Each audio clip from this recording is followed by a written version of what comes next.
Imagine being dropped into a web novel. As the villain who's destined to get destroyed, our protagonist just woke up at a birthday party, and he's already panicking. Because just a few days ago, this guy was an ordinary web novel fan. Then he received a villain system that forces him into novel as the bad guy who gets wrecked by the protagonist, and every single time he gets absolutely destroyed by some overpowered Dragon King protagonist. So when he wakes up this time, the first thing he does is ask which novel he's trapped in now, and the system tells him it's War God, Dragon King's Urban Adventures. Chapter 57. The protagonist, Yan Chen, is basically every urban fantasy, power fantasy combined into one ridiculous character. And Tang Yu, he's the rich, young master who foolishly chased the woman that Yi Chen wants. For 3 whole years, the family elders just arranged a marriage between Tang Yu and the Su family to settle things. And when Dragon King Yi Chen finds out, he's gonna crash this party and kick Tang Yu into a vegetative state. Our boy is not happy about this setup, and honestly, neither would anyone with basic survival instincts. He's desperately trying to think of a way out when someone calls his name, and then she walks in, and suddenly, this manhwa has my full attention,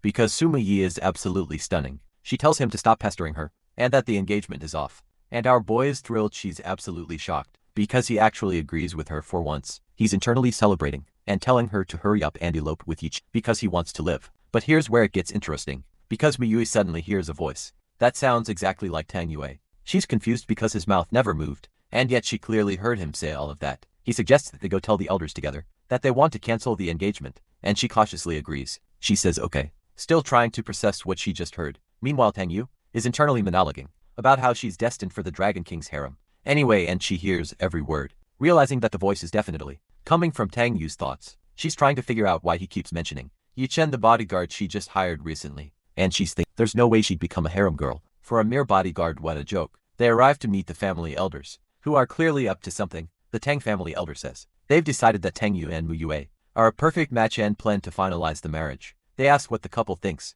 and Tang Yu sees his chance to escape this death flag. He says he doesn't think it's suitable, and you can practically see the relief on his face. But the elder isn't buying it, because literally everyone knows he pursued her for 3 whole years. Tang Yu explains that he's been reflecting lately, and that forced relationships just don't work. He very politely tells the elders to let them make their own choice. And honestly, the man is cooking right now. But Uncle Su assumes Mue must be pressuring Tang Yu to say this, and promises to handle it. Tang Yu is internally screaming, because this man is literally trying to get him killed. He tries to explain that he really doesn't want this engagement, but Uncle Su cuts him off.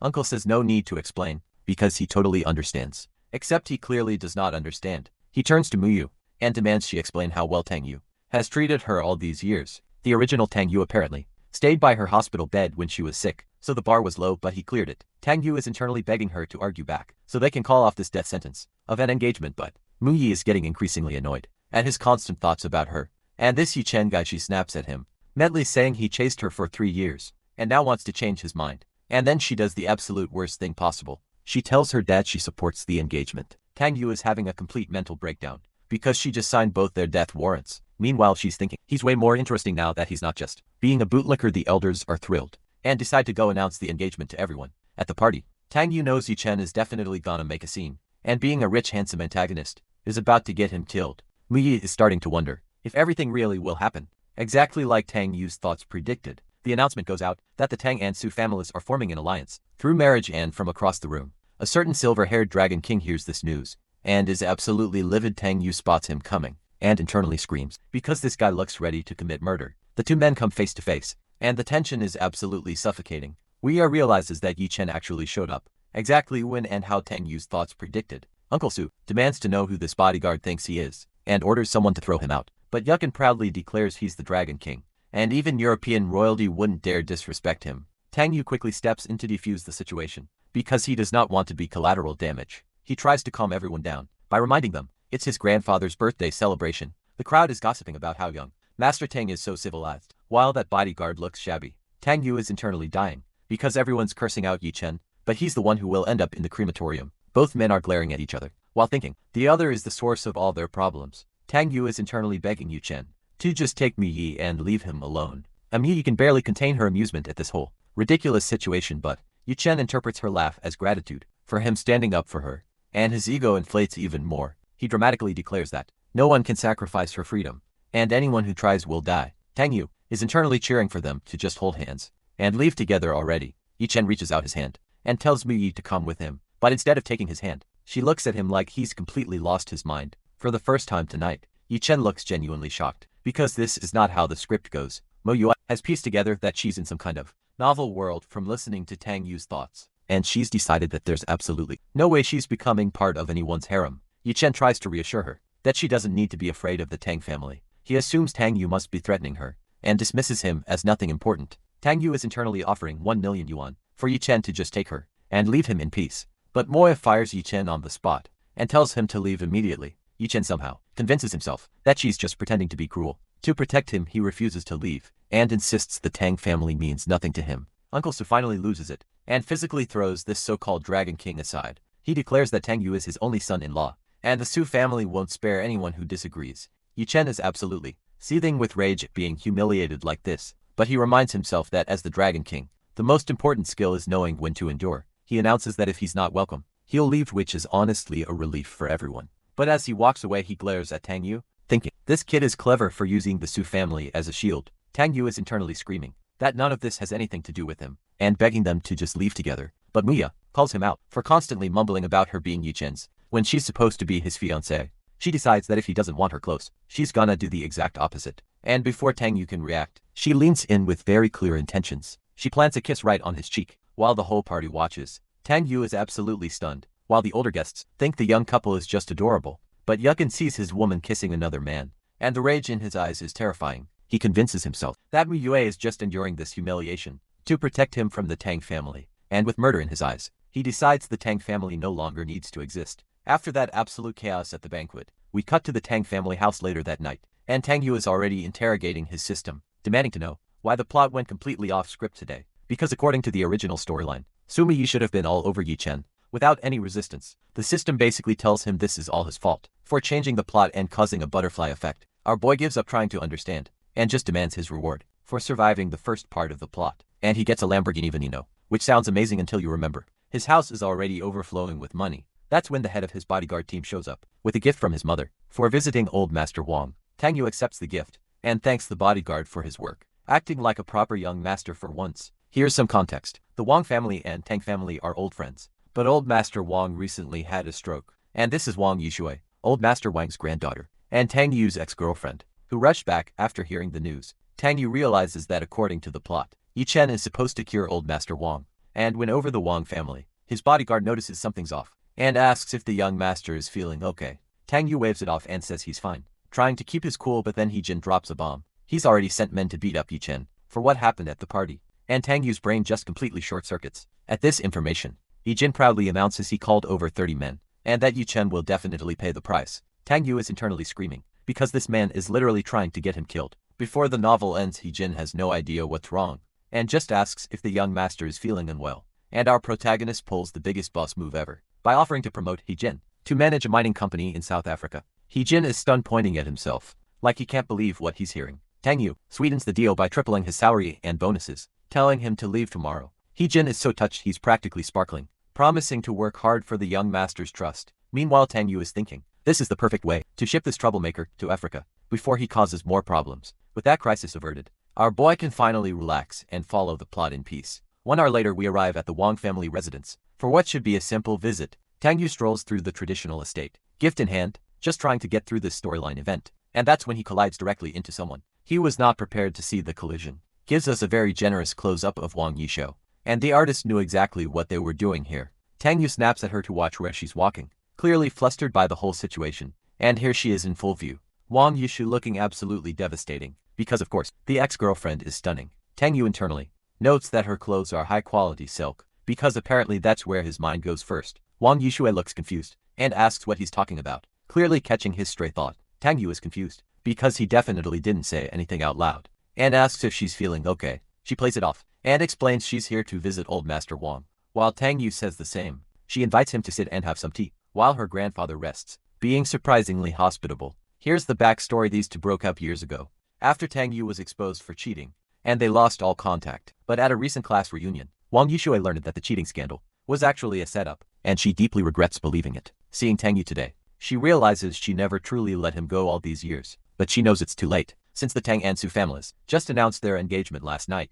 Meanwhile, Tang Yu has no complicated thoughts whatsoever, and is just watching her make tea. His internal monologue is praising her tea-making skills and saying she's the real beauty of Suhong, not Sumuya, and that's when Wang Yushu's expression suddenly changes, like she just realized something huge. She can unmistakably hear Tang Yu's voice in her head, even though his mouth isn't moving. Tang Yu notices her freeze up, and asks if she's alright. Completely unaware of what just happened, she quickly recovers and says she's fine. Trying to process this new ability, Wang Yushui is now realizing she can hear this guy's thoughts, and apparently, he thinks she's the real #1 beauty. She smiles smugly thinking, this man clearly hasn't forgotten her all these years. Despite pretending otherwise, she decides to test him by congratulating him on his engagement to Sumiyuai. With the most fake sincerity possible, Tang Yu internally rants that the engagement is all Sumiyuai's fault, and she's just using him as a shield for someone else. Wang Yushu presses further, asking what's really going on between the two of them. She leans in close, as he insists there's no relationship, just friends, and asks why she's so curious. Tang Yu's brain is short-circuiting,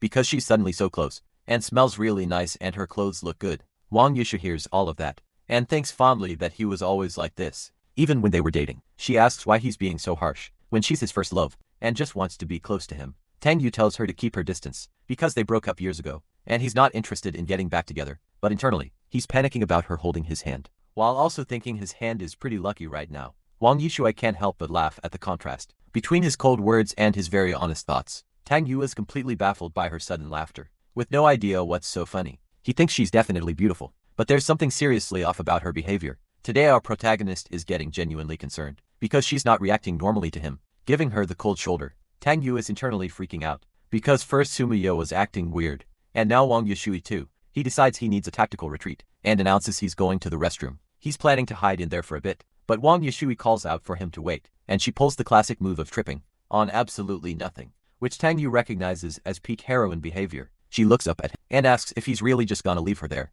without helping her up. Tang Yu reluctantly thinks he can't just ignore her, but he's definitely escaping right after helping. But now they're sitting on the couch, and she's claiming she twisted her ankle and wants him to massage it. Tang Yu flatly refuses, saying he doesn't know how to give massages. He's internally panicking, because getting close to the second female lead is basically asking to get killed by the protagonist. Wang Yushui calls him out on his lie, reminding him he massaged her ankle in college. When she heard it playing tennis, Tang Yu desperately offers to call her family doctor, instead trying to find any way out of this situation. His internal monologue is screaming that she's part of Yi Chen's harem, and he's the villain destined to be cannon fodder. Wang Yushuo doesn't understand the villain talk, but she's definitely not gonna just stay away, because he told her to. She pulls out the ultimate card. If he won't massage her ankle, she tell everyone he took advantage of her. Tang Yu is absolutely horrified, because if that rumor spreads, Yukin will definitely come to murder him. Our protagonist finally caves, and agrees to massage her ankle, but makes her promise not to tell anyone. And so Tang Yu reluctantly begins massaging her leg,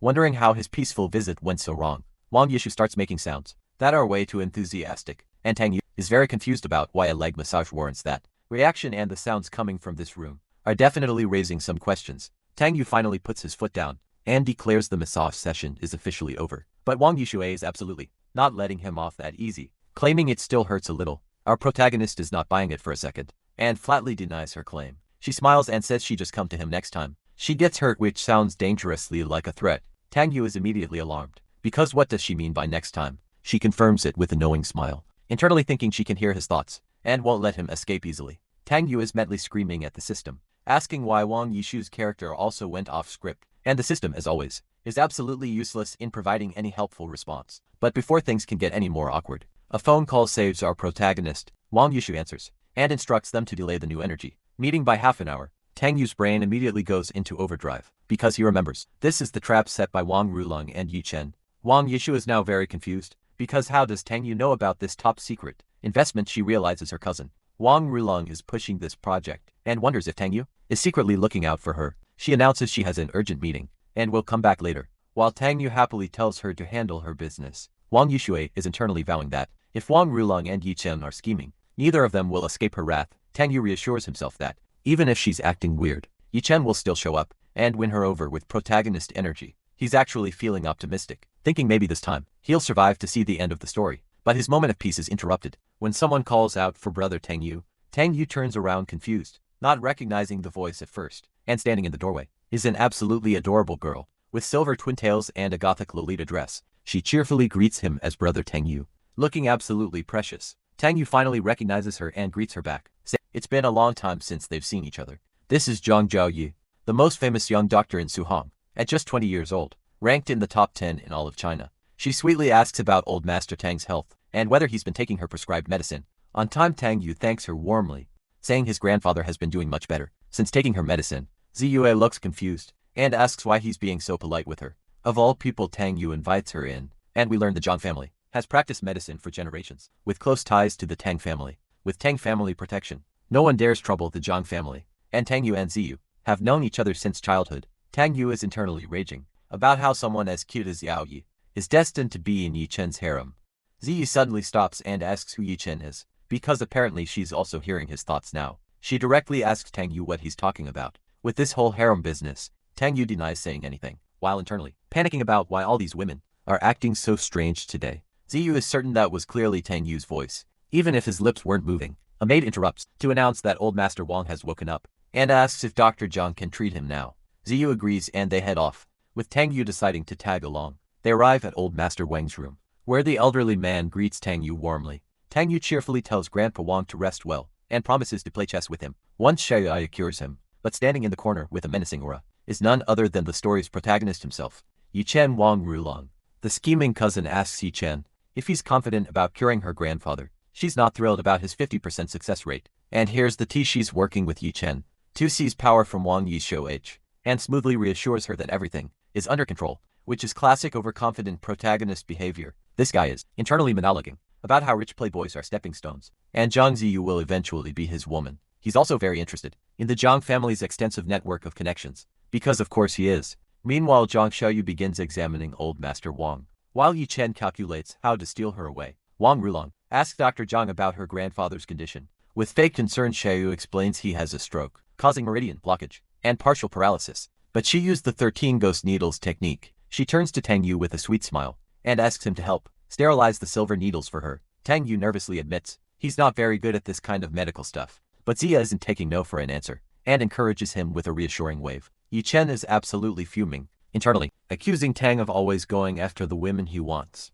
Tang Yu mentally fires back, telling him to shut up, because how is any of this his fault? Ziyu instructs everyone to close the doors and windows, and step back to give her space. Yi Chen steps forward asking if she's really planning to use the 13 ghost needles on the Tan Yu acupoint. Ziyu confirms with a simple yes, and asks why he's questioning her treatment plan yet. Chen smugly suggests she might not have realized the real problem, and could actually harm the patient. He offers to handle the treatment himself, if she's not confident. With the most punchable smile imaginable, the Wang family elders are immediately outraged, demanding to know who this arrogant stranger thinks he is. Tang Yu recognizes this classic trope. Yi Chen draws hatred, waits for Ziyue to fail, then swoops in to save the day. Ziyue overhears Tang Yu's thoughts about the 6 small flaws in her treatment, and looks genuinely shocked. Wang Rulong jumps in to defend Yi Chen, saying she invited him, and he's also skilled in medicine. An elder angrily asks if she thinks her grandfather's health is a joke, letting some random kid try to treat him. The HN smirks and points out that Dr. Young is actually younger than him, so how do they know she's better? He proposes they settle this with a bet, and someone in the crowd asks what kind of bet he has in mind. Yi Chen confidently declares that if Dr. Zhang can't treat him, he'll save the old man in exchange for an apology. Someone asks the obvious follow-up question, and if Dr. Zhang successfully cures him. Yi Chen dramatically points and swears that if she succeeds, he will crawl out of the Wang family house. He repeats it with absolute confidence, because in his mind there's no way he can lose this bet. The elder accepts the deal, probably already looking forward to watching this cocky kid crawl. Yukin tries to rope Ziyi into the bet too, but she coldly tells him she doesn't bet, and to stay quiet during her treatment. Internally she's disgusted, thinking, how could anyone treat the sacred practice of medicine as a gambling chip? Yi Chen is unfazed, thinking women are naturally drawn to strong men, so this will still work out for him. Wang Rulong is starting to doubt her a lie, but his confident smile keeps her believing everything is under control. Tang Yu is mentally noting that Ziyu's treatment has 6 small flaws that will leave blood clots behind. He figures in a few minutes, Yi Chen will swoop in and Ziyu will fall for him, joining his ever-growing harem. But then Ziyu finished the initial treatment, and old Master Wang says he feels much better, and can even speak now. The crowd erupts in praise for Dr. Zhang, while throwing shade at a certain someone who is just boasting. Yi Chen's hands clench behind his back as he tries to maintain composure, but then Ziyi does something unexpected, pressing on the patient's wrist, exactly as Tang Yu's thought suggested. She explains she originally planned a gentle approach, but now realizes she needs to switch to a more aggressive treatment plan. Ziyi cheerfully asks Tang Yu to sterilize another silver needle for her. Tang Yu is now extremely confused, because why does she need another needle? Did she already discover the problem? She thanks him warmly, saying if it weren't for him, she wouldn't have known about the remaining issue. Ziya looks absolutely radiant, as she prepares to finish the complete treatment, and with precise needlework, she successfully expels the hidden blood clots from the old man's body. Yi-chen is absolutely losing his mind, because there's no way she should have discovered that hidden issue. He's standing there in shock, as someone reminds him that the bet is over, and it's time to fulfill his promise. And our protagonist's smug plan to let Yi-chen win backfired spectacularly, but honestly, this outcome is even better. Yi-chen is standing there, mentally calculating exactly how badly his master plan just failed. But here's the thing about our Dragon King. His ego has a backup plan for everything. He immediately starts praising Ziyu's needle technique, comparing it to his own divine methods, and just to flex, he casually levitates one of his own needles. With spiritual energy, Tang Yu immediately recognizes this move from the playbook. He's trying to impress Ziyu with his skills, but Ziyi is hearing Tang Yu's thoughts, and she's absolutely disgusted by Yi-chen's intentions. She tilts her head innocently, and asks if he's gonna keep his word. About the crawling bed, Tang Yu is absolutely floored, because this is not how the script is supposed to go. He's internally screaming, because shouldn't she be fawning over his divine needles? Right now Yi-chen is internally raging, because how dare a woman humiliate the Dragon King like this? Wang Rulong jumps in nervously, trying to defuse the situation with a fake laugh. Yi-chen smoothly pivots to offering Jiao Yu a dinner, to make up for his earlier rudeness. Tang Yu is watching this like a nature documentary, noting every tactic in Yi-chen's seduction handbook. Ziyi doesn't even turn around, just coldly says she does mind his dinner invitation. She turns with an anger mark on her forehead, saying she knows exactly what kind of person he is. Yi-chen's composure finally cracks, as he demands to know what she just said. And that's when Wang Yushu makes her entrance. And suddenly this manhwa has everyone's full attention. The author really said, "Let me give the viewers exactly what they came here for." Yi-chen's brain immediately shifts targets, because she's the woman he's decided to conquer. But Wang Yushu completely ignores him, to discuss the new energy project, being a trap set by her cousin. She's already 3 steps ahead, planning her investigation, while everyone else plays catch-up. She warmly thanks Dr. Zhang for saving her grandfather, and you can see Ziyu is genuinely touched. Ziyu humbly says they should both be thankful. Looking genuinely sweet for once, she suddenly realizes it's already 3 o'clock, and she needs to get back to her clinic. She says her goodbyes to Dr. Zhang, and invites Wang Yushui to visit sometime. But then she turns to Tang Yu, and asks why he didn't say goodbye to her personally. Tang Yu gives the most awkward wave and goodbye in the history of farewells. Internally he's thinking that getting close to her means Yi-chen will come after him. Ziyi hears his thoughts, and is immediately grossed out that Yi-chen considers her his woman. Meanwhile Yi-chen is seething, because Tang Yu just called himself brother to his future woman. He smoothly intercepts to offer visiting the Zhang mansion to learn from her grandfather. Ziyi looks completely unimpressed, while Yi-chen is having his first ever failed pickup attempt, but he can't lose his temper now, because his other target Wang Yushu is still right there. He grabs Wang Rulong's hand for an assist, and she's confused but plays along. Wang Rulong introduces him as a young talent to her sister, trying to be helpful. Yi-chen turns on the full sparkle mode, looking like he stepped out of a shoujo manga. Wang Yushu stands there looking absolutely devastating, while completely unimpressed by his act. Wang Rulong formally introduces Dr. Yi, and he greets her with his most charming hello. Wang Yushu leans in slightly, and asks if anyone has ever told him something important. Yi-chen looks expectant, probably thinking she's about to compliment his handsome face. She tells him his smile is really disgusting. And honestly, that's the most satisfying moment so far. He's internally screaming, because that smile is supposedly his best weapon for picking up women. He quickly tries to recover, suggesting they clear up this misunderstanding. Next time they meet, Wang Rulong offers to see him out, and they walk toward the exit together. Night falls over the Wang family residence, but the drama is far from over. Wang Rulong walks with Yi-chen, both of them processing the day's failures. Yi-chen can't help but ask if his smile is really that disgusting. Clearly still wounded, Wang Rulong gives the most diplomatic answer possible, calling it unique. Yi-chen asks about Tang Yu's relationship with the Wang family, and learns he used to date Yishu's sister. His eyes narrow dangerously, as he realizes Tang Yu is the ex-boyfriend of his target. The Dragon King is now convinced Tang Yu is intentionally opposing him. At every turn stands alone in the courtyard, his villain aura at maximum intensity. One of his subordinates appears and asks for his orders, because of course he has minions. He makes a phone call, asking about the infiltration progress into the Tang group. He gives his orders coldly, saying he wants the Tang family out of Suzhou within a month. Meanwhile Tang Yu suddenly feels a chill, and wonders who's cursing him this time. He checks his system rewards,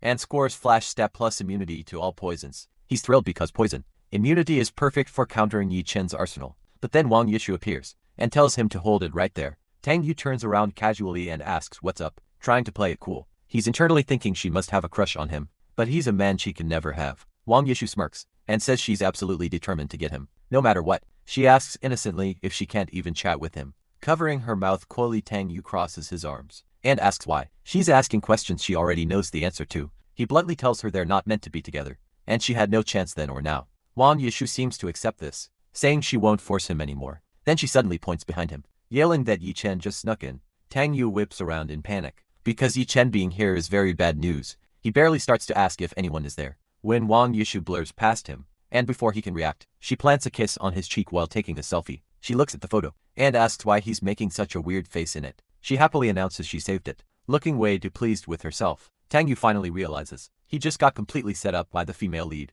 He's mentally spiraling, because if Yi Chen sees that video, he's absolutely dead. Wang Yishu plays innocent, asking if a girl like her would actively let him take advantage. Tang Yu immediately goes into negotiation mode, telling her to delete the video and name her price. He's thinking thank goodness he's a rich villain, now he can just throw money at this problem. But Wang Yishu says she has plenty of money at home, and doesn't need his. Turns out she figured out everything from his thoughts, and now knows about the novel world. Tang Yu threatens to turn hostile if she doesn't delete the video. Right now he's desperately asking what she could possibly want from him, besides money or his body. She calmly threatens to post the video on social media. If he turns hostile, Tang Yu raises his fist, and threatens that if he punches someone as cute as her, she cry. He insists she delete it, because this isn't what the female lead is supposed to be doing. She just smiles and dares him to hit her, asking where exactly he would punch. Tang Yu finally gives up, and just asks her what she actually wants from him. Tang Yu finally demands a straight answer from her, because he's tired of playing games. And then Wang Yishu, looking absolutely devastating,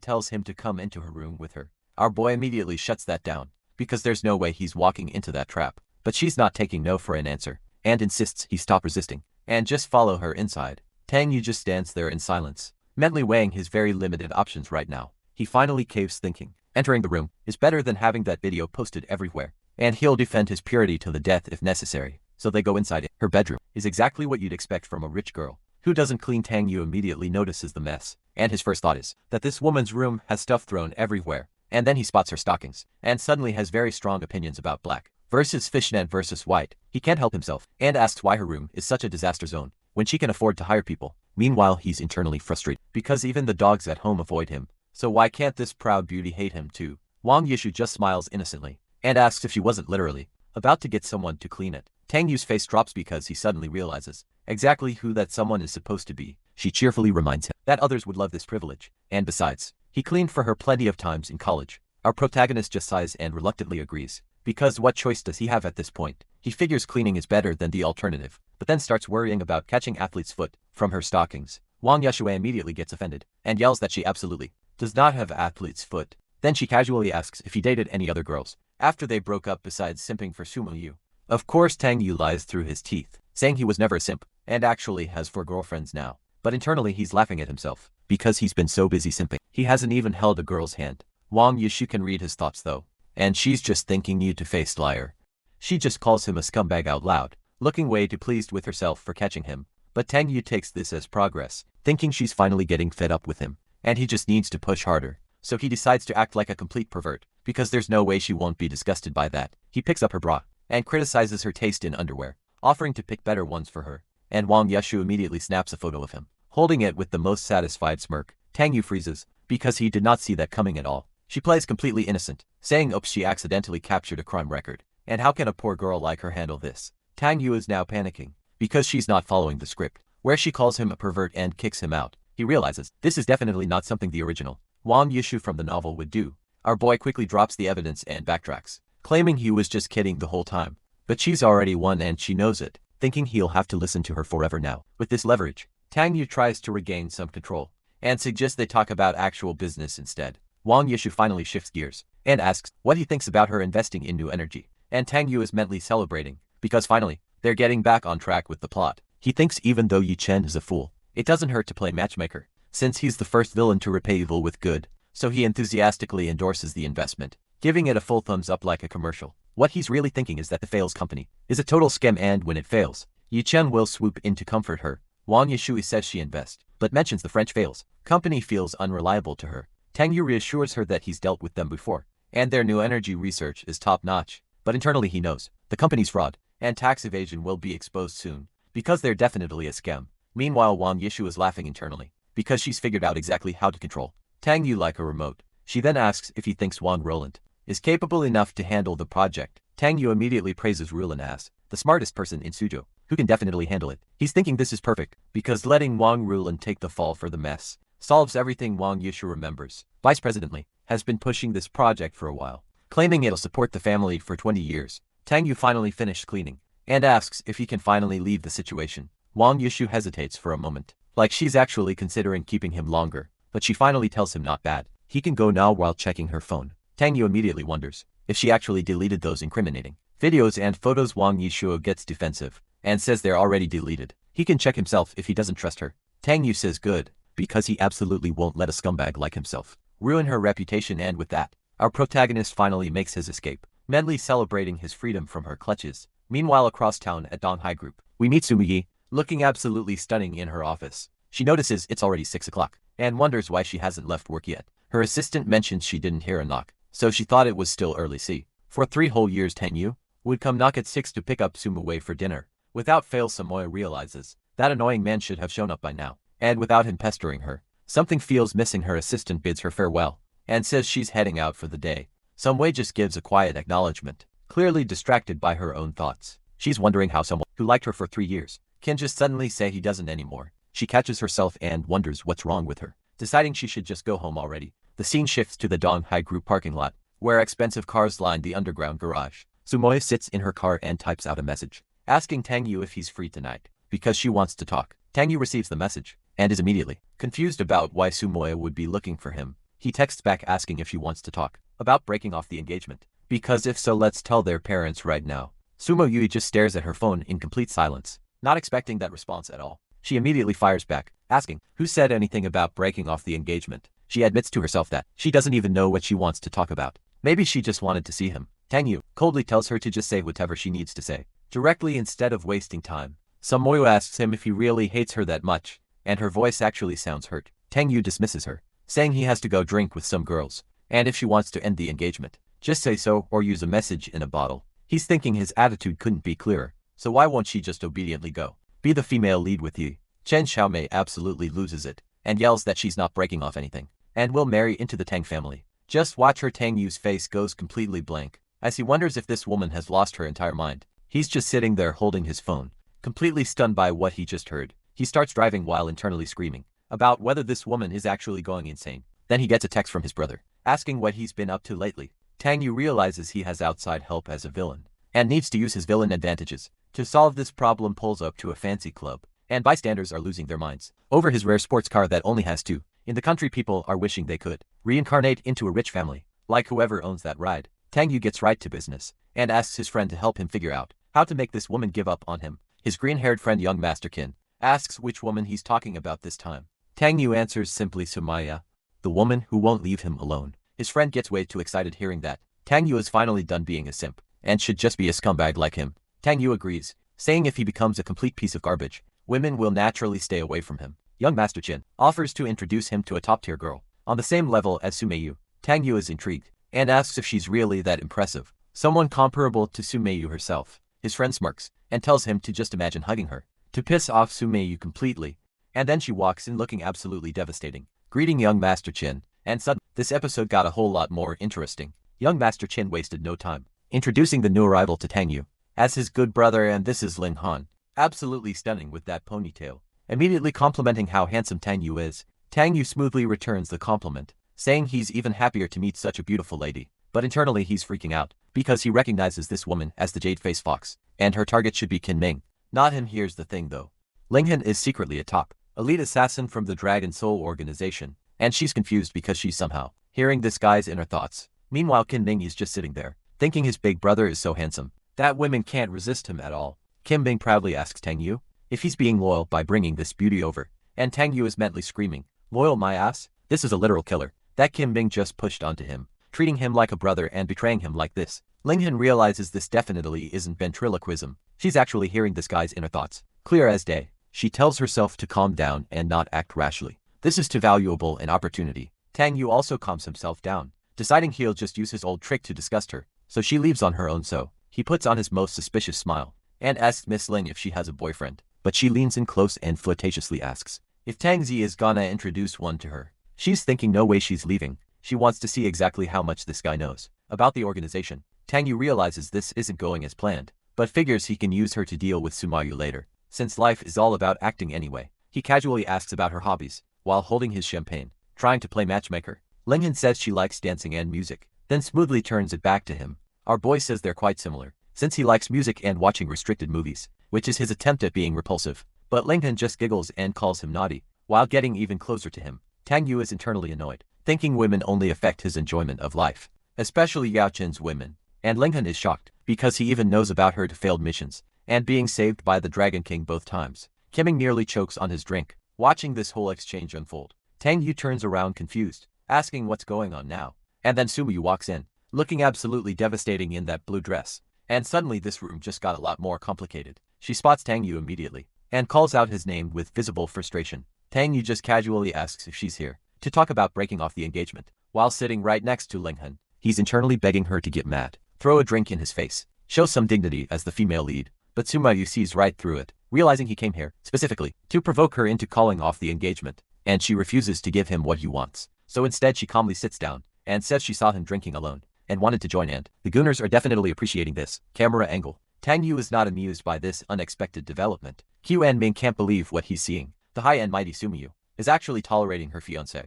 Holding another woman. Tang Yu's frustrated, because she's not playing by the rules. Without a proper breakup, how will Linghan report their innocence to the Dragon King? He dismissively tells her to go drink somewhere else, since she's disturbing him and Miss Ling. Internally he's thinking, what a shameless beast. If she can't stand it, just leave, because his moral bottom line is very flexible. Linghan realizes what a cunning plan this is, taking advantage of her and using her as a tool. But Sumu Yu just smiles and calls out his lousy acting. Knowing exactly what he's trying to do, she cheerfully says they can drink all they want. She won't bother them, and when they're done, they'll go home together. Tang Yu is absolutely losing it internally. You can practically see the lightning effects around him from the stress. He's screaming in his head that those supportive girlfriend lines are for simps like him. She's mixing up their roles. Sumomo sweetly says she's thought it through, and admit she's made him suffer too much in the past 3 years, testing him, and the artist is clearly blessing us with this absolutely stacked view of Sumu Yu, because they know exactly what they're doing. Tang Yu stares at her, with genuine concern about where this is going. He suddenly announces he and Miss Ling are going to the restroom,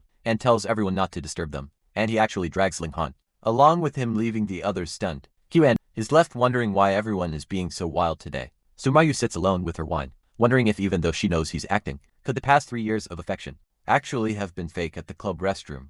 Linghan asks why Tang Zi brought her here. Of all places, Tang Yu pulls out a gift box, saying he likes sensible girls who don't ask for money all the time. He continues trash-talking Sumu Yu, saying girls who are only after his money make him sick. Then he waves goodbye, saying he'll go talk to Sumu Yu about breaking off the engagement, and they should drink together next time. Linghan thinks something feels off about all this, but decides she should report to the Dragon King first. The scene shifts to the club's underground parking lot. Linghan sits in her car and calls the Dragon King to report in. And this is our first look at Yi Chen, the actual protagonist with silver hair and red eyes, casually asking if the mission is going well. Normally Linghan would be happy when Yi Chen calls her his pet name, but after Tang Yu exposed his hypocrisy, she now finds it repulsive. She reports that she got close to the target, but ran into Tang Yu and Sumu Yu while doing so. She explains simply that they're drinking at a bar together. Yi Chen immediately gets suspicious, asking if Tang Yu is trying to get Sumu Yu drunk. To take advantage of her, Linghan awkwardly clarifies that they haven't drunk much, but they are hugging and holding each other. With Sumu Yu being very forward, Yi Chen refuses to believe it, insisting Sumu Yu only has feelings for him, and ordering Linghan to keep an eye on her. Linghan suggests changing the plan to infiltrate the Tang family, to get closer to Tang Yu and better protect Sumu Yu. But really she just wants to get closer to Tang Yu, because he knows secrets about the Dragon Soul organization that she's been investigating. Yi Chen agrees to change the plan. The Qin family can wait, just make sure Tang Yu doesn't touch his woman. But then some random security manager starts yelling at Yi Chen for making loud phone calls during work hours. Yi Chen's internally seething, thinking how dare a mere security manager touch him. The mighty Dragon King, if this weren't domestic soil, this guy would already be a corpse. The manager angrily tells him if he doesn't want to work, then get lost. Yi Chen vows internally that once he finished his plan to woo the girls and take down Suhong, he'll crush them all. Back at the club, Sumu Yu has completely passed out on the couch. Qian Ming can't help but ask if Big Brother Tang Yu finished in just 3 minutes. Tang Yu clarifies he sent the assassin away, and warns Qin Ming that woman is very dangerous.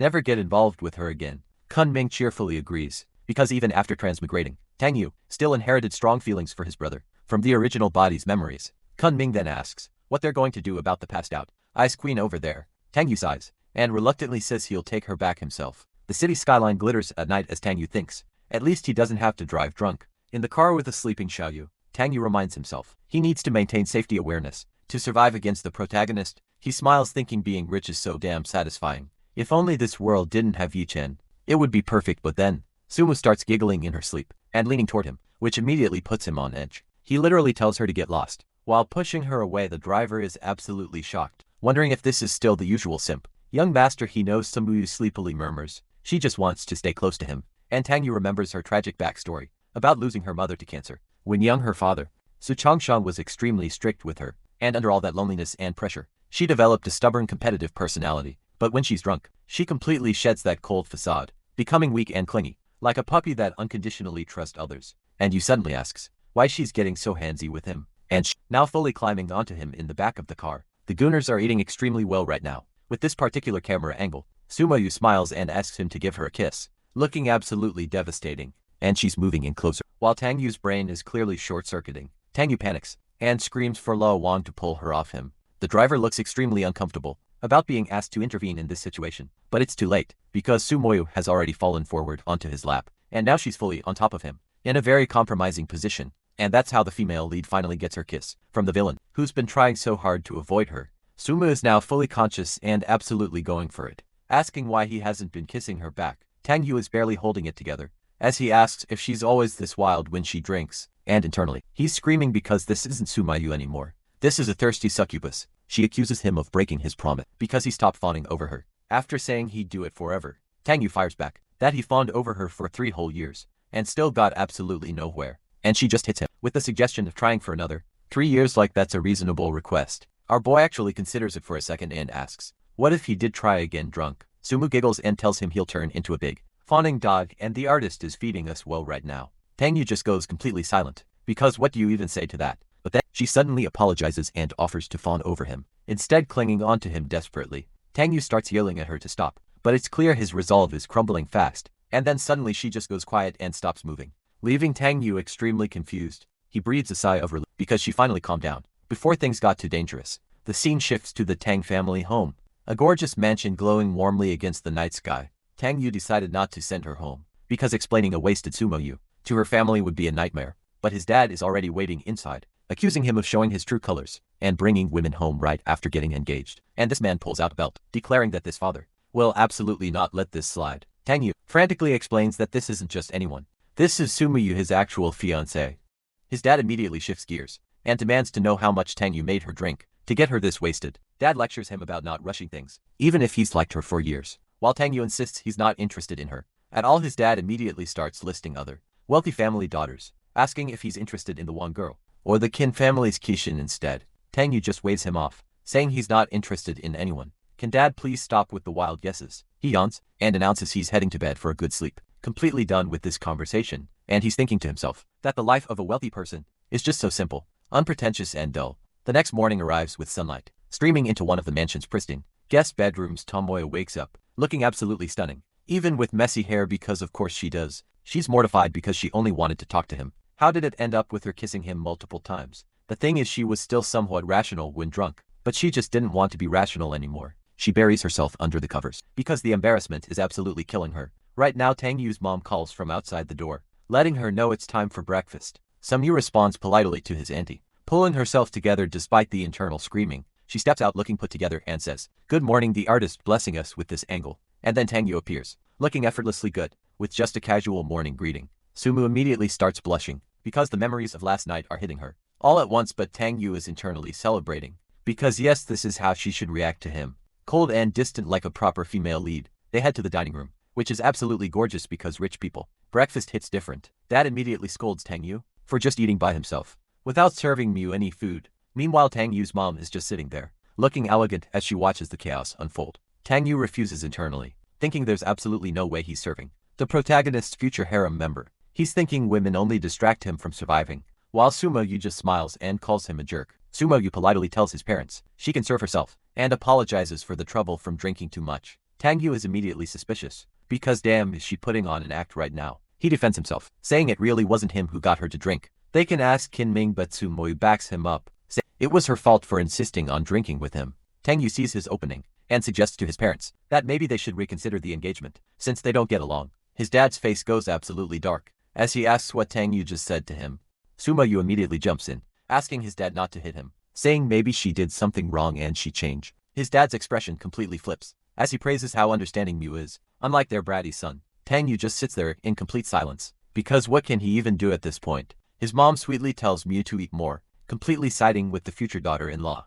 The meal ended pleasantly for everyone except Tang Yu, who felt like an outsider, under the constant threat of his father's belt. Meanwhile at Tang Wang Group, a massive corporate building that screams money and power, Wang Yusu has been investigating, since she overheard Tang Yu's thoughts, and she's confirmed that Far's company has major issues. But she's actually more interested in Yi Chen, whose identity is completely shrouded in mystery. She found a company that invested heavily in Far's, becoming its largest shareholder, but it's not under Yi Chen's name directly, so she decides to make a move, and reaches for the phone to set her plan in motion. She tells her assistant Anna to find Wang Rulang, and let him know she's agreed to the cooperation, with funds transferring within 24 hours. She also wants Far's company contacted immediately, to move the project forward as fast as possible. The scene shifts to Wang Rulang's office, where his secretary Anna receives the call. Anna, who has pink hair and glasses, smirks as she reports that Wang Yishu finally agreed to the deal. And here's the twist: Anna is plotting to take the general manager position for herself, and marry off her cousin. She immediately moves to notify Brother Yi about the development because, of course, there's a bigger conspiracy here.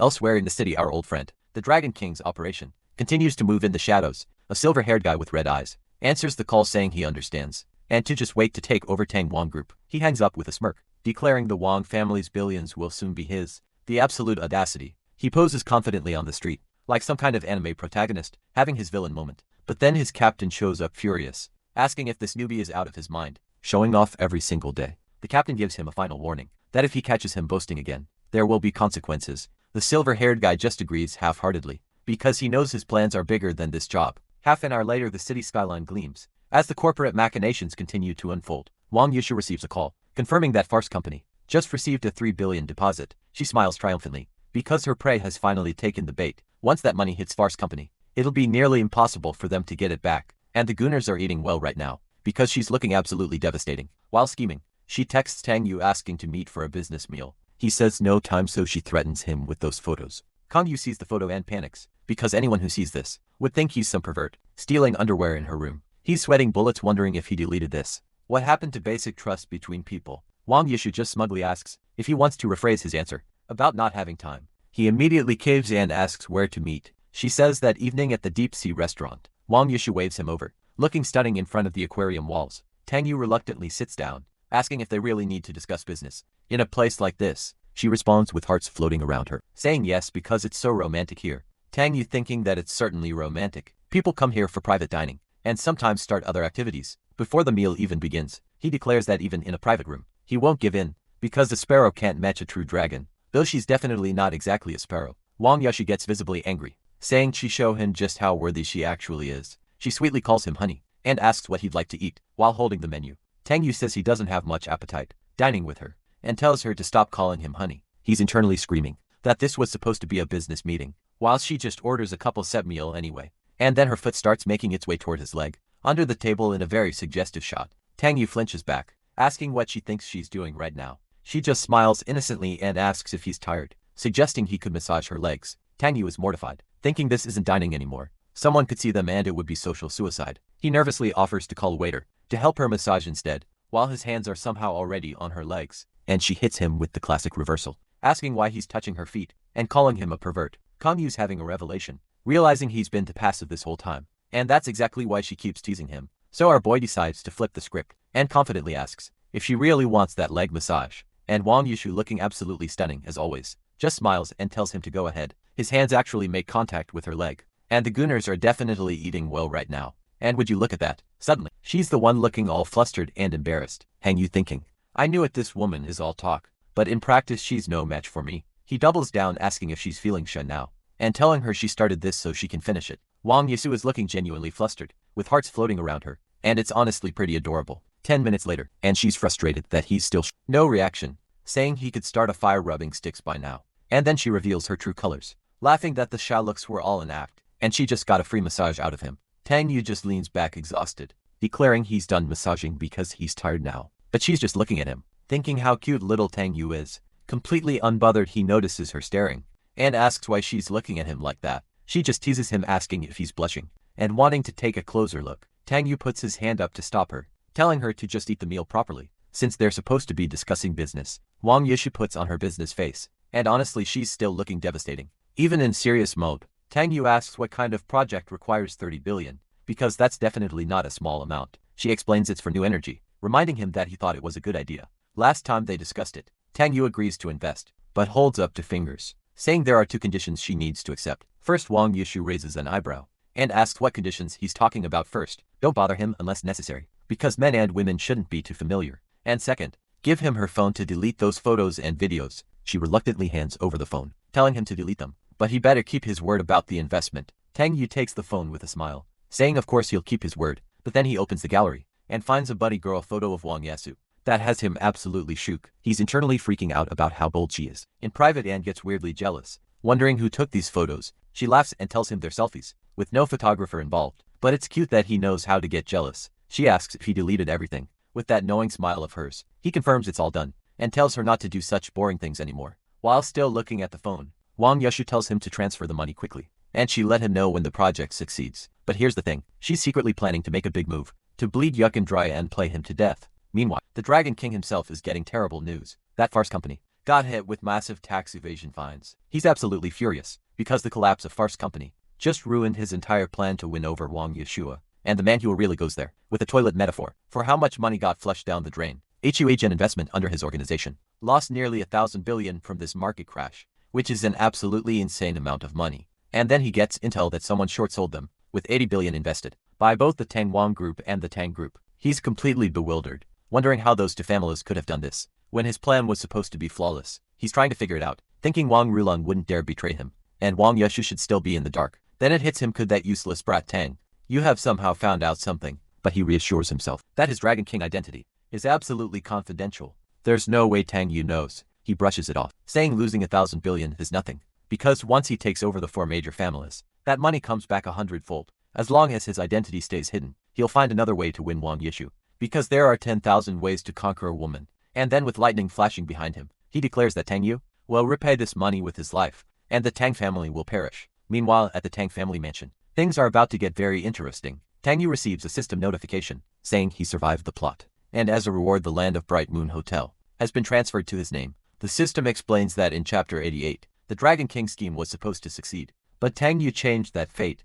Tang Yu smirks, satisfied that after all his hard work, acting and laying low, he finally got the reward he deserves. But he's kind of unimpressed, saying the Bright Moon Hotel sounds ordinary, even if it's a 7-star hotel. Since his family already has money, he wonders why the system didn't give him a life-saving skill instead, unless there's something mysterious about this hotel. Now let's talk about the Su family, who was once as glorious as the Tang family, but has declined severely in recent years. This is Sumoya, the one keeping them from completely falling out. Of the 4 great families, looking absolutely gorgeous as always. But guess who shows up at her house? It's the Dragon King himself, greeting her like they're old friends. Sumoya crosses her arms and coldly asks what he's doing here, and this guy actually thinks her cold attitude is just her trying to protect him by making him stay away, calling her a silly girl. He just walks closer and says he missed her, so he came to see her, completely missing all the obvious signals. Then he starts boasting about being more capable than she thinks, and that soon everyone will know who calls the shots in Suzhou. Samurai Wei is visibly getting angry, because this guy just doesn't take a hint. And then her father storms out, furious that this guy embarrassed their family last time, and dares to show his face again. But the Dragon King just says he originally wanted to keep a low profile, but today he'll show them that even the Tang family is just an ant to him. He announces that Sumeyu's birthday is in 3 days, and he's gonna host the party for her. So father scoffs, saying he's never seen anyone brag this much, and asks if he thinks he can book the top floor of Bright Moon Hotel. He crosses his arms and says even his family and the Tang family couldn't manage it. If this guy can pull it off, he'll lick his shoes. Here's some context. 2 years ago, Tang, you personally offered 300 million to book that top floor for Sumoyu's birthday, but Bright Moon Hotel refused, saying the rules couldn't be broken unless the Tang family bought the entire hotel outright. The Dragon King smirks and says it seems like he needs to give them a demonstration of his true strength. He calls out for Longya, and his voice echoes with absolute confidence, and this absolute unit of a man appears, asking for the Dragon King's orders. This is Longya, one of the 8 great generals of the Dragon Soul organization, deeply trusted by Yi Chen for his loyalty and business skills, and apparently, Yi Chen keeps him around not just for convenience, but to use his less attractive appearance to make himself look more handsome by comparison. Longya stands ready with a briefcase, looking like he's about to handle some serious business. The Dragon King orders him to show them the documents and open their eyes to his power. Longya opens the briefcase and pulls out the official papers. Right on command, the Dragon King holds up the document triumphantly, ready to prove everyone wrong. So father is actually impressed, thinking this guy must have connections everywhere, and wondering if marrying into the Tang family would even compare, but some Yue stays firm, reminding him that if this doesn't work out, he's not allowed to bother her ever again. She's thinking it's absolutely impossible to book that top floor anyway, and even if he somehow does, she still reject him. The Dragon King just grins and says it's a deal, completely confident in his victory. He takes his leave looking smug, promising that with him as their son-in-law, the Su family will become the second most powerful in Suzhou. As he walks away, the Su family mansion stands silent, while he boasts about their future glory. So father is actually considering this a good opportunity to test this man's real capabilities. He's thinking if this guy really can pull it off, maybe choosing a better son-in-law than Tang Yu wouldn't be such a bad idea. Meanwhile, our boy Tang Yu is checking out his latest system, reward the entire Bright Moon Hotel. And of course, the hotel manager is already there to greet him. Like royalty, Tang Yu waves him off, telling him there's no need to be so formal about it. The manager offers to give him the grand tour, and Tang Yu agrees to check out his new property. And the moment he steps inside, our boy is absolutely blown away by how luxurious this place is. The outdoor pool area, the gardens. This hotel has everything, and Tang Yu is living his best life. They eventually make their way to the general manager's office to discuss business, and that's when the manager drops some interesting news. The head of Longchen Group wants to book the top floor for a birthday party. Tang Yu's brain immediately short-circuits because he recognizes this plot from chapter 95 of the original story. In the original, Yi Chen books this hotel to throw a massive birthday party for Sumi Yue and completely wins over her family. And Sumi Yue, looking absolutely devastating by the way, ends up completely falling for him. After this romantic gesture, after that, Yi Chen's influence explodes, and he starts working on completely devouring the Tang family. Tang Yu internally screaming at the system because he knew something was fishy when it suddenly got so generous. He's thinking the hotel is a hot potato now. If he rents it out, Yi Chen wins Su Moya, and the Su family becomes his power base. But if he refuses, Lang his mad dog temperament means he'll stop at nothing, potentially endangering lives. So either way, it's a dead end. But then Tang Yu remembers that in the original story, this manager has exceptional talent for being a double agent and causing trouble. The manager notices Tang Yu spacing out and asks if something's wrong. Tang Yu puts on a scheming smile and says they can agree to rent the top floor, but they absolutely cannot let the birthday party actually happen. The manager is completely confused, asking why they wouldn't just refuse directly. If they don't want it to happen, Tang Yu just brushes it off and suggests they go meet the guest who wants to book the top floor first. They make their way through the elegant hallways of the hotel to meet their mysterious client. Manager Wang introduces himself professionally, asking how he should address the guest and who's waiting for them, but Long Yi himself demanding to know how much it costs to book the entire top floor for Miss Sumuyi's birthday. The manager immediately realizes this is competition with young Master Tang over a woman, and this is his chance to prove his loyalty. He's thinking this is the perfect opportunity to stand out and earn Tang Yu's favor, so he puts on his biggest smile and eagerly agrees to open the top floor for free. As an exception, to build good relations with Longchen Group. Longya looks a bit suspicious because that was way too easy, but he's not about to complain. They exchange the banquet plan documents, with the manager pretending to go along with everything. The manager reads through the romantic party plan and internally mocks how sweet and elaborate it all is. He's already vowing to himself that if he doesn't completely humiliate them at this birthday party, he'll change his entire surname. Meanwhile, Tang Yu's system pings him, congratulating him on being really good at laying low. Special reward triggered for being shameless. An ancient martial art skill called the immovable Wisdom King technique, but it can only be used once. Tang Yu's eyes go wide because in urban fantasy novels, ancient martial arts are basically the most powerful thing that exists. According to the system, when mastered, this technique makes your body as hard as an immovable Wisdom King, basically invincible defense. Our boy is absolutely hyped because, in other words, nobody can break through his defense now. But then the disappointment hits when he realizes it can only be used once, which feels like a total ripoff. Tang Yu gets an idea and decides to try negotiating with the system. He asks the system if they could maybe remove that whole "can only be used once" part of the deal. The system just laughs and says no, because of course it wouldn't be that easy. Tang Yu sighs and figures having it once is better than nothing. At least now experts can't kill him with just one punch. It'll take at least till he starts getting excited, wondering what kind of reward he'll get after the birthday party. Since this is a major plot point, soon the news spreads throughout Suzhou that the legendary top floor of Bright Moon Hotel has finally been booked by the Longchen Group. The entire upper-class society is buzzing with curiosity about who this mysterious owner is, and which woman is important enough for such treatment. Lanya shows up at the Su mansion to personally escort Samoy to her birthday party at Bright Moon Hotel. Samoy can't believe he actually pulled it off, but agrees to go, because she needs to make things absolutely clear with him today. She tells Lanya they can leave now, her expression cold but determined. Su's father tries to stop her,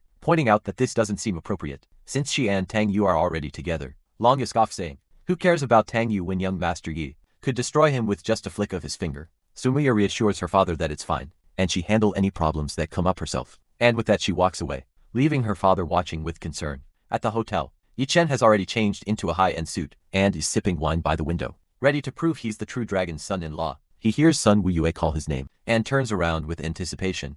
Yi-chen greets her with open arms, saying she finally came and asking if he kept his word. And Sumu is standing there, looking absolutely stunning in that dress, telling him she needs to make something clear. But before she can finish, Yi-chen shushes her and says he has a very special gift to give her. And right on cue, fireworks start exploding across the entire city skyline. The fireworks spell out "Happy Birthday, Sumiyu" in massive glowing letters across the night sky. Both of them watch as the spectacular display lights up the entire city, just for her birthday. Down below, crowds are gathering to watch, everyone wondering if this is really for the Su family's eldest daughter, and how much it must have cost. People are amazed. The fireworks have been going on for 10 minutes straight, and there's somehow still more coming. Yi-chen smirks proudly, thinking, Langya certainly didn't disappoint with this impressive display. Sumiya actually looks touched by the gesture, which is exactly what Yi-chen was hoping for. But then Yukin's expression suddenly shifts, as he notices something wrong with the fireworks, because the finale message reads "Love you." And that is definitely not what he ordered. Yukin is absolutely furious, demanding to know why that bastard's name is appearing at the end of his fireworks display. The crowd immediately recognizes Yu as the eldest son of the Tang family, and everyone starts praising how romantic. Young Master Tang is back at the hotel. Manager Wang is looking extremely pleased with himself, thinking Tang Yu should be very satisfied with his work. Meanwhile, Tang Yu himself is rushing to the hotel in a white suit, having heard that the party went off successfully. He's internally panicking because he told the manager to sabotage this party, not make it go perfectly well. The moment he walks in, the entire crowd turns and calls out his name. Tang Yu is completely confused, wondering why everyone is staring at him like that. Is his handsomeness really that impossible to ignore? Sumio is absolutely glowing, saying she never expected the one who carefully prepared this birthday party for her would be him. Tang Yu is standing there with question marks floating around his head, genuinely having no idea what she's talking about. And Sumo is looking absolutely devastating right now, clearly moved by what she thinks is his grand romantic gesture. Tang Yu still completely lost, wondering what exactly the manager did to make everyone this happy. And that's when he finally looks up and sees the fireworks message that says "Love you" lighting up the entire sky. And right on cue, Yi-chen storms up to our boy Tang Yu with that classic villain energy, demanding to know if he's responsible for all of this. Tang Yu's face says it all. He's genuinely confused because he has absolutely no idea what's happening right now. But before he can even process anything, Manager Wang steps up with a squad of bodyguards, proudly declaring, "This is all young Master Tang's grand gift." And this man has the audacity to ask Tang Yu if he's satisfied with the birthday party he allegedly organized. Tang Yu just stares at him, internally screaming, because he specifically told this guy to sabotage the event, not throw a 5-star celebration. Manager Wang is absolutely radiating pride right now, completely convinced he's done an amazing job for his boss. And then this man really turns to Yi-chen and asks who he thinks he is to compete with young Master Tang for. A woman absolutely ruthless. Tang Yu is having a full mental breakdown because he only asked the manager to cause small problems, not drop a nuclear bomb on his relationship with the Dragon King. Yi-chen completely loses it, threatening to end this man's entire existence right here and now. But then Sumayo steps in, looking absolutely stunning, by the way, and shuts down Yi-chen, asking if intimidation is all he's capable of. And Yi-chen is absolutely seething inside, thinking, how dare his woman protect another man in front of him? But then his brain does some impressive mental gymnastics, convincing himself that she's actually protecting him from making a mistake. Meanwhile, Longya tries to calm down his Dragon King before things get out of hand at this very public event. But Manager Wang is on a roll, getting right in Langya's face, asking how dare they claim to host this party when his boss owns the whole hotel. He points out with maximum smugness that young Master Tan was the one who actually organized everything for Miss Su today. And the cherry on top, he didn't even charge them a single penny, making Yi-chen's entire fireworks display look like a cheap gesture. Longya's face goes through several stages of rage as he finally realizes why this hotel manager refused his money in the first place. Manager Wang goes for the killing blow, publicly calling out Yi-chen as shameless for chasing an engaged woman and having zero self-awareness. Tang Yu is internally begging this man to please stop talking, because every word is digging his grave deeper with the actual Dragon King. But Manager Wang thinks his boss is just being humble, and as a loyal subordinate, it's his duty to stand up and defend young Master Tang's honor. Yi-chen is having a full existential crisis, because when has the Dragon King ever been publicly humiliated like this by a hotel manager of all people? But then he catches himself, reminding himself that small impatience ruins big plans, and he absolutely cannot reveal his true identity here. So he puts on a confident smirk and tells Maya she soon realize who the right choice for her really is. Classic villain exit line. And with that, Yi-chen and Longya make their strategic retreat through the hotel lobby,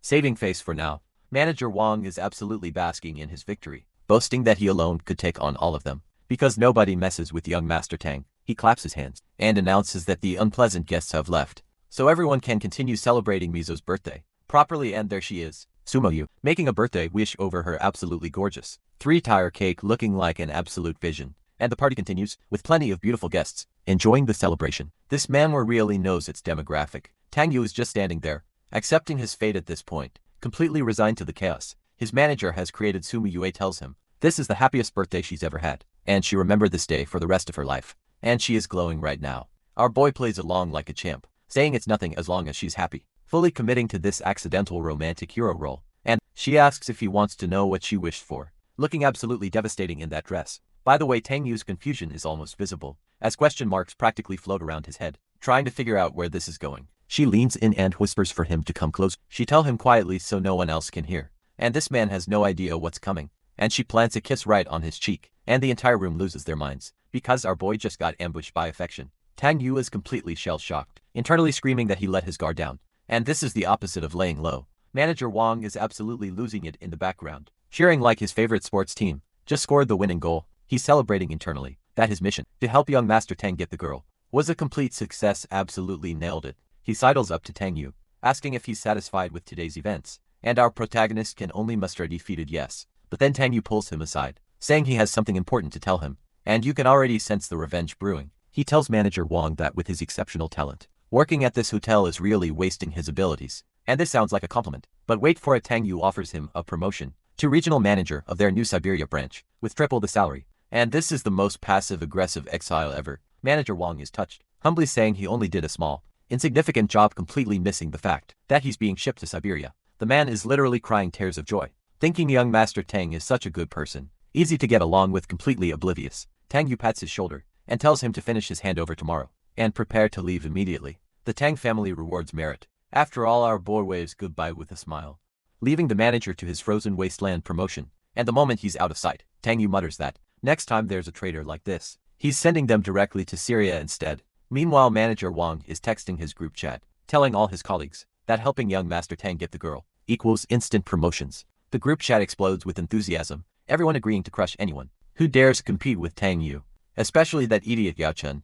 Manager Wang is so pleased with himself, thinking this is all he can do to help his young master, completely unaware of his Siberian future. Meanwhile, at the hotel entrance, guests are still buzzing about the evening's events. Everyone's talking about how romantic young Master Tang is. That fireworks display was absolutely legendary, and his reputation just skyrocketed. But Yu Chen is standing there absolutely seething, thinking about how this Tang Yu has dared to humiliate the Dragon King himself. Longya is having a full meltdown, because he messed up the Dragon King's very first task, and when the Dragon King is angry, blood will flow like a river. Longya drops to his knees apologizing, saying it was all his fault for not handling the situation properly today. This man is about to literally harm himself as penance, dramatically grabbing his chest, like he's ready to break his own tendons. Yi Chen quickly stops him, saying there's no need for that. They're brothers and this is just a small matter. In the grand scheme of things, Longya is moved to tears, pledging his undying loyalty to serve the Dragon King with everything he has for the rest of his life. But Yi Chen makes it clear that today's humiliation absolutely cannot be settled so easily. Someone has to pay. They relocate to a nearby restaurant to plan their revenge in a more private setting. The HN orders immediate retaliation. Within 1 week he wants that hotel unable to operate, and that Manager Wang needs to die for his insolence. Longya nods and asks about Tang Yu himself, clearly eager to take care of that problem too. Yi Chen smirks and says he's already sent Ling Xin and Shai Yin to approach Tang Yu, so that problem will take care of itself. Soon enough, Longya's eyes widen, because those two are the third and fourth of the 8 great warriors in their organization. Tang Yu is definitely dead. The scene shifts to nightfall, where a beautiful mansion sits under the starry sky. Inside, our boy Tang Yu is sprawled out on his bed, lamenting that once again, he failed spectacularly at laying low today. He thinks about the look on Yi Chen's face, and realizes staying under the radar is gonna be even harder from now on. But then, his system pings him with a reward notification for surviving the plot event. And this time it's the King Nun Heavenly Scripture. Tang Yu sits up in complete shock because wait, did the system just give him something actually useful? For once he's genuinely excited, because this reward apparently maxed out his medical skills instantly. No training required, just pure knowledge downloaded. Our boy goes full chibi mode, celebrating that he's now the most skilled practitioner of Chinese medicine in existence. Absolutely broken, but then his trust issues kick in, and he asks the system if this scripture is actually reliable, or another trap waiting to happen. The system gets offended, asking if he really thinks it would sell him a defective product. The audacity of this host. Tang Yu fires back that the system literally gave him a hotel that turned into a trap. So yeah, His suspicion is completely justified. The system goes silent and Tang Yu decides he probably shouldn't use these medical skills, unless absolutely necessary to stay low-key. But before he can relax, his phone starts ringing with an incoming call, and he's informed that starting tomorrow, a new secretary will be managing his schedule, and Tang Yu has absolutely no idea what he's in for. The next morning, arrives at Tang Corporation headquarters, where our boy is about to meet the new secretary. Yi Chen sent to spy on him, and she is absolutely stunning, introducing herself as Yen, one of the 8 great warriors, sent to infiltrate Tang Yu's life. Tang Yu takes one look at her, and thinks she's beautiful, with a delicate charm, but her humble background might make corporate life difficult, and Yen freezes because wait, did she just hear that thought directly in her head? Tang Yu puts a friendly hand on her shoulder, telling her not to be nervous, and that she can ask him anything, since he's super approachable. Meanwhile, Ling Xin asks if Tang Yu wants to have dinner at her place tonight, maybe share some red wine together, and the energy here is getting very flirty, but our boy smoothly declines, saying he has plans, and needs to assign work to Yen first, completely dodging that invitation, and internally he's thinking that men really need to protect themselves these days, because who knows if that wine would be drugged. Jian's eyes widen, because she definitely heard that thought too, and she's starting to realize she might have accidentally awakened some kind of mind-reading ability she's internally celebrating, because the Dragon King sent her to infiltrate Tang Group and steal their secrets, and hearing thoughts makes this mission way too easy. But then Tang Yu's next thought hits her like a truck, because he's thinking wait, Yen, that name sounds really familiar, and our boy connects the dots, instantly remembering she's the spy sent by that idiot. Yi Chen and her humble background totally confirms it. Xian is absolutely fuming internally, because he keeps mentioning her background, and she's thinking have some respect already, and then panic sets in because if he knows who she is, then her cover is blown, and her entire infiltration plan just failed on day 1. But Tang Yu just casually calls out to her to make some tea first, completely acting like nothing happened. Meanwhile, he's thinking about how in the original plot, Xian was instrumental in destroying Tang Corporation, with her combat skills and top-tier hacking abilities. So his brilliant plan is simple. If she wants confidential data so badly, he'll just make her a fake one to take back to Yi Chen. Xian hears this thought and she's absolutely offended, thinking does he really she's too stupid to tell the difference between real and fake. Tang Yu cheerfully hands her a document to deliver to the business department, acting perfectly innocent, with little flowers blooming around him. Yen brings him tea, while secretly plotting how to outsmart this guy, who clearly knows way more than he should. Tang Yu gets to work, looking all serious and professional, which would be intimidating if Yen didn't know what was actually going through his head. She scoffs internally, thinking this is obviously a baited hook, and only a complete fool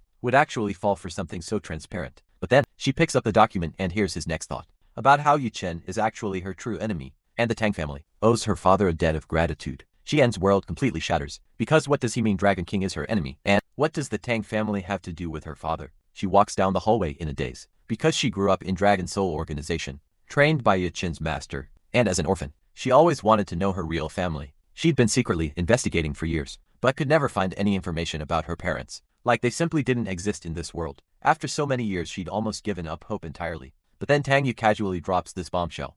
Like it's nothing. How much more does this guy know? Why would the Dragon King be her enemy? And what exactly does this have to do with the Tang family? She makes up her mind right then. She needs to investigate the Tang family first, since they apparently owe her father something important, and of course, that's when her phone rings, with an incoming call from the Dragon King himself.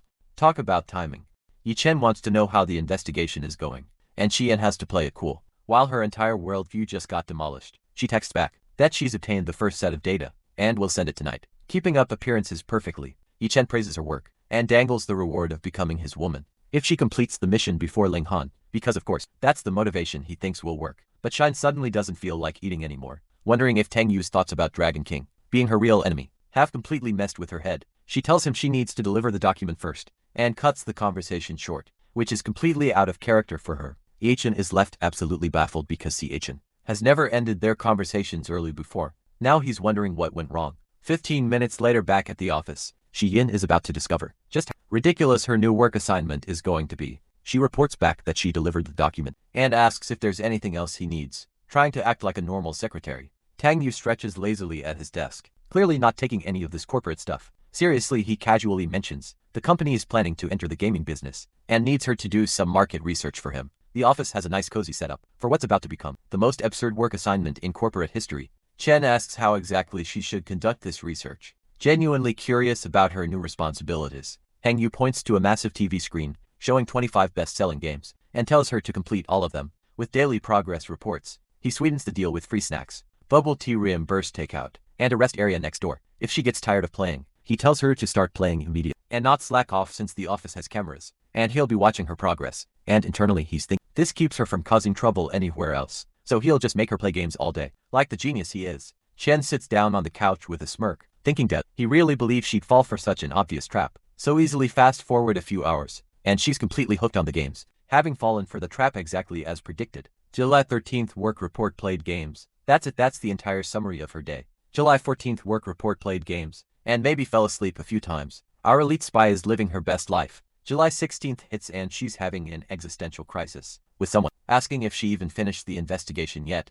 July 17th work report played more games. Investigation forgotten brain chemistry, successfully rewired by gaming addiction. Hang you pass 5 peaceful days like this, but on the 6th day his Mingyu hotel suddenly runs into some serious trouble. A hotel maid knocks on a room door, explaining that checkout was 2 hours ago, asking if anyone is still inside. When she gets no response, she starts wondering if maybe nobody is there anymore. She pulls out her keycard, deciding to check the room, since the guest is clearly late on checkout. Stepping inside, she immediately notices the room is freezing cold, which is definitely not normal, and then she sees what's in the bathroom, and screams in absolute horror. A woman's body lies in the bathtub, surrounded by blood, and this situation just went from zero to nightmare. Instantly, news of someone committing suicide at Mingyu Hotel spreads through the city like wildfire. Guests start checking out in droves, because nobody wants to stay at a hotel where someone just died. Tong Yu rushes over immediately, and the new general manager, Zili, is already waiting to deliver the bad news. Zili is absolutely devastated, apologizing that he just took over the hotel, and this disaster happened on his watch.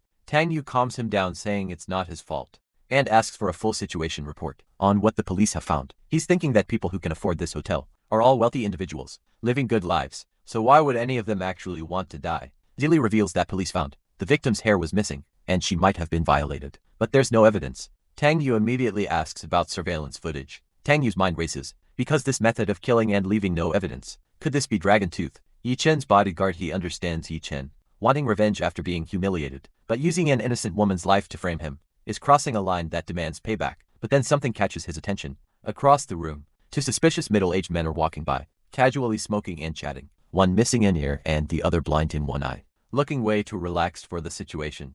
Zili leans in and asks if Tang Yu suspects those 2 shady-looking characters might be the culprits. Tang Yu tells him it's not them. He already knows who did it.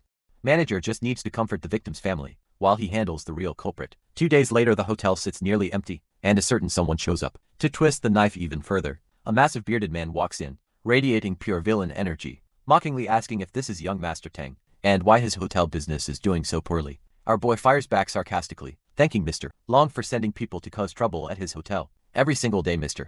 Long claims he can't help it, since the deceased was a senior executive at his Long Chen group, so he has to fight for her rights. And then he drops the ultimatum: either shut down the hotel or sell it to him, because this man clearly came here to make our boy's life miserable. So Dragon Tooth's real plan becomes clear, and it's not just about ruining the hotel's business, it's about humiliating the Tang family and bleeding them dry. He throws down the ultimatum like a true villain. 50 billion, either sell the hotel or watch it go bankrupt. And this man looks way too proud of himself. Tang Yu immediately thinking 50 billion, that's straight up robbery, because even quadrupling that price wouldn't cover the hotel's actual value. But our boy just smirks and tells Dragon Tooth to kick rocks, saying even a year of sabotage won't make him sell. And honestly, the audacity is refreshing, and Dragon Tooth does not take rejection well, because this man literally kicks the entire table across the room, like a child throwing a tantrum. Meanwhile, Manager Zhao is watching this display of raw violence, and genuinely wondering if he's dealing with some kind of monster right now. But Tang Yu recognizes exactly what's happening here.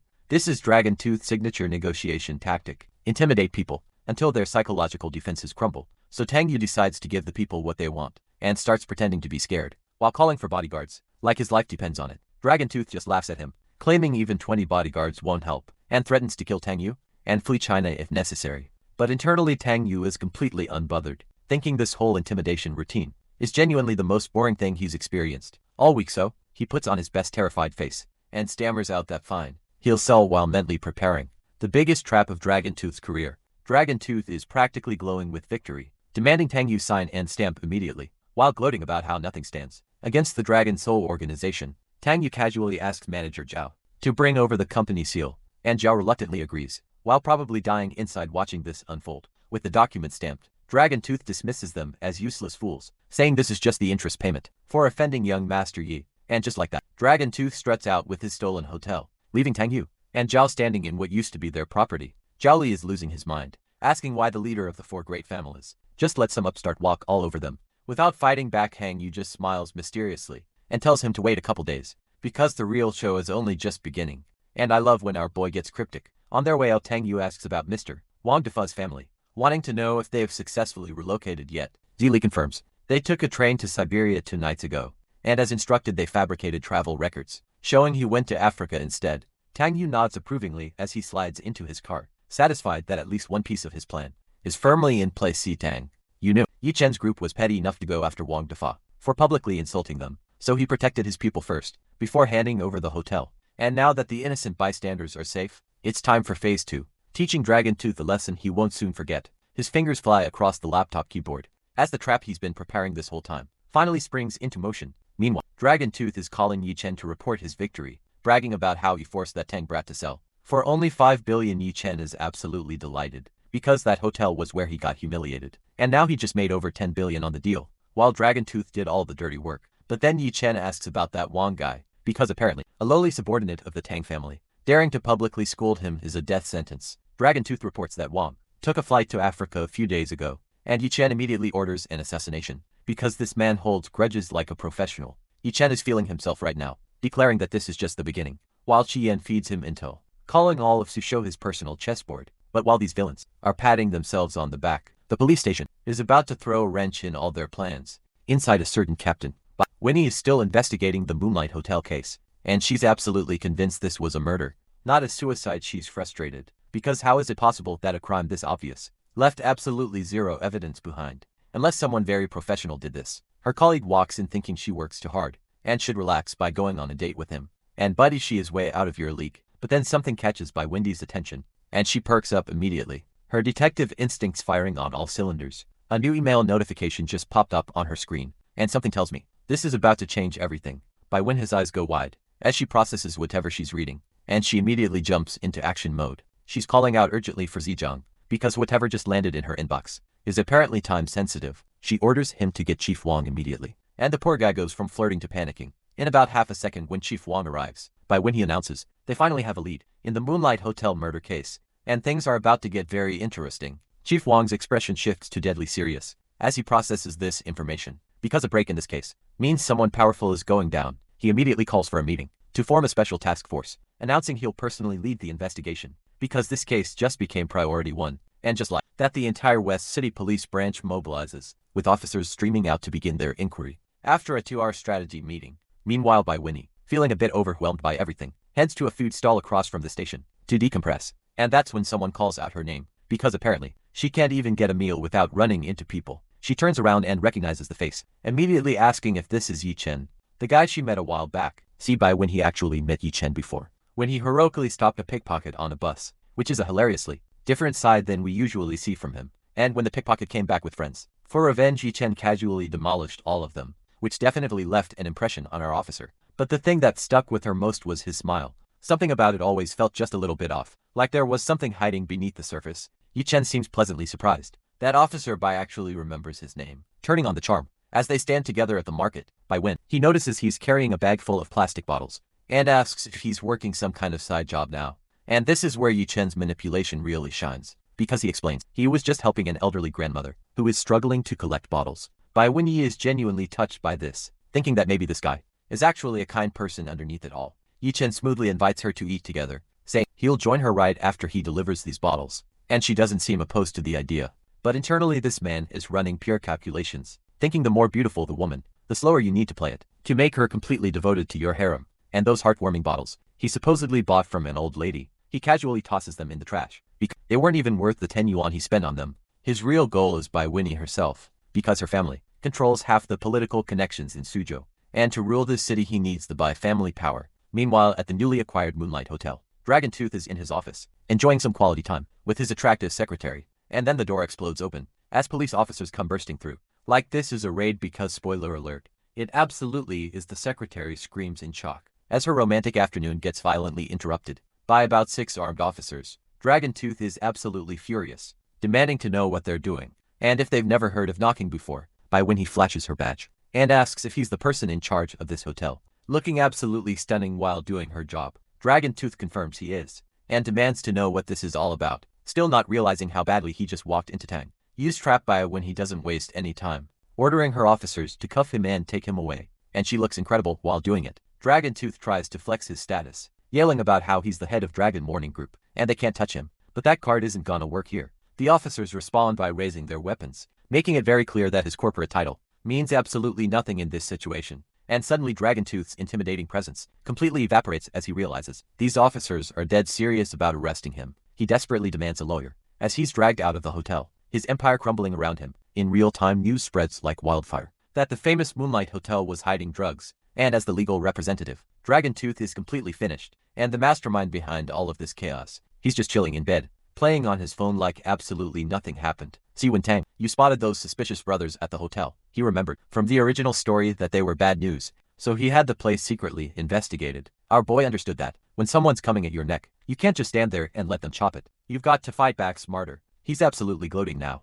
telling Dragon Tooth he deserves it for using innocent people's lives as pawns, while also cursing the system for making his life so complicated. And the system, ever the supportive companion, responds with the loving message of keep barking dog, because these two have such a healthy relationship. Tang Yu stares at his phone in disbelief, processing that his own system just called him a dog, which honestly tracks for this partnership. He angrily tells the system to get lost, because being called a dog by your own cheat ability is a new low even for him. But then his phone rings with an incoming call from Bai Wenyi, and now he's wondering what the beautiful police officer could possibly want from him. Tang Yu stares at his phone, his mind racing because if Bai Wenyi figured out he sent that anonymous email, this conversation could get really awkward really fast. See, here's the thing about Tang Yu and Bai Wenyi. They actually know each other, since both their families are pretty prominent in Suzhou, but she's never exactly been his biggest fan, and the reason for her poor impression is this green-haired menace right here. Chen Ming, the most famous playboy in all of Suzhou, and Tang Yu's best friend. Our boy answers the call with maximum charm, asking if Miss Bai is calling for a heart-to-heart chat so late at night because why not test the waters. But Bai Wenyi is absolutely not here for the flirting, ordering him to come to the West City branch. Immediately in that no-nonsense police officer voice, Tang Yu asks what for, and she hits him with the classic cop move. Just come or I'll bring people to your house to arrest you, which honestly tracks for their relationship. He figures since he's not the legal representative or person in charge of the hotel anymore, this is probably just a formality, so might as well get it over with. Li catches him heading out, and immediately assume he's going to see that Kinming guy again, because what other explanation could there possibly be? Tang Yu just grins, and casually drops that he's going to jail for a bit, which honestly is the kind of energy we've come to expect from our protagonist. And there she is, waiting at the West City police station, Officer Bai Wenyi, looking absolutely stunning while holding handcuffs. And honestly, the gooners are eating well today.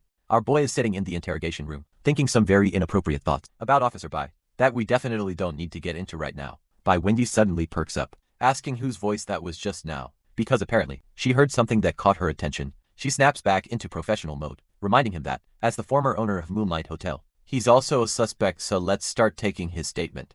Tang Yu lays it all out, explaining how he would have reported it directly, but Dragon Tooth forcibly bought the hotel, then framed him by killing someone and making it look like suicide. By when he is connecting the dots now, she suspected Tang Yu sent that email and wanted to scare him for info, but she didn't expect to get this much. She grabs her notes tighter at the mention of Dragon Tooth, because this case just got a lot more interesting than she anticipated. Tang Yu remembers one more thing. The woman Dragon Tooth killed, her hair might still be hidden in his house, and he'll send over the details later. And just like that, Bai Wenyi wraps up the investigation and thanks him for his cooperation, looking gorgeous while doing her job as usual. Our boy stands up and smoothly asks if Officer Bai could treat him to some barbecue as compensation for his trouble, because you miss every shot you don't take. And surprisingly she agrees, but says next time since she's busy now, which honestly is way more positive than anyone expected from her. Tang Yu is genuinely shocked, thinking maybe he should have played it cooler. But also wait, is this woman actually gonna treat him to a meal? Meanwhile, Bai when he is internally disgusted, thinking, does he really believe she'd be attracted by his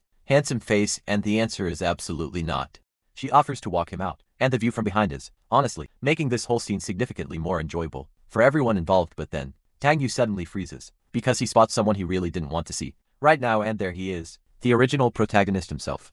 Ye Chen, thinking with a smirk that here's the man who's about to go to jail, which is absolutely not how this is going down. Ye Chen is internally raging about why Tang Yu is with Bai Wenyi, while our boy is thinking, this playboy really believes all the beautiful women belong to him. Bai Wenyi asks what's wrong, and if he's here to report a crime, looking absolutely stunning, while completely unaware of the tension brewing. Ye Chen smoothly explains, he's here to visit a friend of his who was arrested, meaning Dragon Tooth, because of course these two are connected. Tang Yu can't help but smirk internally, thinking great the original protagonist is friends with the literal murderer, which honestly tracks, and just like that, with ever slight good impression by Winnie had of Yao-chen, completely evaporates because someone who hangs out with criminals is definitely trash. She coldly informs him that the nature of Dragoontooth's crime is very serious, no visitors allowed for a month. Yachen tries a different approach, explaining that actually he's Dragoontooth's boss, and if Dragoontooth really broke the law, he'd be the first to report him. Then Yachen points directly at Tang Yu and claims that Dragoontooth only took over the hotel recently, so the previous owner, Tang Yu, is the one who should be arrested. And then Yachen says the quiet part out loud, telling her that women should just obey him, and what's the use of pretending to be righteous, which is absolutely wild. Tang Yu is analyzing the situation, noting that Bai Wenyi seems to dislike Yachen, when she should be head over heels, after his staged pickpocket encounter, and the plastic bottle act, and Bai Wenyi is absolutely shocked, realizing that even their initial encounter was deliberately created by this guy called Yachen, which changes everything. She turns to Tang Yu with a warm smile, thanking him for cooperating today, telling him to go home and rest, and promising to treat him to a meal next time. And then she hits Yachen with the cold reality that, since he's Dragoontooth's boss, and the hotel is his property, he should also prepare to be investigated, which is chef's kiss. Tang Yu is completely confused now, wondering what the hell is going on, and why she's suddenly being so gentle with him, of all people. And then she walks in some way. Manhwa has everyone's full, undivided attention. Yachen is internally pleased, thinking that this girl always says she wants to stay away from him, but when he's really in trouble, she still rushes over. He greets her with that confident smirk, saying Moi you came, clearly assuming she's here for him, because of course she would be, but Sumoy walks right past him, and asks Tang Yu if he's okay, looking absolutely devastating. While completely ignoring the original protagonist, Tang Yu is internally screaming, begging her not to come over here and provoke the Dragon King, because look at Yachen's face. The scoundrel will definitely come after him tonight. Sumoy is confused by his reaction, while Tang Yu realizes that Yachen doesn't actually think she's interested in him, right? That would be absolutely crazy. Sumoy casually says he should be fine now, so let's go home then. While Tang Yu is sweating bullets, trying to survive this situation, Tang Yu complains about her pulling this trick again, saying don't be like that Su. He's still just a 100+ pound kid, and this isn't appropriate. Yichuan is absolutely seething, wondering how the woman he likes can be so intimate with someone else, right in front of him, and convincing himself her eyes don't lie. Tang Yu decides if he can't handle it, he can at least avoid it. Time to run. While Bai Wenyi asks if he's alright from behind, and just when things couldn't get more complicated, Wang Yishu rushes in after hearing the news, only to find Sumuyi already there, and holding on to Tang Yu's arm. Sumuyi immediately goes on high alert, because she recognizes competition when she sees it, and this pink-haired beauty is definitely that. And now we have a full-blown catfight brewing between two of Susha's most gorgeous women, with Tang Yu stuck in the middle, like a deer in headlights. Wang Yishu opens with the first strike, mockingly calling her sister Su the #1 ice beauty of Susho, saying she didn't know she had such a proactive side. Sumaya fires back immediately, asking what any of this has to do with her, looking absolutely gorgeous, while being absolutely savage. Tang Yu tries to defuse the situation, telling them to stop fighting over a handsome guy like him because it breaks his heart, which is not helping. Wang Yishu doubles down, claiming that Sumiyu is holding her boyfriend's hand, and if she likes handsome guys, she can introduce her to some. Just don't harass her, man. Sumaya Wei hits back with the nuclear option, asking if she really has such thick skin to call someone else's fiancé. Her boyfriend Wang Yisu responds with a pop quiz, asking if he's really her fiancé.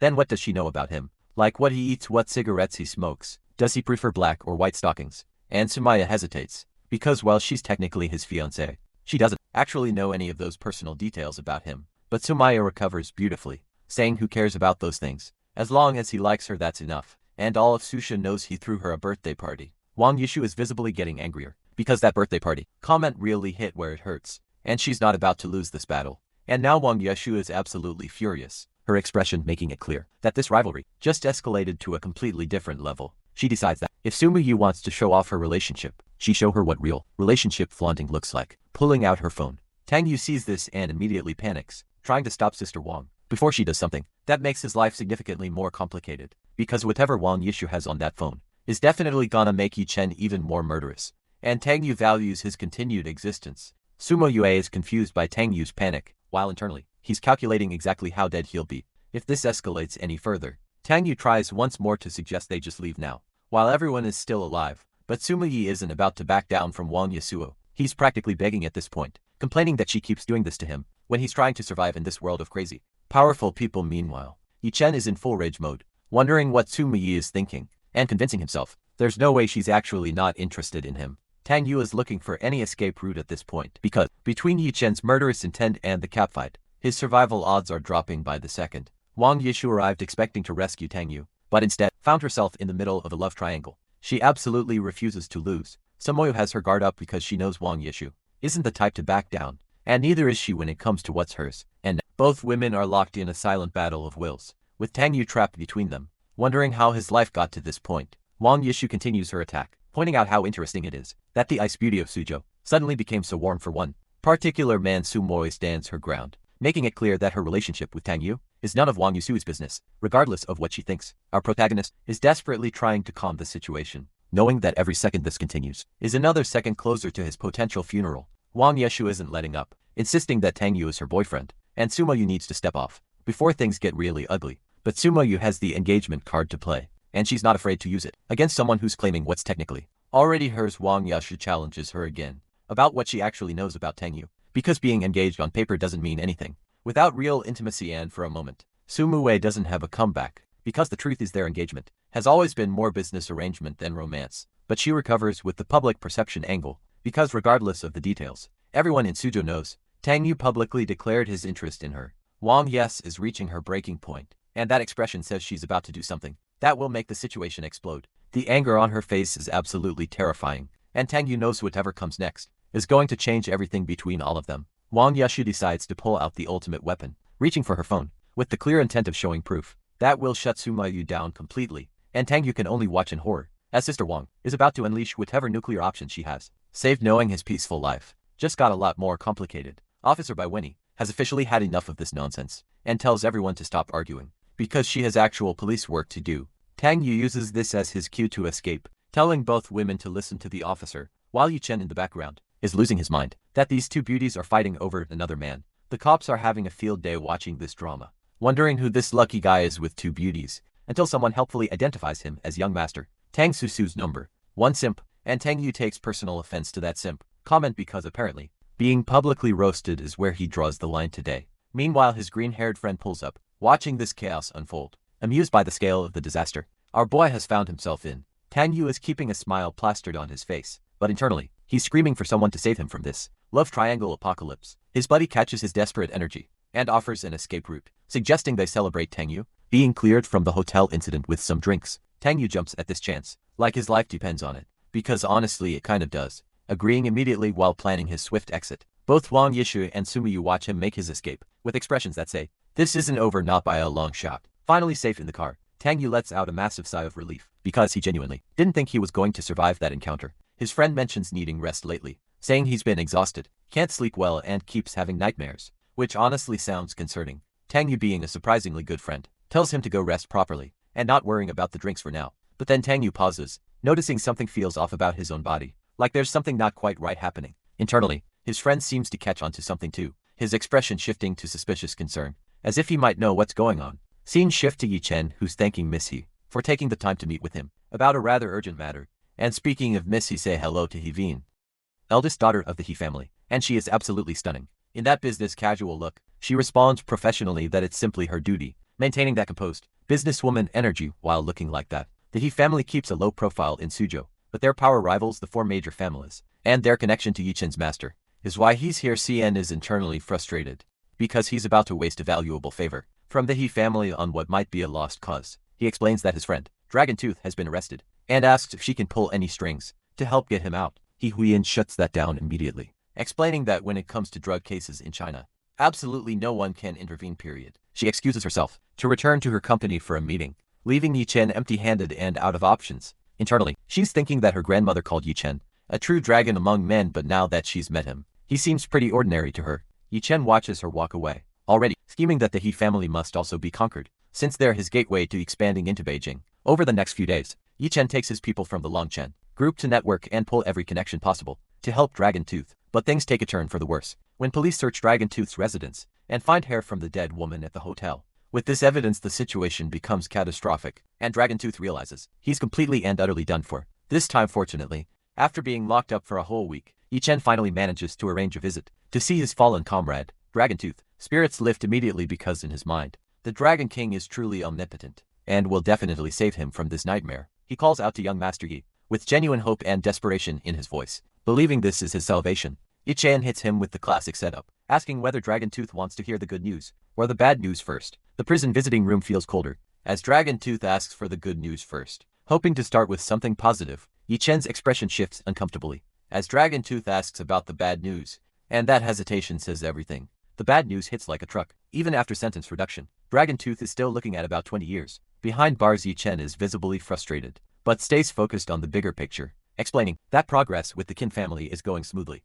and Dragon Tooth just needs to endure until they control Suzhou. He promises Dragon Tooth they'll meet again soon, as he prepares to leave, which is cold comfort for a man facing 2 decades in prison. Now let's shift to Antique Street, home to the prestigious Dubalu shop, which happens to be a Tang family business. The shop is managed by Zhao Goshen, a loyal Tang family employee who's been working here since he was a teenager. Over 30 years now, he presents the monthly accounts to Tang Yu, proudly reporting that the shop's profits have been quite strong these past few months. Tang Yu starts reviewing the numbers, but his attention snaps elsewhere when he overhears someone claiming to know about feng shui. To a miskin recognition hits Tang Yu immediately, as he thinks to himself that he knows exactly who those 2 voices belong to. Our boy's expression shifts as he prepares to intervene, because he's not about to let this slide unchallenged. Sure enough, it's Yi Chen walking with the lovely Qin Iris, and she's asking if he really knows feng shui as well. Yi Chen smoothly claims he's quite skilled in feng shui, and only took the security job temporarily to make ends meet, which is maximum cap energy. And that's when Tang Yu drops the bomb, calling out that Yi Chen deliberately threw a snake into someone's house, then played hero, and he's the reason the Qin family has feng shui problems in the first place. Miss Qin is caught completely off guard, looking around confused and asking, who's even talking right now? She pauses because that voice sounds strangely familiar, like someone she's encountered before, and then the pieces click together as she realizes Yi Chen staged the snake incident and caused all her family's feng shui problems deliberately. Let's rewind a bit to that prison conversation, because the implications of what Yi Chen said deserve more attention. When Dragon Tooth asked about the bad news, you could see Yi Chen calculating exactly how to deliver devastating information. 20 years is essentially a life sentence for Dragon Tooth's goals, and the weight of that reality is crushing him. But Yi Chen's priority is clear. The Qin family scheme takes precedence, and Dragon Tooth is just collateral damage. In his master plan that promised to meet again soon, is the only hope Dragon Tooth has left, and he's clinging to it desperately. Now back to Antique Street, where Tang Yu is about to throw a wrench into Yi Chen's carefully constructed scheme. Zhao Goshen had no idea his routine workday would turn into a front row seat for some serious family drama. The account books are completely forgotten now, because Tang Yu has much bigger fish to fry. At this moment, Yi Chen's whole feng shui master act was designed to infiltrate the Qin family, and Tang Yu just caught him red-handed. Our protagonist knew exactly who was behind these schemes the moment he heard that voice pitching mystical services, and he decided this was the perfect moment to expose the truth to someone who deserved to know it. Yeah, Chen definitely wasn't expecting to run into Tang Yu at this antique shop, and his carefully crafted persona is about to crumble. All that confident talk about being a feng shui master means nothing when someone can prove you're actually the one creating the problems. Tang Yu's accusation hangs in the air, exposing Yu Chen's entire operation in front of the very person he was trying to manipulate. Miss Chen is still trying to process what she just heard, because this changes everything about her situation. That familiar voice belongs to someone who apparently knows all of you Chen's dirty secrets. She needs to hear more. The truth is finally coming out. The man she trusted to fix her family's problems is the snake who created them all along. Tang Yu is already cooking up a scheme, casually mentioning they should raise the price on that item to about 30 million, and his reasoning is absolutely devious. He's thinking that, since Yi Chen definitely wants this item, why not make that scumbag pay through the nose and donate the profits to charity? Zhao Goshen is immediately on board, assuring young Master Tang that he completely understands the assignment. Tang Yu gives him the thumbs up, trusting his loyal shop manager to handle the rest of this beautiful trap. But our protagonist has bigger plans in motion, thinking about how the Qin family storyline still needs to proceed smoothly before he can expose Yi Chen's true colors. From behind the scenes, Tang Yu heads out of the shop, while Zhao Goshen watches, both knowing exactly what kind of customer is about to walk into their perfectly laid trap. Zhao Goshen explains the item to himself. Apparently this thing originally came into pieces, representing yin and yang, and if placed in a location with extremely heavy evil energy, well, let's just say this jade talisman has some very interesting properties. Half an hour later, their target finally arrives, and we've got a new face, some silver-haired pretty boy in a sharp black suit with red eyes that scream main villain energy. And this guy immediately starts complaining about the price, accusing them of robbery for charging 30 million, and claiming they must have added 2 extra zeros. But the price tag is right there in his face, 30 million. Yan and Zigaoshen isn't budging one bit. Zigaoshen calmly defends the price, claiming this is a valuable treasure from an actual Song Dynasty princess tomb, and the price is already very reasonable. Our silver-haired friend isn't having it though, claiming he knows more about these things, and offering only 500,000, saying one of the things he hates most is when people try to cheat him out of money. but Ziga Shun plays his trump card, casually, mentioning that a feng shui master from Hong Kong already said this is a valuable treasure, and is coming tomorrow to buy it. So take it or leave it, and you can see the gears turning in Silverhair's head, as he realizes he might actually have to pay this ridiculous price if he wants the item finally. He keeps telling them to just wrap it up already, because he needs this thing more than he needs his dignity. And now we see what's really going on. This guy is thinking that 30 million is nothing compared to conquering the Qin family, and their hundreds of billions in assets. Zhao Goshen happily agrees to wrap it up, barely containing his satisfaction at this absolute fleecing, but internally he's laughing, thinking that if this idiot believes this junk can help him fight against young Master Tang. Meanwhile, we shift to a completely different scene, where old Master Wang is enjoying his daily calligraphy practice, like the distinguished gentleman he is, but something goes terribly wrong. He hasn't even finished the first character, when suddenly the brush falls from his hand, his heart rate drops sharply, and he can't breathe, clutching at his chest, as whatever is attacking him takes hold. Cut to old Master Wang's bedroom, where our gorgeous, pink-haired Wang Yishu is standing by his bedside, looking absolutely stunning even in a crisis. Wang Yishui asks Sister Yue what exactly is wrong with her grandfather, and honestly, she's asking the question everyone wants answered. Zhang Xiaoyu delivers the bad news, saying the old master's condition is dangerous, with his organs slowly failing, but she can't find the specific cause. The room full of family elders is in disbelief, because if even Zhang Xiaoyu, with her superb medical skills, can't find the problem, what chance do they have? But hold up, we've got a snake in the grass. This pink-haired woman with glasses is thinking about how the scene was naturally her doing, targeting the old master directly after young Master Yi's previous plan failed, and she has the audacity to internally monologue about how Grandpa shouldn't blame her for being heartless, since he was just biased, which is absolutely unhinged villain energy. Wang Yishu desperately asks what they should do, wondering if they should call old Dr. John to try. Zhang Xiaoyu admits that if she can't figure it out, her grandfather probably won't be much help either, but there is someone who can come and help her. Wang Yishu perks up immediately, asking who could possibly help, when even Xiaoyu is stumped, and Zhang Xiaoyu drops the name. That makes everything make sense. Brother Tong Yu. Tong Yu arrives like the reliable protagonist he is, telling Wang Yishu not to worry, since old Master Wang is a good person, and heaven will protect him. Wang Yishu immediately grabs him, and urges him to go take a look quickly, practically dragging the man to her grandfather's bedside. The people in the room are confused though, wondering why Zhang Xiaoyu is calling Tang Yu over at a time like this, since he doesn't know medicine. Tang Yu stands by the old master's bedside, wondering what kind of illness this could be that even Zhang Xiaoyu can't diagnose, and if the storyline is forcing him to play divine doctor now, but then he sees it. Strange golden threads wrapped around the old master's heart, and immediately recognizes it as Yi Chen's golden silkworm curse.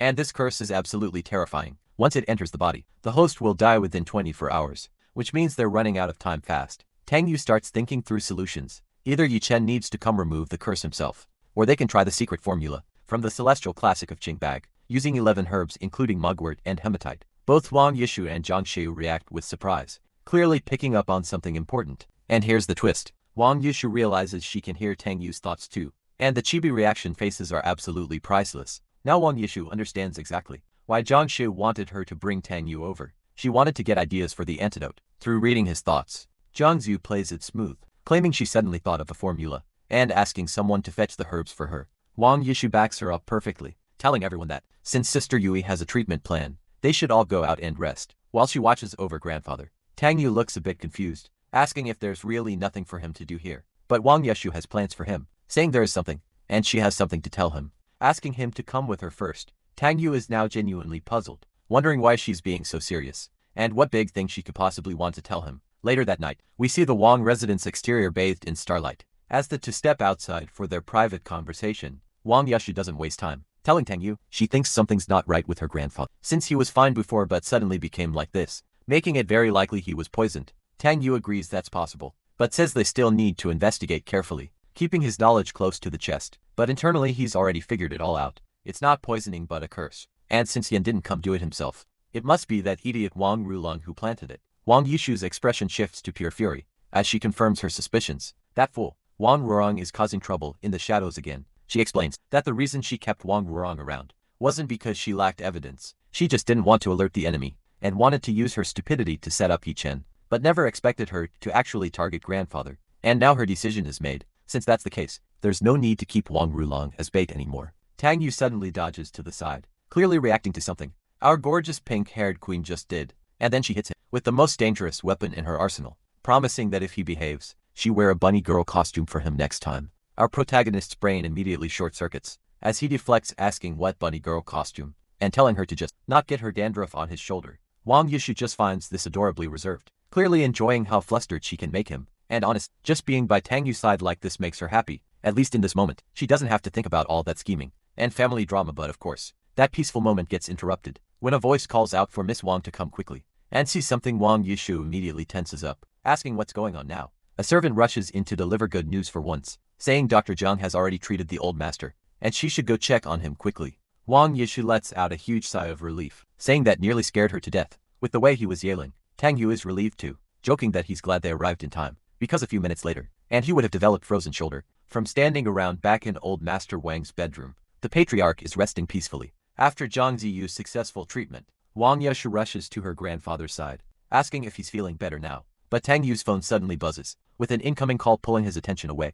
At the worst possible moment, he excuses himself, telling everyone to hold on, because he needs to step out to take this call out. In the hallway, Tang Yu answers with a casual greeting, asking what's up. It's his green-haired friend on the other end, reminding him about how he said he'd come when they needed a feng shui expert for their house. As soon as Tang Yu leaves, Wang Yushu wastes no time, gathering everyone in the Wang family ancestral hall for what promises to be some serious family business. Wang Yushu addresses the family elders directly, saying there's something important she wants to discuss with everyone, and our resident trader, Wang Rulong, is starting to panic, thinking she never imagined Yangshui would actually cure grandfather's illness, and now wondering if her involvement has been uncovered. The family elders look confused and surprised, clearly having no idea what's about to go down. Wang Rulong tries to calm herself down, thinking it's fine, since even if Wang Yushu discovers the truth, she has no evidence to prove anything. But Wang Yushu isn't playing games. She grabs Wang Rulong and drags her before the family ancestors. And this is about to get ugly. She commands Wang Rulong to kneel down, and there's absolutely no room for negotiation. In that tone, an older woman jumps to Wang Rulong's defense, demanding to know what Zishu is doing and why she's suddenly making her brother kneel. Like this, Wang Rulong tries to play innocent, looking up nervously and asking if there's some kind of misunderstanding between them. But Wang Yushu lays out the charges, accusing her of colluding with outsiders, betraying the family, nearly causing huge losses with the Farsi company deal, and cursing their grandfather. Wang Rulong admits the Farsi cooperation was her mistake, but desperately denied having anything to do with grandfather's situation. The older woman sides with Wang Rulong, telling Wang Yushu she can't just make wild accusations without any evidence to back them up. But Wang Yushu just smiles with absolute confidence, saying that's fine because she bring the witness. And honest, this is about to get so much worse for Wang Rulong. And here's Wang Yushu's witness, Li Deshan, the vice president of Wang Corporation, who was colluding with Wang Rulong this entire time. And the moment Wang Rulong's father sees him, recognition hits instantly. That's the guy, that's the accomplice. And Li Deshan doesn't even try to hold back. He confesses every single detail of what he and Wang Rulong did together. And when Wang Rulong's father hears the full truth, this man absolutely loses it, because in a noble family like theirs, there is nothing worse than betrayal. He grabs Wang Rulong and starts beating her, right there in front of everyone, because harming the patriarch is a crime, punishable by death in this family. And he's not stopping either. This is a full-on family discipline session, and Wang Rulong is getting absolutely destroyed. And Wang Yushu just watches with her arms crossed, not saying a single word, letting the punishment play out, until Wang Rulong is beaten half to death, before she finally speaks up. She tells the family that this whole thing can't be entirely blamed on Wang Rulong, because someone else had even more sinister intentions, and they need to take revenge on the real mastermind. And the entire Wang family erupts, every elder in the room, demanding that whoever was behind this needs to pay the price. So, the Wang family immediately starts searching for Yi Chen's whereabouts, getting ready to bring the full force of their clan down on him. And Wang Yushu wastes zero time, launching every business under the Wang family name into a full-scale attack on the Longchen group, telling Yukin to just wait and see what's coming. Meanwhile, over at the Kim family estate, things are getting just as chaotic. 2 days ago, they announced they were inviting feng shui masters from everywhere to solve their problem. And with a reward of 1 billion yuan on the table, feng shui masters from all over the country came running, because of course they did. That's 1 billion yuan. And as Tang Yu drives up to the Qin estate, guess who he happens to spot standing right outside? Yi Chen himself, just casually hanging around. And Yi Chen is already over here chatting up Miss Qin, asking her how the talisman he gave her is working out. But here's the thing, Miss Qin already took that talisman apart this morning, and it turns out it was just a hastily scribbled piece of paper with a dried drop of blood on it. Total fraud, she figures. King Kexen must have been fooled by the talisman, but she's feeling generous today, so she exposed Yi Chen's true colors later. And then she asks where Qin Ming went, but what she really wants to know is who her real benefactor is, because she's determined to thank them properly. If they're here tonight, she noticed Yi Chen was muttering her brother's name earlier, which means they know each other, and that should make finding her benefactor a whole lot easier. After Yi Chen and Miss Qin head inside, our boy Tang Yu finally gets out of the car, fashionably late as always, And who does he find waiting for him? Uncle Zhao already here and ready to roll. Zhao Gaoshan says, there's no way he'd miss a show like this. One that's gonna bring glory to the Tang family name. And Tang Yu immediately connects the dots. Think, this is definitely about that 1 billion yuan reward from the Qin family, so he tells Uncle Zhao that they're all counting on him today. And he absolutely must secure that billion yuan reward. No pressure or anything. And Zhao Gaoshan just pats his chest and says, no problem, looking way too confident for a man about to walk into something he probably can't handle. Because internally this man is already fantasizing about how his status in the Tang family is going to skyrocket, how he'll prove himself as the most indispensable servant they've ever had. And then Tang Yu's green-haired buddy, Qin Ming, shows up, asking what's got his big brother in such a good mood. Tang Yu tells him he's just happy for the Qin family, because today, their problem is definitely getting solved. But Qin Ming isn't nearly as optimistic, saying none of the feng shui masters have been able to do anything, and one of them even ended up vomiting blood. But Tang Yu just gives him that trademark confident smile and tells him not to worry, cause this matter will definitely be resolved today. They head inside the Qin mansion, where the remaining feng shui masters are gathered, in a dimly lit room, all trying and failing to deal with the problem. And of course Yi Chen is already in there talking trash, saying these so-called famous feng shui masters are completely useless, especially that fraud master Zhao. And naturally, one of the feng shui masters isn't having it, demanding to know where this arrogant young punk came from.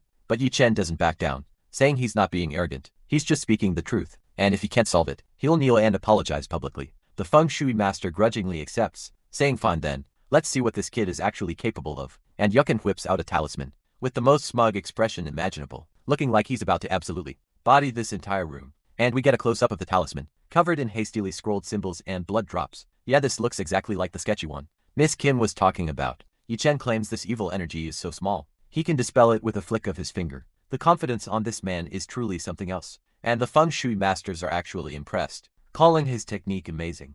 But then out of nowhere, Ziga Ocean's voice rings out, calling Yi Chen a fraud, and declaring that young Master Tang is the real master. And Tang Yu's face is absolutely priceless right now, because he has zero idea what Ziga Ocean is doing, or why he's being dragged into this. The Qin family members are confused too, asking if the evil energy isn't already gone now, thanks to what just happened. And Zhao Gaoshan is about to smugly explain why everyone is wrong when something unexpected happens, because the dark energy that was supposedly gone, it suddenly gets absorbed right back into the room, meaning Yi Chen's talisman didn't actually do anything. People start coughing and choking as the evil energy floods back, even worse than before. The Qin family members are in full panic mode now, because whatever that was, it definitely just made things worse. Tang Yu is thinking something doesn't add up here.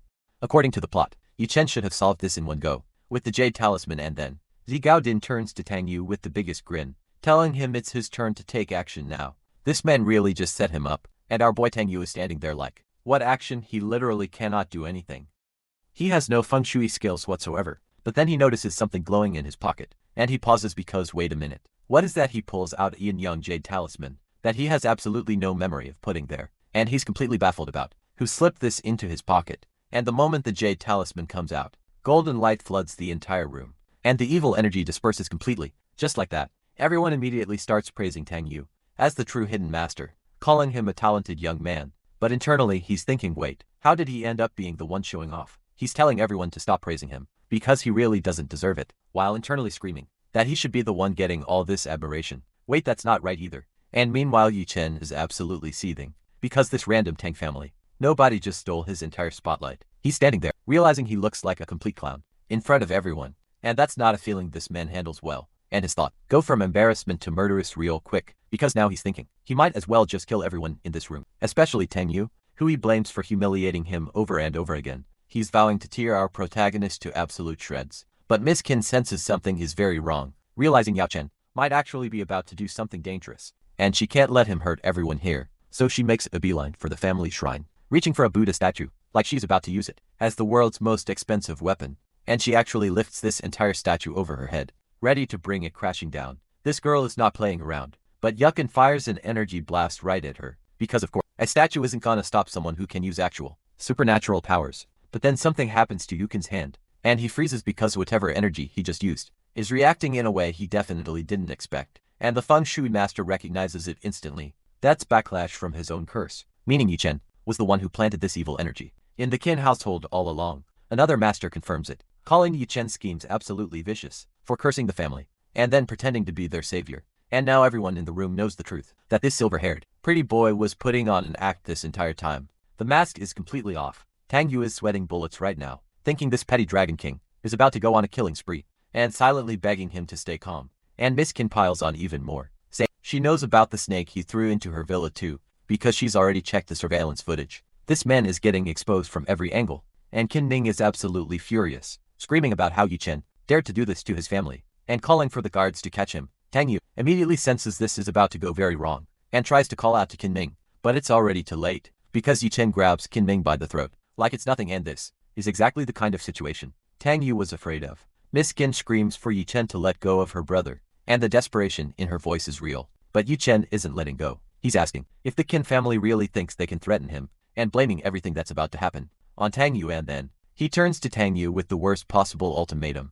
Either the Kin boy dies or Tang Yu takes his place. Our protagonist is thinking, how is this his fault? Miss Kin tries to de-escalate, telling Yi Chen to just leave, and the Kin family won't hold anything against him. But Yi Chen isn't interested in peaceful resolutions, pointing at Tang Yu and saying this should be his decision to make. And Kin Ning, even while being choked, tells Tang Yu not to come, saying his brother's skills can barely kill a chicken, and there's no point in both of them dying. At worst they'll be brothers again in the next life. And Yi Chen just looks at Tang Yu with that villain smirk, asking if this useless trash is really gonna stand there and watch his brother die. Now what is our boy gonna do? And our boy Tang Yu steps up, telling Yi Chen to let Shinming go, and that he will take his place instead. He's thinking, yeah, this Dragon King has completely lost it. But even though he wants to stay low-key and quiet, even a coward has limits, and King Kexen, who used to think Tang Yu was nothing but a sycophant, after 3 years of him following her around, is now looking at him completely differently, because what woman wouldn't respect a man who steps up like that? Tang Yu proposes the deal. Let Shinming go, and they settle this with a fair duel outside.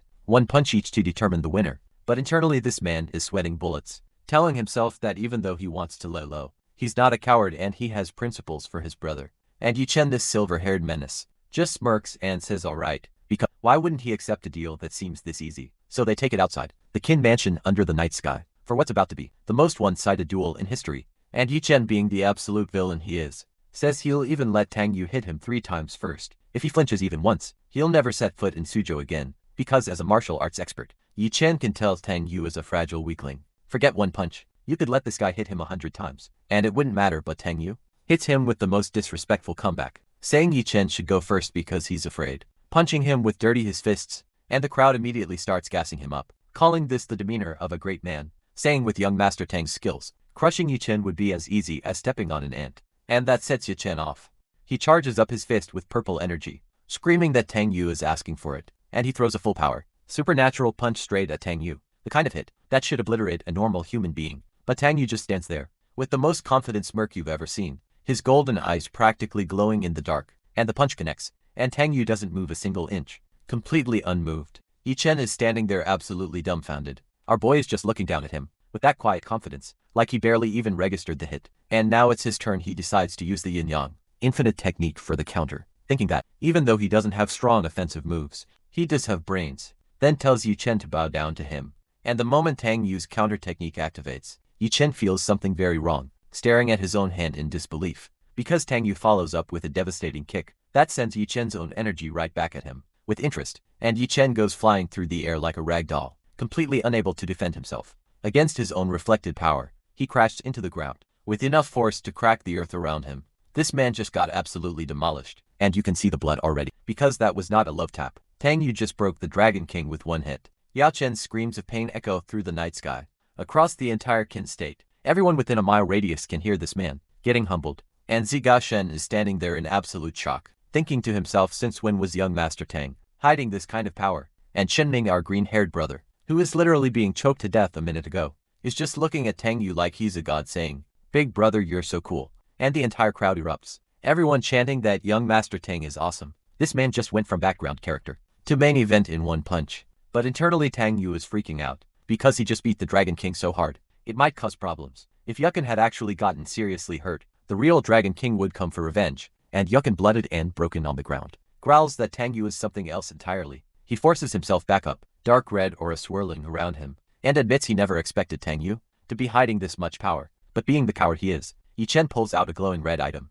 and announces he's retreating for now. He promises that once he recovers, he'll come back and kill everyone. Classic villain escape speech. But Qin Kexen is not having it. She orders everyone not to let him escape, putting bounties on the table. 10 million for a broken arm, 100 million if they kill him. This girl means business, and Yi Chen is absolutely losing it now, screaming at everyone not to come near him. The fear in his voice is very real, but the guards don't care about threats. When there's 100 million on the line, they charge in without hesitation, and Yi Chen is staring them down with pure rage, but this time he doesn't have the power to back it up. Meanwhile, Tang Yu is watching this unfold, thinking these people are way too vicious. If the Dragon King actually gets beaten to death here, how is the plot supposed to continue? And they do not hold back. Yi Chen is on the ground, getting absolutely worked over by the guards, covered in bruises and scratches, and one of the guards stomps on his escape item, crushing the red crystal into pieces under his shoe.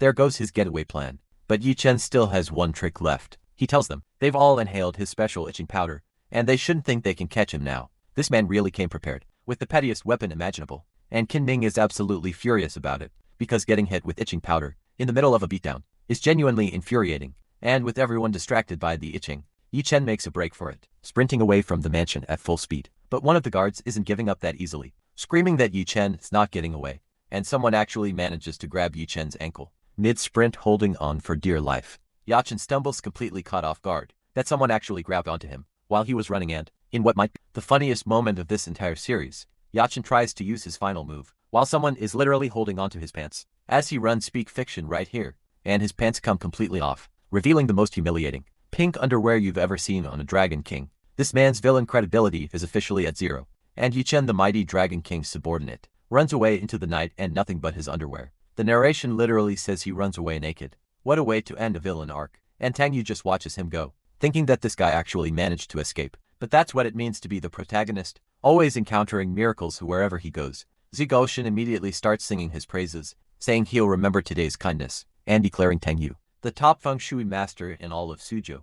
Does anyone disagree? And Tang Yu's face when he hears that is absolutely priceless, because he definitely did not sign up for this title. And the compliments keep escalating, with another guy saying it wouldn't be an exaggeration to call young Master Tang the best in all of China. At this point they're just making stuff up, and internally Tang Yu is cringing so hard, he could carve out 3 entire palaces. With the second-hand embarrassment, he begging them to stop with the flattery, so he puts on his humble face, telling everyone he just did some insignificant work, and they shouldn't think too much of it. Classic fake modesty, when you know you didn't actually do anything. And of course, that just makes everyone praise him even more, calling him talented yet humble, a true dragon among men. They're saying, what a blessing it is to have a son like him. But then someone calls his name from behind, and Tang Yu turns around to see who it is, and it's Qin Kessen, standing there under the stars in her white dress, asking if he's alright, and she looks absolutely stunning right now. So the Gooners are definitely eating well tonight, and the genuine worrying on her face is hitting different, because this is the same girl who used to want nothing to do with him. She closes her eye and sincerely thanks him for everything he did today.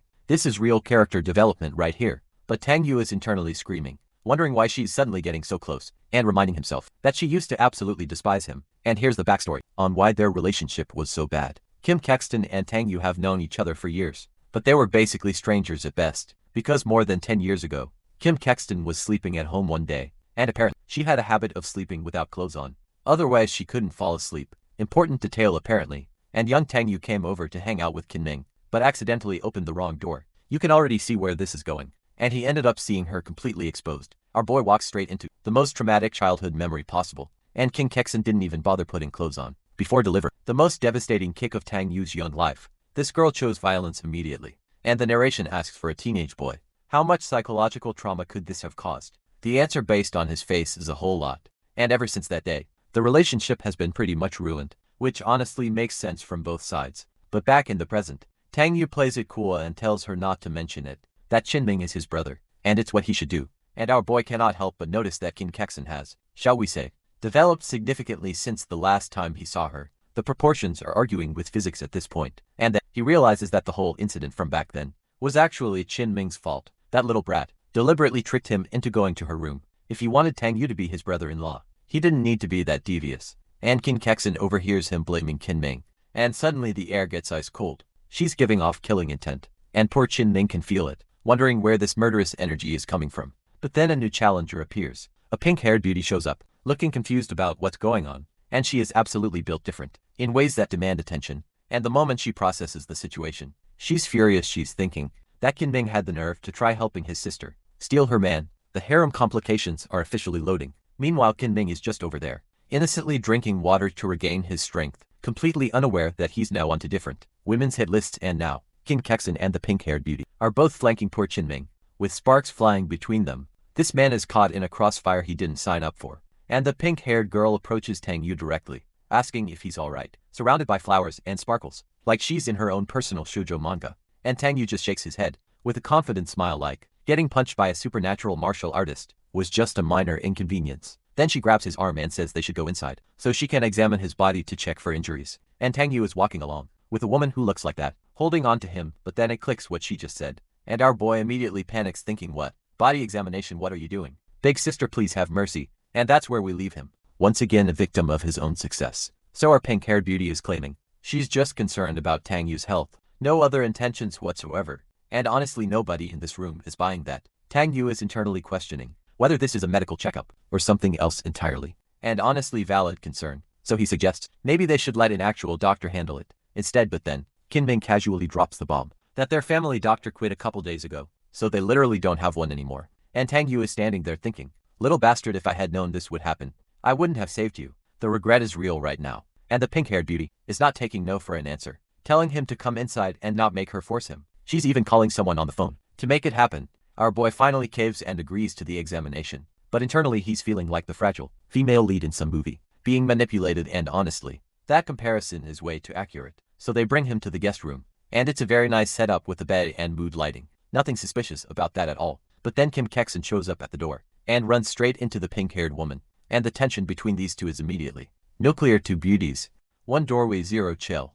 And the pink-haired beauty immediately goes on the offensive, saying she's here to examine him, and demanding to know what Kim Kekson is doing there. The territorial energy is off the charts, and apparently, the question on everyone's mind is whether Tang Yu also complimented her development, because apparently, that's relevant information right now. And Kim Kekson fires back that there's nothing special about the competition, claiming her own legs are much prettier. The Gooners are absolutely feasting on this comparison battle right now. Then she hits her with the ultimate card, reminding her that this is her house, and she has every right to check on the guy who saved her brother. And the pink-haired beauty can't really argue with that logic, so she grudgingly tells her fine, come in, but the anger vein on her forehead tells a very different story. And now the pink-haired beauty turns to Tang Yu and straight up tells him to take off his clothes so she can have a look. Our boy is physically recoiling from this command. Tang Yu desperately insists that he's really not hurt, and asks why he would lie about something like that. This man is trying everything to keep his clothes on, but she's already got his shirt open, and is touching his chest gently, asking if it hurts. And the angle of this scene is absolutely doing the Gooners justice.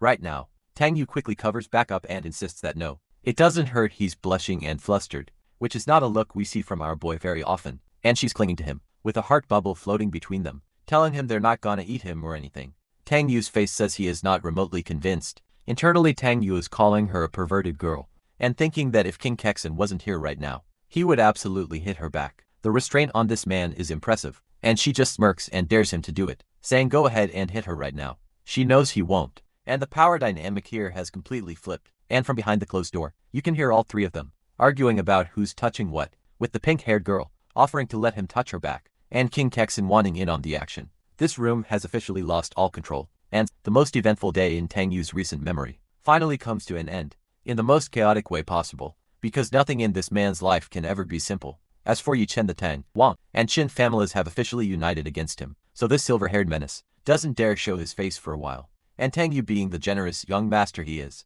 rewarded old Jia Goshen by sending him straight to the South Pole. Yes, the actual South Pole. With penguins you can't make this stuff up. But here's the big news: Tang Yu unlocked unlimited uses of the immovable Wisdom King skill, meaning his defense is completely maxed out. Now he doesn't have to fear the Dragon King's fists anymore, but our boy is nothing if not cautious. He's thinking he needs to find someone else to test this skill on first, because what if the system is straight up tricking him? Fair concern, honestly. And the narration reveals that in this family, there's only one person who dares to be rough with Tang Yu, which can only mean one thing. His father. The man is sitting in the living room and immediately asks if Tang Yu doesn't have work to do, questioning why he's being so bored. Classic dad energy right there. And Tang Yu just walks right up to his dad and starts messing with him, asking about the stock market and how business has been. And his dad is already reaching for the belt, telling Tang Yu to check for himself whether he's made money or not. The belt has come out, and historically speaking that means pain is coming. But instead of running away like he normally would, Tang Yu is standing there with the biggest grin on his face, literally asking his dad to hit him harder. This man is built different now, and his dad goes absolutely ham on him with the belt, swinging with everything he's got. But Tang Yu is just standing there, taking it all like it's nothing. And our boy has the audacity to taunt his own father, asking why he stopped and whether he skipped lunch. The disrespect is at an all-time high, and Tang Yu is loving every second of it. Meanwhile, his dad is standing there completely winded, wondering if something is wrong with his belt, or if he's just gotten too old to discipline his own kid anymore, and Tang Yu just skips away, saying that if his dad isn't gonna hit him anymore, he's leaving. The immovable Wisdom King skill is officially verified, and working perfectly. Our boy is practically dancing through the mansion, celebrating that his dad can't beat him anymore, when suddenly someone calls out to greet him, and standing right there is a brand new character in a maid outfit, introducing herself as Ling Han, and she is absolutely stunning in that uniform, because this Manhwa never misses with character design. Tang Yu immediately perks up, thinking that finally, he has a beautiful maid in the house, and this is the life a rich and handsome guy should have. The man is living his best life, but then Ling Han asks if young Master Tang has already forgotten her, and suddenly, things just got a whole lot more interesting, and Tang Yu immediately recognizes her as the girl from the star of a club. According to the original plot, she should be off causing trouble between Xinming and another young master, so how on earth did she end up at his house as a maid? His first thought is that Yi Chen must be behind this, trying to get revenge by planting someone in his household, and honestly that's a pretty reasonable assumption, given everything that's happened. But here's the thing, Ling Han apparently heard that the Dragon King was ambushed and injured by several experts while protecting a young girl. She has no idea about Tang Yu actually beating him up, which is a very important detail, so Tang Yu decides to play it cool and ask if she has any experience as a maid. Ling Han confirmed she can do laundry, cook and clean, and that she's specifically trained at a maid school, which yes, is apparently a real thing. Tang Yu puts on his young master voice and tells her that the Tang family is different, being the top of the 4 great families in Suzhou, and Ling Han smiles sweetly and says whatever he needs, just say the word. She is absolutely committed to this maid role, and the outfit is really selling it, so Tang Yu goes for it, and asks if she could give him a head massage, since he hasn't been sleeping well lately, and you can already tell where his brain is going with this, because internally our boy is thinking that he used to be afraid of this girl, but now times have changed. With his new defense skill, he's not afraid of anything anymore, and if he doesn't mess with her today, he'd be giving up his scumbag title to Yahello, and just like that, Tang Yu is laid out on the bed in his room, while Ling Han gives him a proper head massage. This man went from getting beaten by his dad to getting pampered by a beautiful maid in record time. She asks if the pressure is okay, and honestly the technique looks professional. This assassin-turned-maid has some serious skills outside of the killing department. Tang Yu says it's fine, but then adds that he has a question for her, and that smile on his face says this question is gonna be anything but innocent. Ling Han sweetly tells him to go ahead and ask her whatever he wants. She's keeping up the perfect maid persona, but something tells me she wasn't expecting what comes next, and Tang Yu asks with the most innocent face possible that he gets tired just dribbling a soccer ball. So doesn't she get tired doing maid work all day? He's looking up at her from a very specific angle, and the framing is absolutely doing its job, and you can see the anger vein popping on Ling Han's forehead as she forces that smile. This woman is an actual assassin. Being asked about her stamina for housework, she tells him that even if she's tired, it's nothing because it's an honor to serve him, and the camera angle from below is giving the gooners exactly what they ordered. But internally, Ling Han is thanking him through gritted teeth, while thinking that maybe she should just kill him. After all, the energy is absolutely radiating from this woman right now, but she catches herself thinking no, she can't get angry, because getting sick from anger won't help anyone. Finding information is more important than murdering her annoying new employer. Meanwhile, Tang Yu is lying there in absolute bliss, thinking this is the heavenly life, and her technique is so professional, but then he genuinely wonders why such a beautiful girl would become an assassin when that life is so dangerous, and Ling Han can apparently hear his thoughts, because the narration says she's slightly surprised, and even a bit touched. She's wondering, even knowing she's an enemy, he still thinks about her well-being like that, so she starts probing for information, casually asking if young Master Tang has any siblings. This is the real reason she's here, and the intel gathering has officially begun. Tang Yu tells her he's the only child in his family, but he does have cousins. Just casual conversation, or so it seems on the surface, and that immediately gets Tang Yu thinking about his traitorous cousin, Tang Ryu. He figures the guy probably won't make any rash moves, since he's under 24-hour surveillance, and Ling Han is silently processing all of this, thinking that Tang Yu is quite crafty. No wonder the Dragon King was at a disadvantage against him. Even a crucial chess piece like Tang Ryu is firmly under his control. She continues the massage, and asks again if the pressure is alright, maintaining her cover perfectly, while gathering every bit of information she can. And Tang Yu sits up and gives her a big thumbs up, fully satisfied with the service. This man is completely unaware that his new maid is secretly evaluating how dangerous he is. Ling Han then asks if this means she's passed the test, and can stay on as his maid, and the sweetness in that smile could give you a cavity, but we know what's really going on underneath, and Tang Yu is thinking that he can't just send her away directly, because that would be too obvious and might alert her. So the smartest move is to keep your enemies close. So he tells her that if she can adapt to the job, she's welcome to stay, and if not, she can quit anytime and still get her salary. Seems generous, but there's definitely a strategy behind it. because internally Tang Yu is thinking that, since she chose to stay on her own, she can't blame him for being shameless about it, and if she can't handle it, she should leave quickly. This man is playing for dimensional chess right now. But now we get Linghen's tragic backstory. Tang Yu knows that if her family hadn't been destroyed by Yi Chen's master, she would have been a young lady of equal status to him. Instead, she lost her parents and brother as a child, and was raised as an assassin by her enemy. And according to the original novel, even after discovering the truth, she would only hate Yi Chen's master, and remain devoted to Yi Chen himself. Because apparently in wish fulfillment novels, the hero can do anything and still be forgiven. But back in reality, Linghen reveals that the real reason she came to find Tang Yu was to get information about her missing brother. An elder in her organization told her that her parents were killed by an assassin group, and he only managed to save her. And as for her brother, the elder just said his whereabouts were unknown. But now she's starting to realize that the one who planned everything might actually be that elder she respected so much. And that's where we leave her, right on the edge of a devastating truth. Tang Yu notices something is off with Linghen, and asks her what's wrong.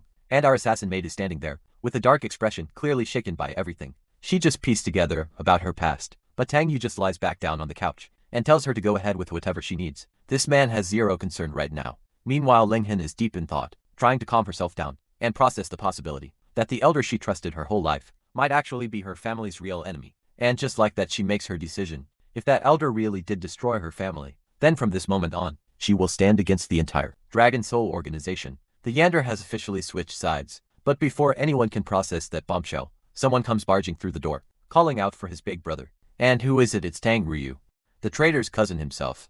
And Tang Yu immediately sits up, asking why he's here. Remember, this guy is supposed to be under 24-hour surveillance. And Tang Ryu puts on the biggest smile, saying he heard about Tang Yu's engagement to Miss Su, and brought an additional gift. Tang Yu accepts the gift with a smile, thanking him for being so thoughtful. On the surface, this looks like two cousins having a nice moment. Then Tang Yu casually asks how things are going at the company lately, keeping the conversation light, while he sizes up what his cousin is really up to. And Tang Ryu plays the humble card perfectly, saying there's still a lot to learn, and if only he had half of Tang Yu's talent. The flattery is absolutely dripping off this guy, and Tang Yu fires back without hesitation, saying yeah, if he had half his talent, that'd be great, because then he wouldn't have scored to 50 on his exam. Tang Ryu is completely thrown off, thinking big brother isn't following the usual script. He expected the typical polite exchange, not getting verbally demolished, but he quickly recovers, and gets to the real reason he's here. He tells Tang Yu he noticed the company accounts don't add up, and suspects management is cooking the books, asking Tang Yu to take a look together.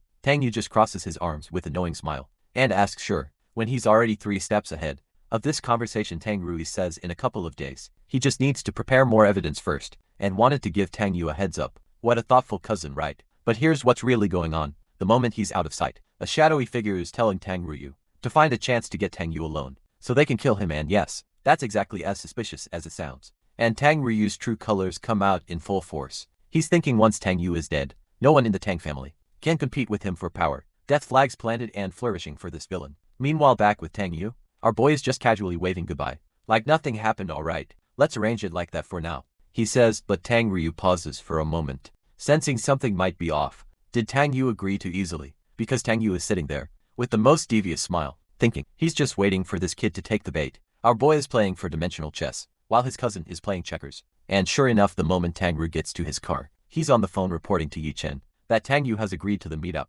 This whole thing was a setup from the start, and with pure malice on his face, Tang Rui declares that this time, Tang Yu will surely die. The death flags are now pointed in a very interesting direction. But back in his study, Tang Yu already knows everything. The Chen sent for martial arts masters to kill him, and our boy's response just for little brothers. That's all he's thinking. That even the Dragon King couldn't break through his immovable wisdom. King skill. So these 4 assassins working with Tang Ryu are just walking straight into his trap. But that's a problem for another day, because today is the annual meeting of the Sushi Business Association, and as the representative of the Tang Group, Tang Yu has to attend. And the moment he arrives at the venue, who does he run into but Qinming, rolling up surrounded by beautiful women, like he's some kind of playboy protagonist. The Gooners are eating well tonight, and before Tang Yu can even settle in, Qinming grabs him by the arm and says, come on. He's taking him to meet someone. Tang Yu looks utterly confused by this ambush. Tang Yu asks who they're meeting and why the mystery, already getting a bad feeling about this whole situation. And then it hits him. He realizes he let his guard down, because the person Qinming is bringing him to see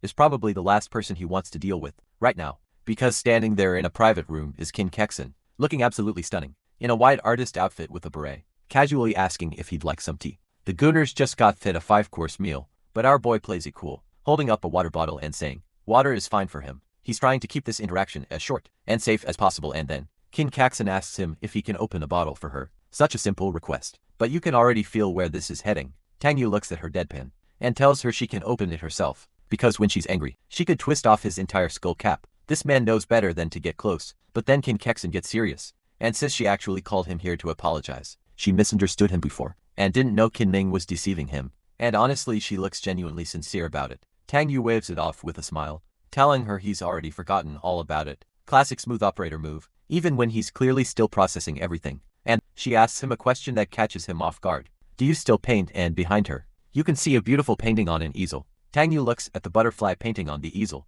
and admits he hasn't painted in a long time. There's something about this moment that feels surprisingly intimate. King Kaxin gently touches the butterfly painting and reminisces about how the three of them, her, Qin Ming and Tang Yu, used to come to her house and paint together. And here's where we get the backstory. King Kaxin has been sensitive and aloof since childhood, and, because of her status as the Qin family's young lady, her classmates flattered her to her face, but excluded her behind her back. The only ones who ever actually spent time with her were her brother Qin Ming and Tang Yu. The three of them would sit together and paint, and those were the only moments she felt like she belonged. Somewhere back in the present, Tang Yu compliments her painting skills, saying she's gotten much better than before, and you can tell this simple praise means a lot to her. And then King Kaxin says she should actually thank him, and asks if he remembers when he helped her paint a colorful butterfly. The way she's looking at him right now, with that warm smile, is absolutely devastating. Now here's the heavy part. Back then Kim Kaxin was severely depressed, and had even been secretly cutting her wrists. She only painted in black, especially black butterflies, because her state of mind was in complete darkness. But one day she had to leave in the middle of painting,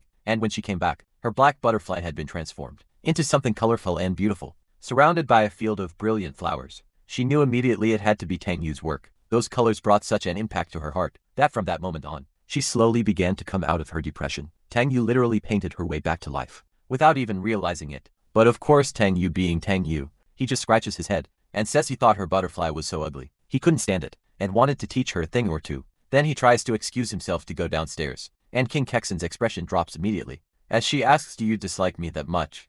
And you can hear the genuine pain in that question. Tang Yu immediately panics and tells her not to cry, because if people see them, they'll think he bullied her. This man can handle assassins, but absolutely crumbles when a girl starts getting emotional. So Kim Kaxin pulls out the ultimate weapon and holds up a paintbrush, saying then paint with me.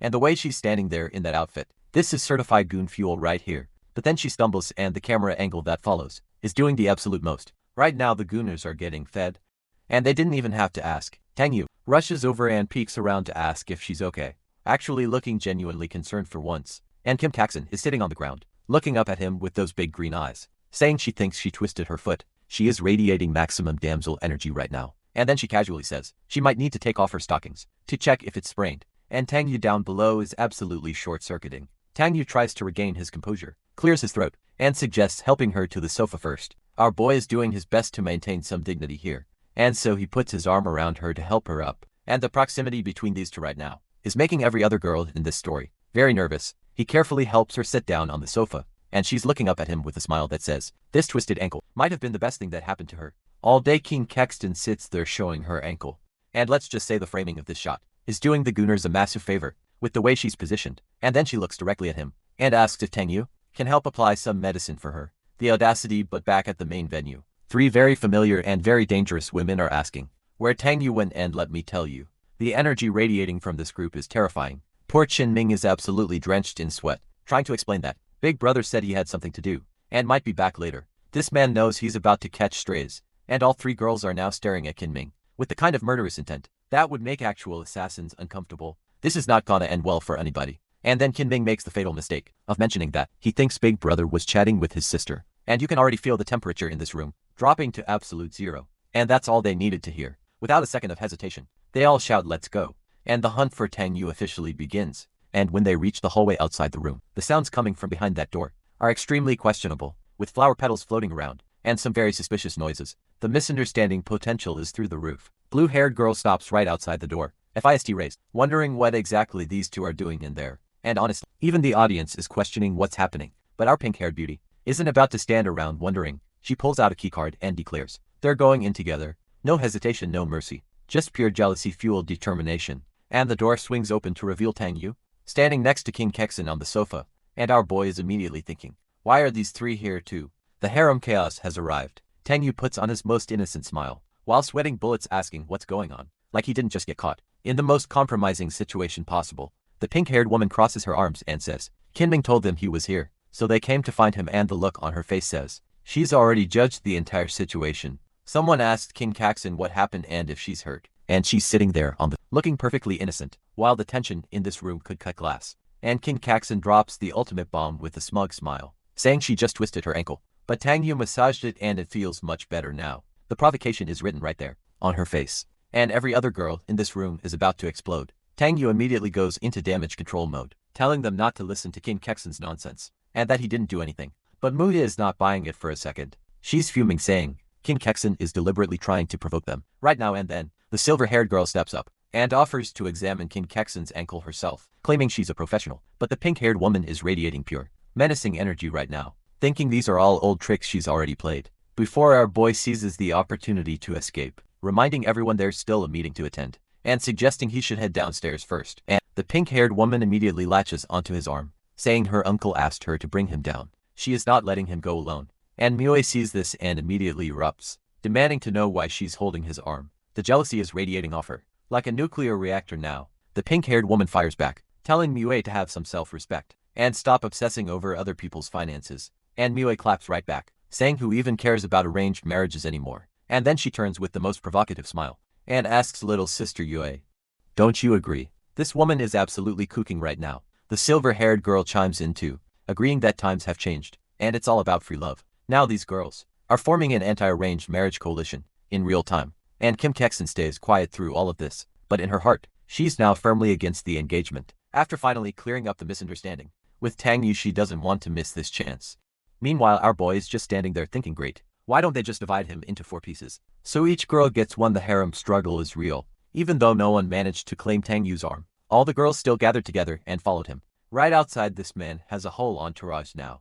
And the crowd at the business association is absolutely losing it, whispering about how Tang Yu has the young misses from 3 of the 4 big families. Trailing behind him, even Dr. Zheng is with him, and some random businessman goes, who said Tang Yu was Suzu's #1 simp. This doesn't look like it at all. The man's reputation is doing a complete 180, and then somebody has the audacity to tell Tang Yu's father that his young master really takes after him, which is either a compliment or an insult, depending on how you look at it.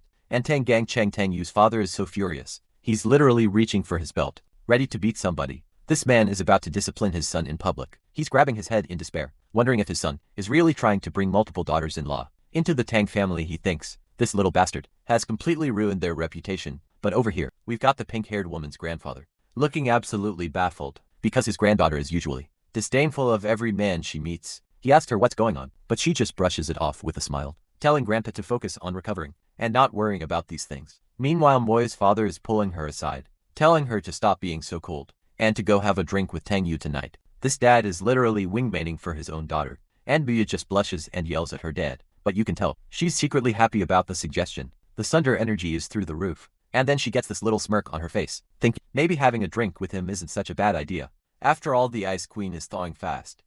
But then a familiar green-haired kid runs up, calling out for his sister. And if you remember, this is Kinming, Kim Caxon's little brother. Except he's not looking for Kim Caxon. He's asking Dr. Zhang directly what she thinks of his big brother, Tang Yu, and if she's interested in him. This kid is out here playing matchmaker, and Dr. Young, looking absolutely adorable right now, shyly admits that she is a bit interested in him. Harem just picked up another member, and Tang Yu doesn't even know yet, and Shin Ming absolutely loses it with excitement, immediately declaring that from today on, Tang Yu is officially his brother-in-law. This man just speed ran the whole courtship process on Tang Yu's behalf, and before anyone can stop him, Shin Ming whips out his phone, saying he needs to record this memorable moment. He even casually mentions that it's totally normal for his outstanding big brother to have several sisters-in-law, and the post goes viral immediately. The comments are absolutely brutal, people calling Tang Yu a beast and a scumbag, saying they can't even get one girlfriend while he's dating for at once. Kimming just nuked Tang Yu's reputation online. But meanwhile, across town at the hospital, someone else has been following this story very closely. Yi Chen's internal injuries have almost healed,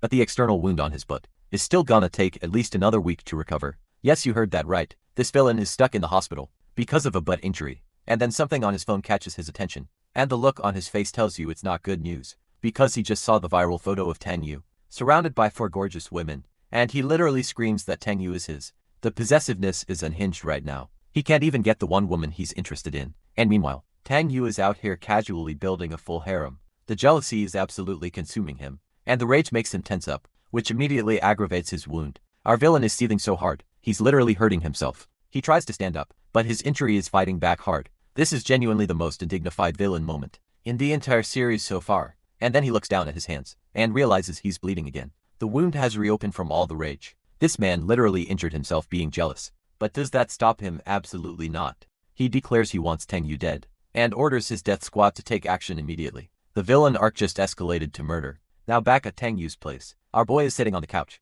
looking completely relaxed, asking his maid if she understands. He's clearly explaining something important, and Lihan, his maid/secret assassin bodyguard, is just standing there with a knowing smile. The gooners are absolutely eating right now, because she is looking stunning. She tells him to lie down, and the way she's sitting on that couch, in that maid outfit, is certified goon fuel. The framing of this shot knows exactly what it's doing, and Tang Yu just gives her that signature smirk, like he's got everything figured out. This man's confidence never wavers, and just like that, our boy is using her lap as a pillow, while she sits there thinking about how he's getting more and more bold with her, and wondering why she hasn't been kicked out yet. But honestly, she thinks it's kind of hilarious. How could she possibly leave at this point? This assassin has gone full domestic mode, and she doesn't even mind. Tang Yu declares that it's way more comfortable and peaceful at home, because the outside world is just too dangerous. And the camera angle right now is giving the audience a very specific perspective. Linghan picks up on the word dangerous, and immediately starts thinking about whether Yi Chen has already sent people to deal with Tang Yu. Her assassin instincts are kicking in. But Tang Yu isn't talking about assassins at all. He's complaining that these women are too dangerous, because they're all lusting after him. And now all of Susha thinks he's a scumbag. How is he supposed to pick up girls in the future? But then, his expression shifts to something more serious. Something just changed the mood in this room. His phone rings and he picks up, asking what's going on. The playful energy from a moment ago is completely gone. It's Chen Ming on the other end saying he has time now. And it's about what he mentioned before. And if you remember, Chen Ming was feeding Tang Yu intel about his cousin, Tang Ryu's betrayal. Tang Yu's expression shifts to a knowing smile. As he thinks this traitor is finally making his move, he tells Qin Ming to wait at the company, and that he'll be there soon. He hands up the phone with that signature smirk. The fun and games are over. It's time for Tang Yu to go handle some real business. But Ling Han is immediately concerned, thinking about the death squad's strength. If all four of them work together, even she can't take them on. Is Tang Yu really gonna risk his life? But her expression hardens with pure determination. She cannot let anything happen to him. This woman went from cold-blooded assassin to ride or die protector real fast. But Tang Yu doesn't rush to find Tang Ryu right away. The narration tells us he's got no fighting ability himself, so he needs to make a stop first. He knows he needs to bring some backup. As he puts it himself, they've got the brains. Now they need some firepower. And that firepower comes in the form of a guy in a traditional martial arts outfit, who greets him cheerfully. This is the Tang family's newest hire. The Tang family's newly hired ancient martial arts bodyguard, ranked at yellow level strength. And before you think that sounds weak, let me explain. Although yellow rank is at the bottom of the cultivation system, ancient martial artists are extremely rare. To begin with, it's like being the worst student at Harvard. You're still elite compared to everyone else. Tang Yu lays out the plan. He tells the bodyguard there will be experts waiting to ambush them, but not to rush in. He wants to play with them first, and will give the signal when it's time to strike. The bodyguard smirks and says, anyone who can only last 2 rounds with Tang Yu, a paper tiger, must be weak as hell. The absolute disrespect toward his own boss is hilarious. Tang Yu laughs it off and says, if there are no questions, let's head out. These two have some real buddy cop energy going on right now. And then Tang Yu's expression gets serious as he says, their first stop is to go find his dear cousin. Tang Ryu, the way he says, dear cousin, tells you everything about how this meeting is going to go. But meanwhile, hidden in the darkness on a hilltop somewhere, 4 men, dressed entirely in black, are crouching together. Their leader says about 20 more minutes, and that they should start preparing now. These guys mean business. And then one of them casually asks about Dragon 8's situation, which sounds like someone important from their organization. They all laugh and say Dragon 8 is in jail, and from the way they're laughing, they clearly don't respect the guy at all. One of them says Dragon 8 was always useless, and only got his position by clinging to Yi Chen's coattails. Without Yi Chen, he's nothing. And here's where it gets really interesting. They say Yi Chen isn't much better either, having lost over 100 billion since coming back. All the money they worked hard to earn just thrown away.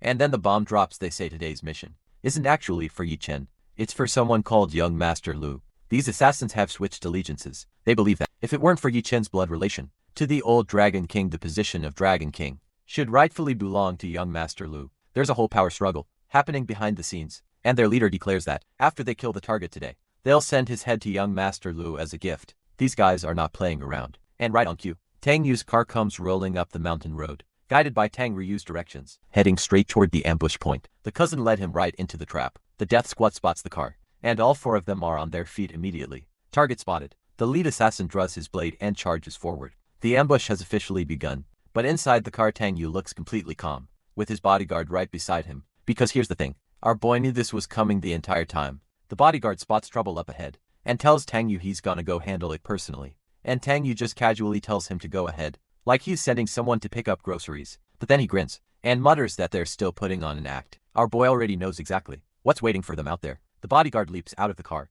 and charges straight toward the ambush, with zero hesitation. But he immediately takes a hit to the neck, and gets rocked that was fast. And just like that, the bodyguard is face down on the pavement. Remember when he called Tang Yu a paper tiger? Yeah, look who's on the floor right now. Tang Yu calmly steps out of the car, and asks the attackers straight up if Yi Chen sent them. No fear, no panic, just casual conversation. The lead assassin responds by telling him there's no point knowing that when he's about to die. Real original threat there, buddy. But here's the thing this assassin doesn't realize. He's a top expert of the yellow rank, and thinks this rich kid is nothing. He genuinely believes he could end Tang Yu with a single strike, so he throws a full power punch right at Tang Yu's face. Keep your eyes on what happens next. And Tang Yu just stands there, with that signature smirk on his face. The punch connects clean to his face, and there is absolutely zero reaction, none. This man didn't even blink. The assassin is completely baffled. His fist just landed a direct hit, and it did literally nothing. The confusion on this man's face is priceless, and Tang Yu has the nerve to ask him if that's all he's got and whether he even ate today. This is the most disrespectful thing I've seen in this entire series. Now the assassin is furious. He pulls out his signature move, the tiger fist, and puts everything he's got behind it. It connects again and still absolutely nothing. Tang Yu is tanking game techniques to the face, like they're mosquito bites, and you can see the exact moment this assassin's confidence starts to crack. His entire worldview is being demolished in real time. So he calls in backup. One of them yells for Eagle to help, and they go for a combined dragon tiger fist technique. Two assassins attacking at once. The first one winds up and throws everything into this hit, and the second one follows up immediately with his own devastating strike. Both punches land simultaneously on Tang Yu, and somehow impossibly, there is still no reaction whatsoever. This man has the defense stat of a raid boss. The assassin cannot believe it. They just used their combined technique, and this guy didn't even flinch.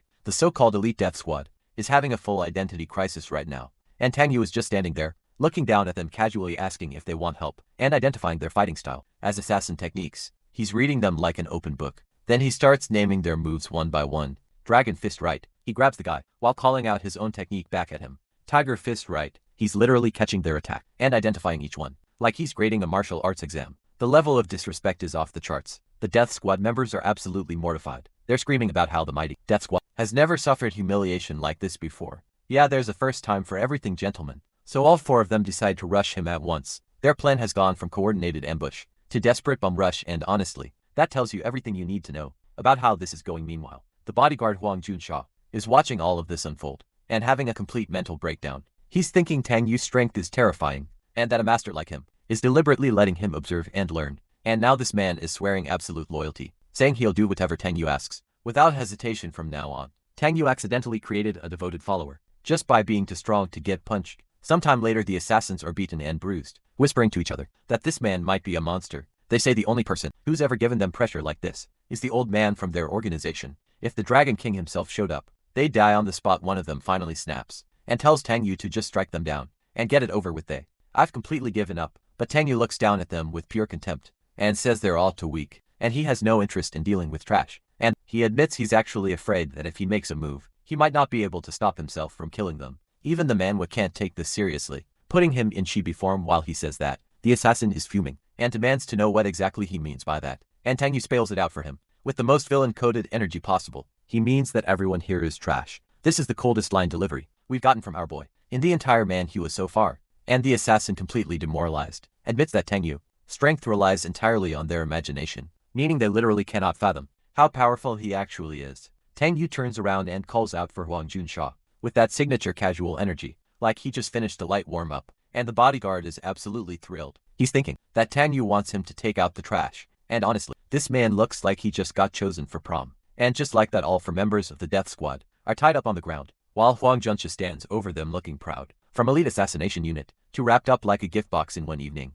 the bodyguard asks Tang Yu what he should do with them. Now still riding that high of serving his new idol, Tang Yu doesn't even bother with anything dramatic. He just tells him to take them to the police station. Hired killers defeated and handed over to the cops. Like a noise complaint, the disrespect is generational, and Huang Junsha happily agrees. calling him young Master Tang, with sparkles in the background. This man has fully converted to the Tang Yu fan club. While all of this was happening, somebody was watching from the shadows. Lingyan was hiding behind a tree the entire time, and she knows the Death Squad's strength better than anyone. She's thinking that even their combined attacks couldn't scratch Tang Yu, so there's no way he's below Earth level realm. And this is the face of a woman whose entire understanding of the power hierarchy just got rewritten in real time. She starts wondering why Tang Yu could have easily killed her, but chose not to, and you can see the gears turning as she tries to figure out what that means. And then she decides that next time he asks her for a back rub, she actually go. The former assassin is blushing while thinking about giving her target a massage. The harem progression in this series is genuinely unmatched. After all that,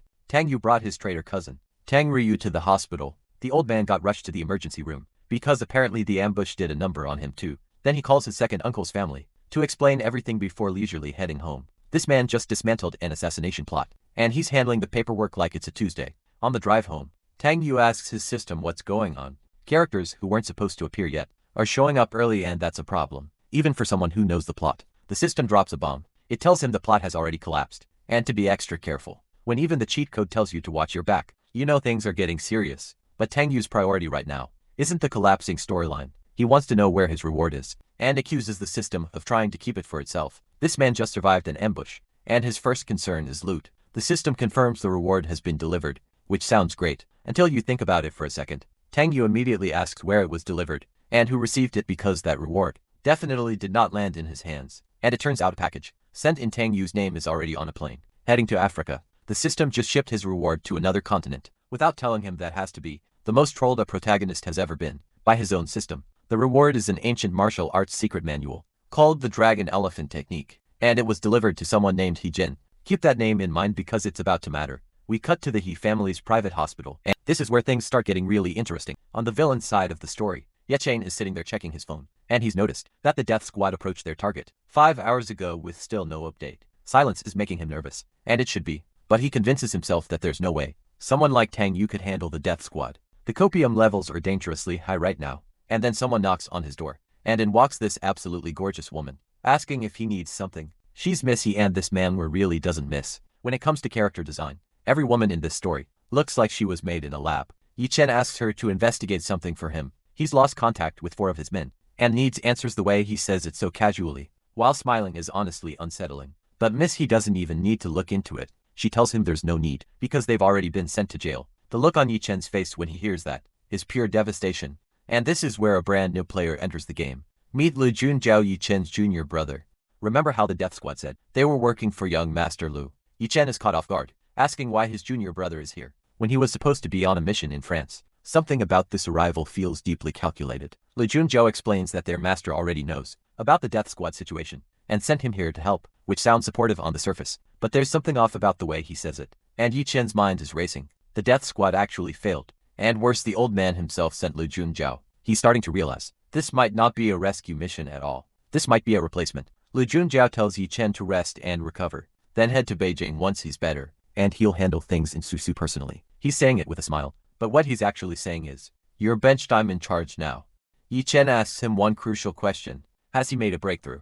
And the tension in this room just went through the roof. Lu Junju confirms he's now at the peak of the Swan Realm, while Ye Chen is still stuck in the middle. And then he drops the real knife, asking whether a repeatedly failing weakling really thinks he's qualified to be the Dragon King. The disrespect between these two is venomous. Ye Chen's face goes dark, and he threatens that once he breaks through, Lu Junjiao is dead. But honestly, empty threats from a hospital bed don't hit the same, and everyone in this room knows it. And Lu Junjiao just waves goodbye, with the most politely toxic smile, telling his senior brother to take his time recovering. Would you trust this man? Because I absolutely would not. As they walk out together, Miss, he asked if Lu will be in charge of Susho from now on. The power transfer is already happening. Before Ye Chen's body is even cold, he simply says yes, one word that changes the entire power structure of the villain faction in Susho. But Missy shakes her head and says, that won't be easy. Even she knows that. Taking over Suzhou is a different game entirely. Lu Junjiao doesn't care. He declares he will have the Dragon King position, and everything Ye Chen valued, including his women. He's gonna take it all. So basically, Tang Yu just got a brand new villain upgrade, and this one is smarter, stronger, and hungrier than Ye Chen ever was. Meanwhile, back at Tang Corporation's general manager's office, the mood is about to shift completely. There's a girl sitting on the office couch, playing games and eating fried chicken. Like she owns the place. She's in a full business suit, and still somehow radiating pure, cozy energy. Tang Yu walks in and immediately does a facepalm, He's thinking that she wasn't very smart to begin with, and now she's playing games all day, which is only going to make it worse. And then he adds that, with those big assets and no brains, she's in trouble. Our boy said what everyone was thinking, but she just looks up at him innocently and offers him some food. The gap between the corporate espionage happening 2 scenes ago and this woman casually sharing fried chicken is giving me whiplash. Tang Yu declines the food and asks her if she knows what day it is. She immediately guesses it's KFC Crazy Thursday. I can't make this up. This girl's brain is entirely food motivated.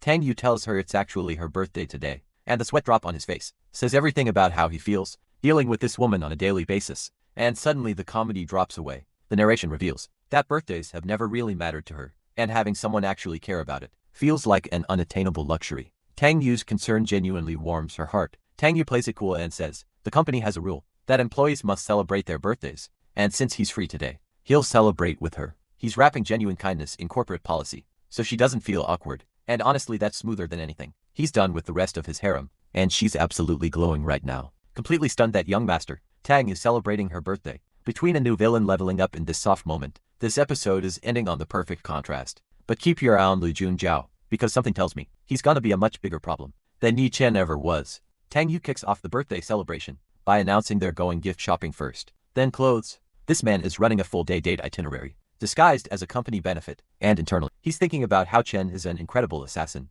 but a complete disaster as a normal girl. Her fashion sense is outdated. She never wears anything cute, and apparently, being that gorgeous while not dressing up is a crime against public aesthetics. Shi-in thanks him, and what she's really feeling is that Tang Yu is the first person in her entire life who wants her to be a normal girl, instead of just a weapon that hits different. When you think about it, your first stop is a high-end music store, and keep an eye on what happens here, because this simple birthday shopping trip is about to spiral into a full confrontation. Tang Yu tells her to go in and take a look, and Shin is trailing behind him, looking genuinely surprised that they're here. She asks him how he knows she likes guitars, and the way her voice goes soft here is honestly adorable for someone who could snap a man's neck into seconds flat. Tang Yu hits her with the most meta response possible, saying he's the man with the script in hand. He literally has knowledge of the original story, and he's using it to flex on his birthday gift game, because in the original story, Ji-yeon deep down always wanted a normal life. She loves music, she loves guitars, but those things were never allowed in the life of a trained killer. So a guitar as a birthday gift is genuinely perfect. A bubbly store clerk greets them, asking what kind of guitar they're looking for. Classical, folk, electric. She's got the full pitch ready. Tang Yu turns to Chi-yen and simply asks which one she wants. No budget talk, no hesitation. Just pure you pick and I buy energy. And she just starts browsing quietly, looking at the guitars with this gentle expression that you would never associate with a professional assassin. She picks up a classical guitar and asks, how about this one? And the smile on her face right now might be the most genuine expression she's ever shown in this entire series. And Tang Yu catches himself thinking about why this silly girl looks so beautiful when she smiles. Our boy is developing real feelings, and he doesn't even realize it yet. Chi-yen can feel the sincerity behind his compliment, and it genuinely warms her heart. The affection meter between these two is climbing at an alarming rate. The clerk explains that Chen has picked their last Smallman classical guitar, which is entirely handcrafted and takes about 2 years to produce. So naturally this thing is gonna cost a fortune. Tang Yu doesn't flinch, he just asks, how much, with the most casual smile, like he's ordering takeout. 370,000 for a guitar, and Tang Yu is about to buy it as a birthday present for his employee. The wealth gap in this Manhwa is a character of its own, and that's when trouble walks in, wearing a black dress that leaves absolutely nothing to the imagination. This woman declares she's a black gold member and demands the Smallman guitar be brought to her. The entitlement is radiating off her like heat waves. The clerk nervously tells her that the Smallman was actually just sold, and the look on Miss Xiao's face says she did not come here to accept the word no. Miss C doesn't miss a beat. She straight up tells the to refund the other customer's money because she's taking that guitar. The entitlement on this woman is operating at a level I didn't think was possible. Both Tang Yu and Chi-yen are standing there, looking thoroughly unimpressed. Chi-yen especially looks like she's about 3 seconds away from defaulting to assassin mode. To her credit, the clerk actually pushes back and says this doesn't comply with their store rules. Genuine respect for this girl trying to do her job properly. And Missy responds by slapping the clerk across the face over a guitar. She just physically assaulted a store employee because she was told no. Would you feel bad about what's coming to this woman?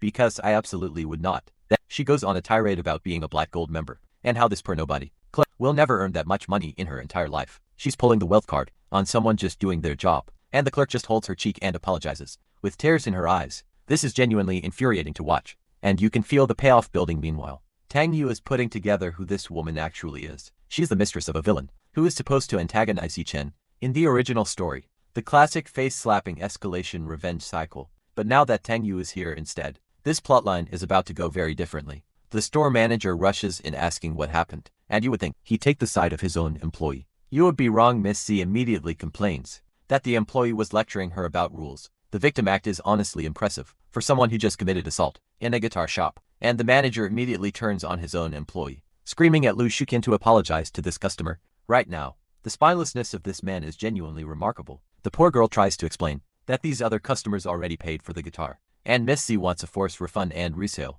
which literally goes against their policy, and the manager doesn't care. He threatens to fire her on the spot if she doesn't apologize immediately. This man would sell his own grandmother for a VIP customer's approval, and that's when Tang Yu steps in, with his eyes literally glowing, telling the manager that if he makes her apologize, every single one of their music stores in Suzhou will cease to exist. The temperature in this room just dropped 30 degrees. The manager actually has the nerve to push back, asking who Tang Yu thinks he is, and whether he knows who their boss is. Sir, you are about to find out exactly who you're talking to. Miss C piles on, calling Tang Yu a poor nobody, and asking if he's actually capable of shutting down their stores. The confidence of people who have no idea who they're provoking never stops being entertaining. Then she turns to Chi Yen, calls her a country bumpkin, and demands she hand over the guitar. She really just insulted a professional assassin's fashion sense while trying to steal her birthday present, and now she's physically trying to snatch it from Chi Yen's hands. This woman has absolutely zero regard for personal boundaries or self-preservation. Tang Yu delivers a clean slap right across Miss Xiao's face,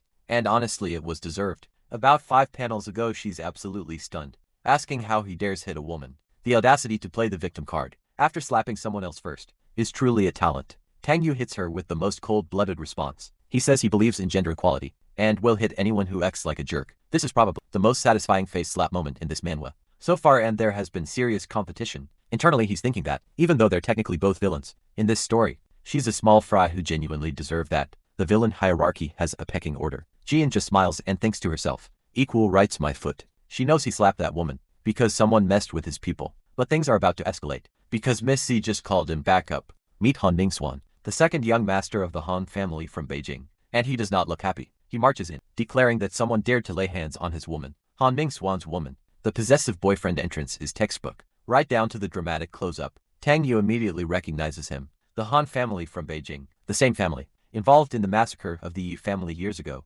They're already Yi Chen's sworn enemies, and Tang Yu's brain is now operating at 500%. He decides to make a move that defies all logic. He's going to pretend to be Ye Chen's underling and declare war on the Han family. This man is manufacturing beef between two powerful factions just to mess with Ye Chen's future plans. The strategic villainy is genuinely impressive. Han Mingswan doesn't waste time with words. He orders his bodyguard Elder Zhou to break both of Tang Yu's arms, because in this world, every rich kid has a personal martial arts enforcer. Apparently Elder Zhou launches at Tang Yu with a swirling energy attack, and this guy is clearly no pushover. He's a trained martial artist going all out. Chi Yin immediately snaps, screaming that she kill anyone who hurts Tang Yu. The protective instinct activated so fast, she didn't even think about it. But Tang Yu holds her back. Chi Yin is confused because she doesn't understand why he's not letting her fight. She doesn't realize there's no need, because Tang Yu just looks at Elder Zhou and asks, is that all? The 5-strike combo that should have shattered his arms did absolutely nothing. We've seen this movie before and it never gets old. Elder Zhou is having a full existential crisis. His lightning-fast 5-hit combination should have crippled Tang Yu for life, but the man didn't even budge, not even a wrinkle on his clothes. It's like punching a wall, and the wall judges you for it. And then the realization hits Elder Zhou like a truck. He starts wondering if Tang Yu might be an Earth-level master, which is apparently a tier so far above him that his attacks are basically a gentle breeze. Han Mingswan overhears that, and the color drains from his face. Earth level, the confidence he walked in with is evaporating. In real time, Miss C has the nerve to ask what Earth level even means, and you can see on Han Mingswan's face that he's regretting every decision that led to this moment. He screams at her to shut up. The man who walked in declaring he'd avenge his woman is now yelling at that same woman because her ignorance is making things worse. Now here's where Tang Yu executes his plan. He introduces himself, and then casually asks Han Mingswan if he remembers the Yi family from Beijing. That one question changes the entire dynamic of this conversation. Han Mingswan's mind races. The Yi family was massacred over 20 years ago, and now he's wondering if somehow their bloodline survived and is back for revenge. The fear in his eyes is genuine.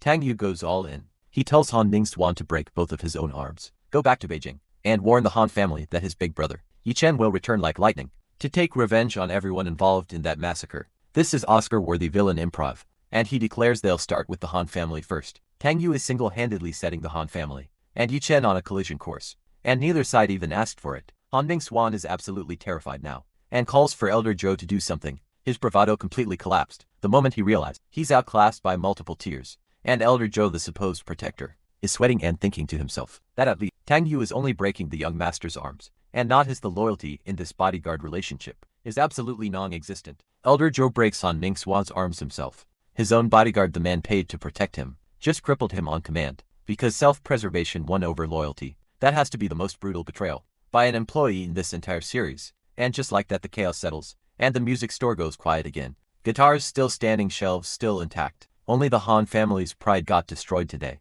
Elder Zhao sheepishly asks Tang Yu if he can leave now. The energy of a student asking the teacher for a bathroom pass after committing treason. Tang Yu tells him to leave his 2 arms behind as well. You thought you were getting out of this unscathed. No one walks away clean from messing with Tang Yu's birthday plans.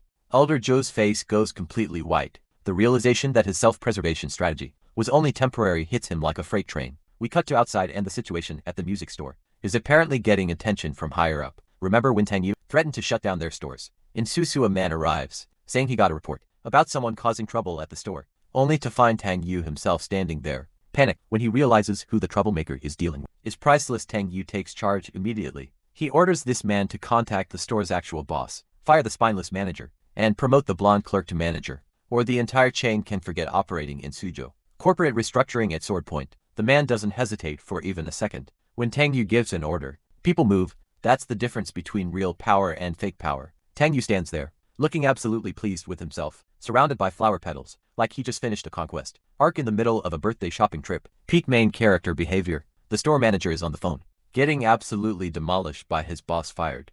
Salary gone, pack your bags within 5 minutes. That's what happens when you side with a Karen over basic human decency. But here's the real masterstroke. Tang Yu is thinking about how this encounter will make it impossible for Yi Chen to lay low. When he goes to Beijing in the original plot, Yi Chen was supposed to infiltrate quietly, but now the Han family thinks he's declared open war. Tang Yu just sabotaged an entire storyline in one afternoon. Even if the Han family comes looking for retaliation, they'll be searching for Tang Big Swan, which isn't even Tang Yu's real identity. He's playing under a fake name within a fake role. The layers of deception on this man are genuinely unhinged. She and is watching all of this and thinking that Tang Yu isn't just a top-notch martial arts expert, he's also completely ruthless when the situation calls for it, and the look on her face says she finds both of those things.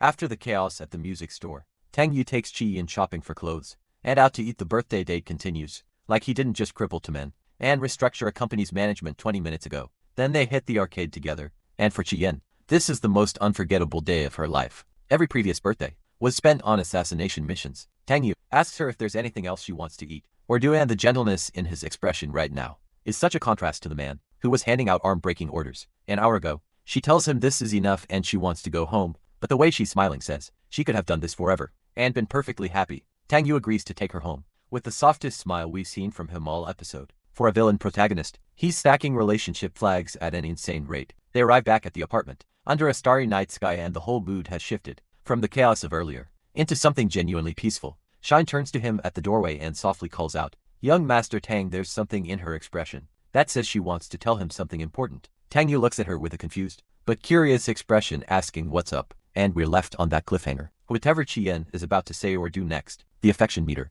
between these two just hit maximum capacity today. Between Tang Yu sabotaging Yi Chen's entire Beijing infiltration plan and winning another girl's heart over a guitar, this man played both the strategic and the romantic game flawlessly. But remember, Lu Zhenjiao and the Han family are both still out there, and now they both have reasons to come after Tang Yu. This is only going to escalate. Xian finally says what she's been holding in all day, thanking Tang Yu for the best birthday she's ever had. And Tang Yu responds by patting her on the head and telling her not to be so formal with her own boss. A man just casually defused the most emotionally charged moment of the night. She tells him she's heading off, but that smile is doing way more talking than her words are right now, and the two of them walk off together, side by side, looking like they just finished the drama's final episode. Confession scene. Xian is absolutely glowing right now, scrolling through her phone with that love-struck expression that says this woman is completely gone for him. She's looking at the photo from the arcade earlier, the two of them laughing together. For an assassin who spent every birthday on a mission, this single picture probably means more than anything she's ever owned.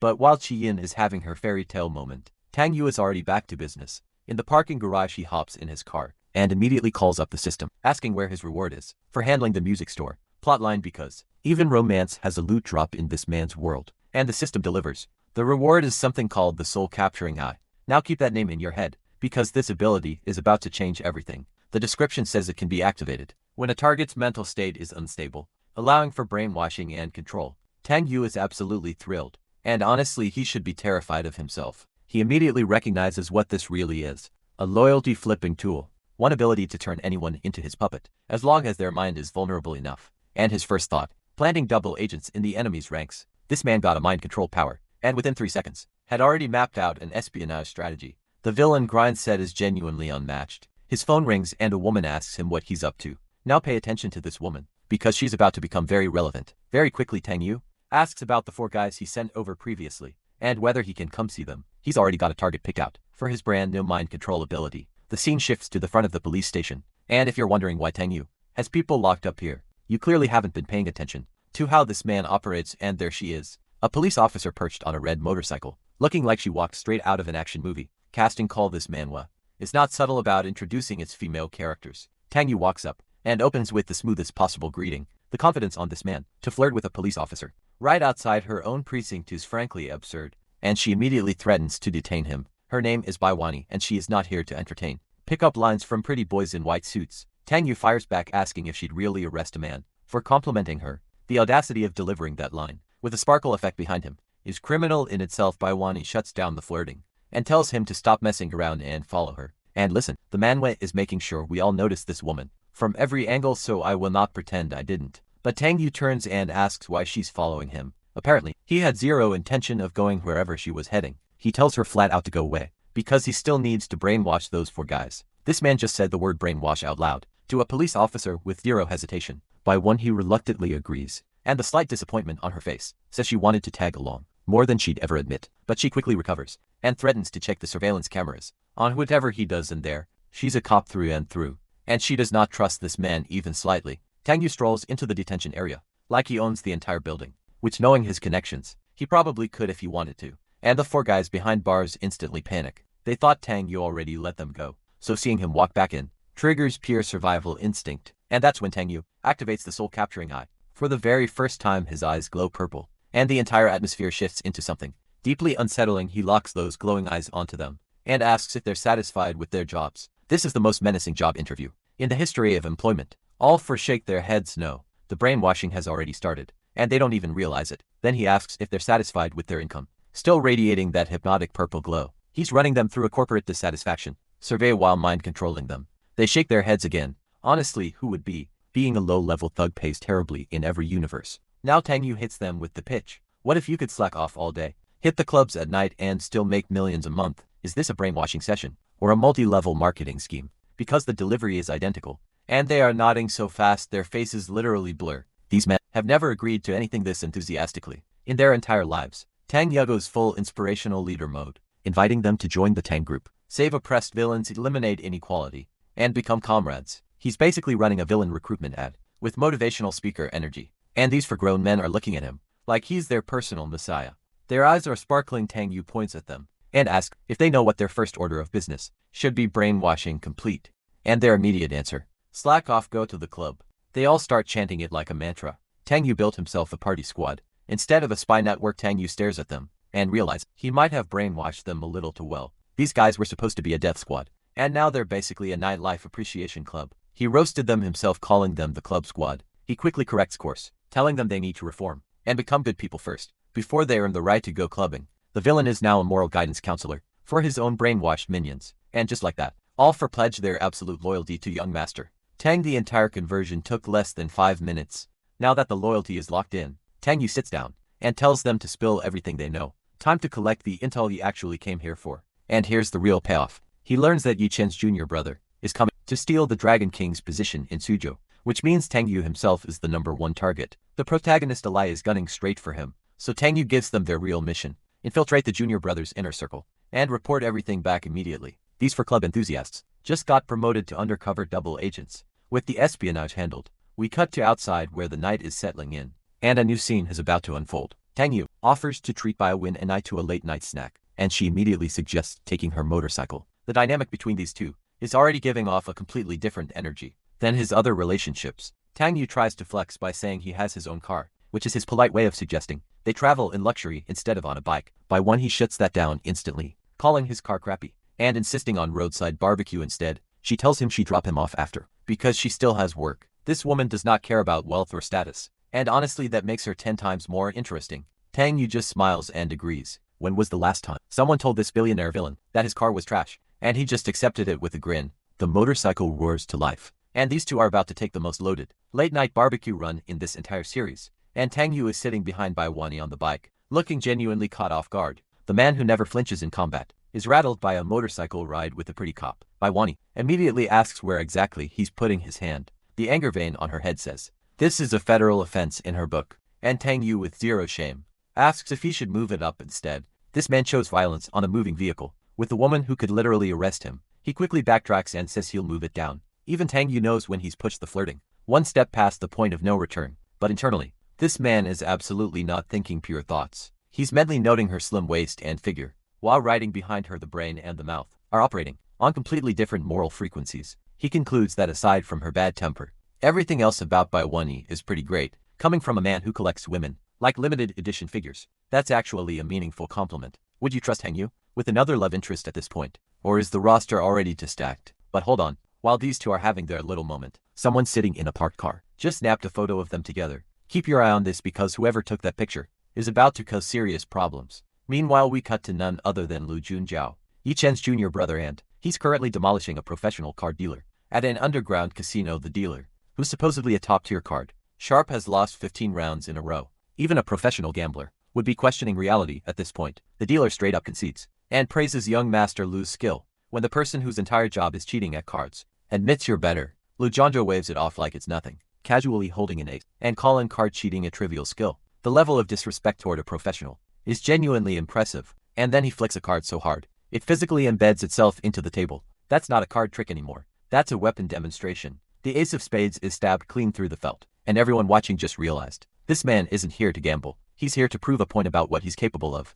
And that's when the photo arrives. Remember that spy in the car? The picture of Tang Yu and Bai Wenyi together on the motorcycle just landed on Lu Junhuan's phone. Lu Junhuan's expression shifts immediately. He recognizes Tang Yu as the rich second generation from the Tang family, and wonders why this supposed loser is hanging around Bai Wenyi. The gears in his head are already turning. Turns out Bai Wenyi was the very first woman Lu Junju set his sights on. After arriving in Suzhou, Tang Yu just rode off on a motorcycle with this man's primary target without even knowing it, and Lu Junju grins and says he'll trick Bai Wenyi and capture them all at once. As we have a protagonist ally hunting Tang Yu for the Dragon King position and targeting the same woman he just took to dinner. The collision between these two isn't a matter of if anymore, it's a matter of how badly it explodes when it happens. So they actually made it to the barbecue spot, and Baiwani is casually enjoying some skewers, looking absolutely effortless while doing it. But then she gets a text about an underground casino on the negative second floor of some hotel, and just like that, her cop instincts kick in immediately. She immediately waves the boss down to pay the bill.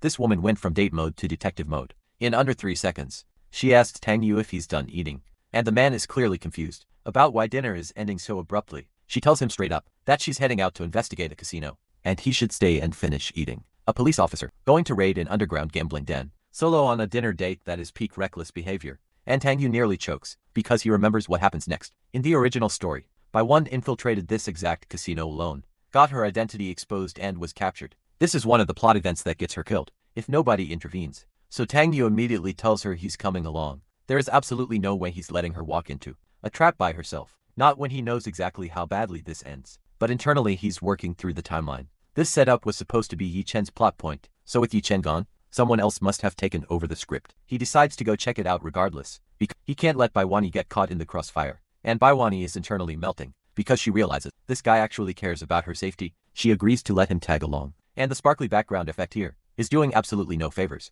for anyone trying to claim this isn't a romance subplot. They arrive at the underground casino, and this place is packed dealers, gamblers and servers everywhere. For an illegal operation, they really went all out on the interior design. By one, he says they should pretend to be a couple to blend in. Tang Yu immediately counters that father and daughter works too. The sheer disrespect of that line, while standing next to a woman who could handcuff him into seconds, is genuinely commendable, and she is furious. That anger vein is about to pop right off her forehead. Tang Yu has a genuine talent for making women want to hit him within seconds of speaking. Now keep your eye on this. Someone is watching them through the casino surveillance system, and that wall of monitor shows they've had eyes on Tang Yu and Bai Wenyi from the moment they walked in. And there he is. Lu Junjiao is grinning like a fox because his plan just fell into place. He's going to have someone kill Tang Yu, then swoop in and play the hero who rescues Bai Wenyi. This man is literally orchestrating a fake rescue mission to win a woman's heart. The manipulation is clinical. Meanwhile, Bai Wenyi has finished her investigation of the casino floor. She's gathered enough intel, while looking like she's just here for a good time.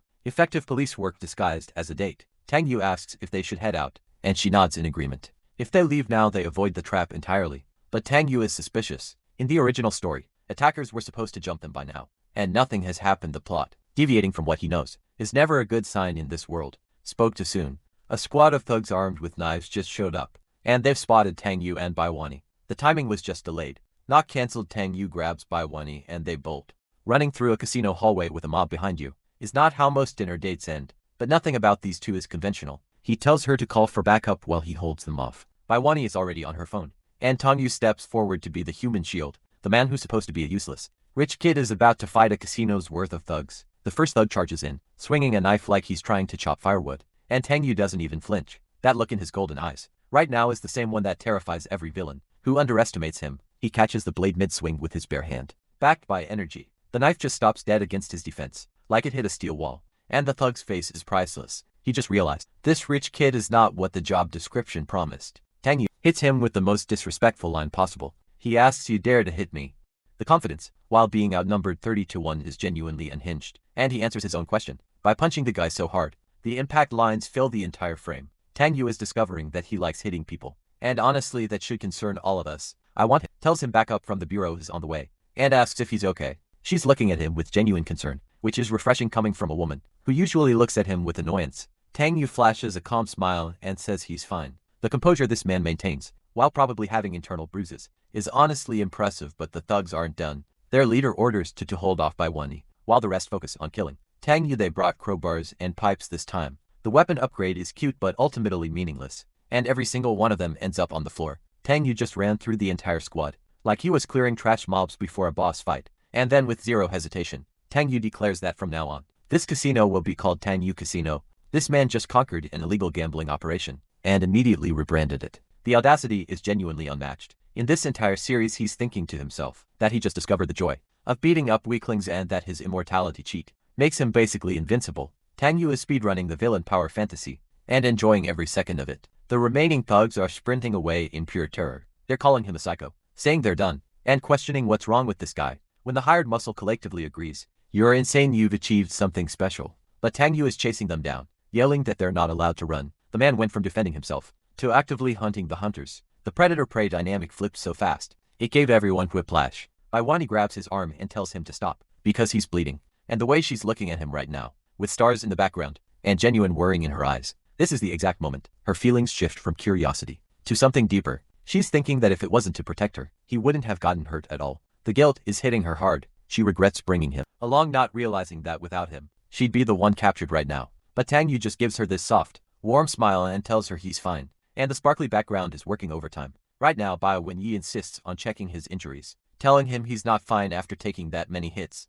She's physically examining his body for wounds, and the concern in her voice is making Tang Yu visibly flustered. She opens his jacket and finds absolutely no wounds on his upper body. Then she wonders out loud if maybe the injuries are on his lower half, and the direction this scene just took would make even a court stenographer blush. Tang Yu panics and tells her to stop, because everyone is literally watching them. Bai Wenyi's on her knees, trying to inspect his lower body, in the middle of a casino floor. The context is medical, but the optics are catastrophic, and right on cue the system dings with a new reward for surviving the casino plot.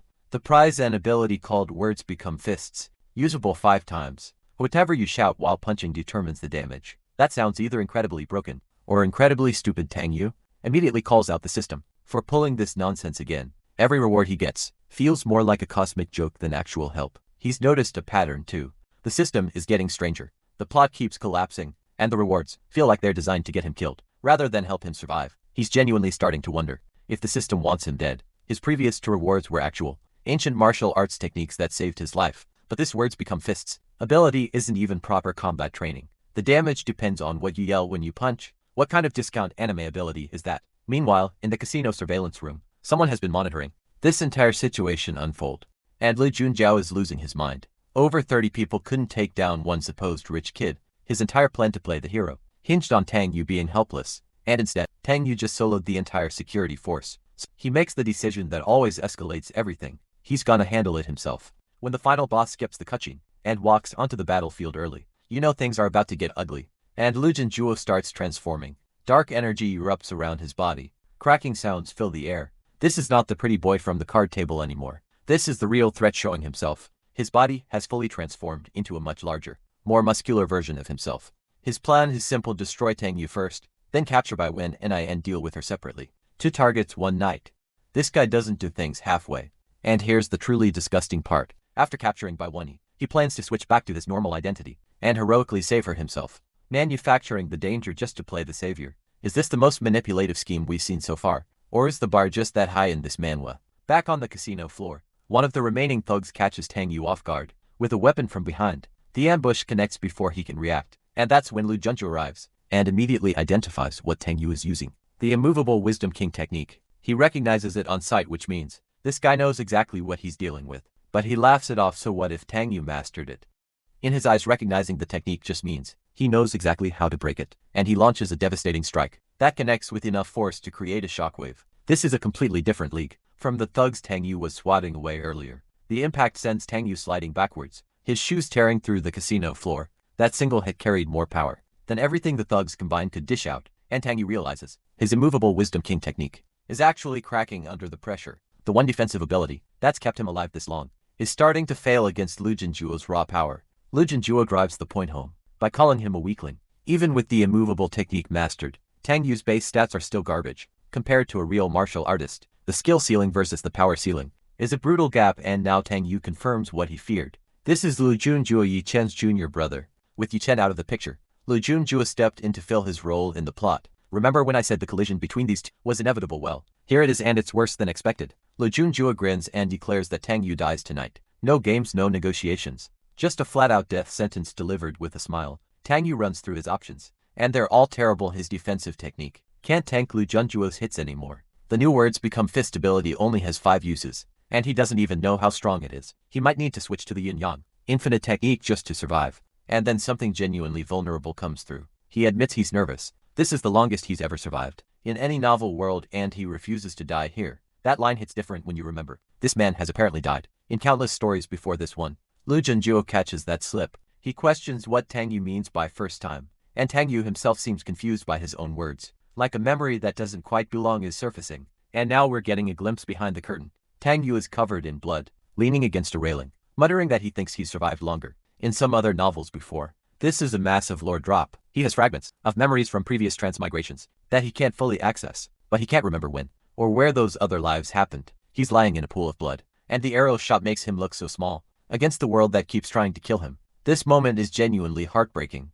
Lu Junjuo walks over and asks if Tang Yu is panicking, because death is coming. The casual cruelty in his voice, while looking down at a bleeding man, tells you everything about what kind of villain he is. But Tang Yu isn't done. He screams, clenches his fists, and the energy around him surges back to life. If this is where he goes down, he's going down swinging. He throws a punch, and hands by words become fists, and realizes the ability actually works. The hit carries significantly more force than his base strength should allow. The system's garbage reward might actually be useful after all, and Lu Junjuo actually looks surprised. He estimates that counterattack hit a peak yellow rank power for someone he dismissed as a complete weakling seconds ago. That's a significant jump that he did not anticipate, but he shakes it off immediately. One decent hit doesn't change the power gap between them. He rushes forward to press the advantage before Tang Yu can figure out how to use this new ability properly. Lu Junjuo calculates that Tang Yu's immovable Wisdom King technique will last 1 more minute. At best, after that minute expires, Tang Yu is a dead man. The countdown has started, and it is not in our boy's favor. He throws everything into one devastating blow, aimed at finishing this right now. The size difference between his transformed fist and Tang Yu, the hit connects, and Tang Yu absorbs the full force of it. His body is screaming, but he's still standing. That immortality cheat and his defensive technique are the only things keeping his skeleton intact right now. Here's where it gets wild. Tang Yu realizes that with words become fists, the damage depends on what you shout when you punch. So he's standing in the middle of a life or death battle, trying to think of the right catchphrase. This is simultaneously the most desperate and the most ridiculous combat situation in this entire manhwa. He genuinely considers whether this is the end. Am I really gonna die here? But then a thought strikes him. Could it be that the right words aren't about power at all? He's coughing up damage and barely holding his stance together, but something has clicked behind those golden eyes. He's figured something out. Lu Junjuo can't believe Tang Yu is still conscious. He calls him a weakling who should have dropped ages ago, but every second Tang Yu keeps standing is a second closer to whatever he just figured out. And then Tang Yu smirks. That's the grin of a man who just solved the puzzle. Mid-combat, whatever he's about to say next is gonna determine whether he lives or dies tonight. He throws the punch and shouts something about whether a man bears no responsibility at all. Lightning cracks along his fist, and the words become fist. Ability activates at maximum power. The phrase isn't just words, it's a conviction, and convictions hit harder than anything else in this world. And the impact is catastrophic. Lu Junjiao, the man who is supposed to be untouchable, gets rocked by a punch that defies every power scaling he calculated. This fight is far from over. But Tang Yu just proved he's not dying quietly tonight. Lu Junjiao is still talking trash, telling Tang Yu that one lucky punch means nothing. The confidence on this man after getting rocked is genuinely delusional, but that second hit lands, and suddenly Lu Junju is coughing up blood. The shock on his face is worth every bit of suffering Tang Yu endured to get here, and now he's on the ground, trying to process what just happened. He's asking himself what kind of fist technique carries this much destructive force, and honestly the panic in his voice is music. Tang Yu is standing there with the smuggest grin imaginable, realizing that punch disrupted Lu Junju's internal energy circulation. Entirely words become fists might be the single most broken ability we have seen in this series. So far, even the remaining casino thugs are staring in disbelief. They are openly admitting this man is a monster, and there is no way they can fight him. When your own minions start giving the enemy compliments, the battle is already over. And then the police show up, the whole squad busting through the doors, ordering everyone to get on the ground. The cavalry arrive just in time for absolutely none of the actual fighting. And in the middle of this chaos, Tang Yu and Bai Wenyi turn to each other at the exact same time and ask, "Are you okay?" The synchronized concern is painfully adorable. Keep an eye on these two, because the energy between them is about to shift. By one, he brushes it off with a smile, saying she is totally fine. And honestly, she is absolutely gorgeous. Even after an entire night in an underground casino, Warzone, Tang Yu starts to say he is also fine. But something is clearly wrong. His hand goes to his head, and you can tell the adrenaline is wearing off fast. And then he collapses straight into her arms. Baiwani catches him, and the look of pure worrying on her face says more than any words could. This man pushed his body way past the limit tonight. He is completely out cold. The fight, the techniques, the words become fist's ability. All of it drained everything he had left. But even unconscious, this man is mumbling about something being soft and bouncy. He face planted directly into Baiwani's chest, and his subconscious is absolutely living its best life right now. Meanwhile, Lu Junju is scheming even while injured. He used a bone shrinking technique to fight in a different body, which means nobody at the casino can connect his real identity to the man who attacked Tang Yu. This villain plans layers deep. He figures even if he gets caught, the worst charge is minor illegal gambling. A slap on the wrist for a man who just tried to commit murder. The justice system really was not designed for martial arts villains, but Bai Wan is already 3 steps ahead. She tells the police to handle the scene, and specifically orders them to investigate someone named Lu Junjuel. She knows exactly who was behind this, and she is not letting it slide. And somewhere nearby, Lu Junju's face goes white. His entire escape plan just crumbled, because Bai Wen and I dropped his real name to law enforcement. The confidence from 30 seconds ago has completely evaporated. So Lu Junju gets dragged to the police station, and spends the entire night being interrogated. Every investigator in the building takes a crack at him, but after hours of questioning, they cannot get a single useful piece of information out of him. He sits through the whole thing looking unbothered, which tells you this is not his first encounter with an interrogation room, with nothing substantial to hold him on. They sent him to the detention center on illegal gambling charges. Not exactly the outcome Bai Wan he wanted, but it keeps him locked up for now. But here is where it gets interesting. On his way into detention, Lu Junju spots for very familiar faces. These are members of his personal death squad, the elite fighters he trained himself. These 4 are supposed to be his most trusted soldiers, personally trained, completely loyal, ready to follow any order without question. At least that is what Lu Junju believes. He immediately starts briefing them on his secret plan, involving some collaboration with Western forces. He is handing over classified information to the people he trusts the most in this world. And here is the absolutely devastating twist. These 4 are not loyal to Lu Junju at all. Tang Yu already brainwashed every single one of them into being his personal double agents. Zhang Junjiao is literally handing his master plan to the enemy spies. Is this the most satisfying setup we have seen in this entire story? Because it might be. Meanwhile, across town at the hospital, Tang Yu is getting the medical attention he probably should have gotten about 50 punches ago. The doctor comes out and tells Bai Wen and I that her lover is perfectly fine, just overexerted and needs rest. And yes, he absolutely said the word lover. Bai Wan immediately goes full denial mode with the cuttest flustered face, insisting he is absolutely not her lover. The cute bear pattern background really sells the Sunder energy here. The doctor hits back immediately, pointing out that she was literally hugging the man when she brought him in. This doctor chose violence today, and honestly good for him. The doctor leaves with a satisfied smirk, and Baiwani quietly thanks him, while trying to recover what is left of her dignity. Back in the room, Baiwani watches Tang Yu sleep, and something bothers her. After taking that many hits from Lu Junjiao, How could the doctor possibly say he has no injuries? Something does not add up, so she decides to do her own examination. She is going to remove his clothes and check for hidden injuries herself. This is strictly medical concern and nothing else. At least that is the official story. And she opens his shirt to find the most perfectly sculpted set of ABS known to mankind, literally sparkling with their own light source. The manhwa is not even being subtle about this one. This by one, his medical examination has officially derailed. She is staring at this man's torso, like she just discovered a national treasure. The medical professionalism lasted approximately 2 seconds, and now she is touching them, just running her hand across his muscles, and noting how firm and solid they are. For medical purposes, purely scientific investigation happening right now. And then she starts thinking about checking lower, because he might be hiding injuries down there too. He is genuinely convincing herself this is necessary. And the mental gymnastics are Olympic tier. And that is exactly when Tang Yu wakes up and catches her red-handed. The timing could not have been worse, or better depending on your perspective. Tang Yu scrambles to button up, while dramatically lamenting that the world is too dangerous for someone as handsome as him. He heard stories about people getting taken advantage of while unconscious, and now he is living it. He turns to her and asks directly, "What exactly were you doing just now?" The accusation in his voice is incredible, considering he is the one who passed out in her arms. By one, he plays it cool and says she was simply checking if he had any hidden injuries. Her poker face is immaculate, but we all saw what happened 30 seconds ago. Tang Yu is not buying it for a second. He flat out accuses her of lusting after his body, and says if he had not woken up when he did, she might have gone even further. The role reversal in this scene is genuinely hilarious, but then something else grabs his attention. He winces and you can see energy crackling near him. The aftermath of that fight is catching up to his body by one. He immediately drops the embarrassment and asks, "What is wrong?" The switch from flustered to genuinely concerned is instantaneous, and that tells you everything about where her priorities actually are. And Tang Yu, the man who just survived a death match with a transformed martial artist, announces that he needs to use the bathroom, the most anticlimactic follow-up to a dramatic moment in this entire manhwa. I want him to just go then.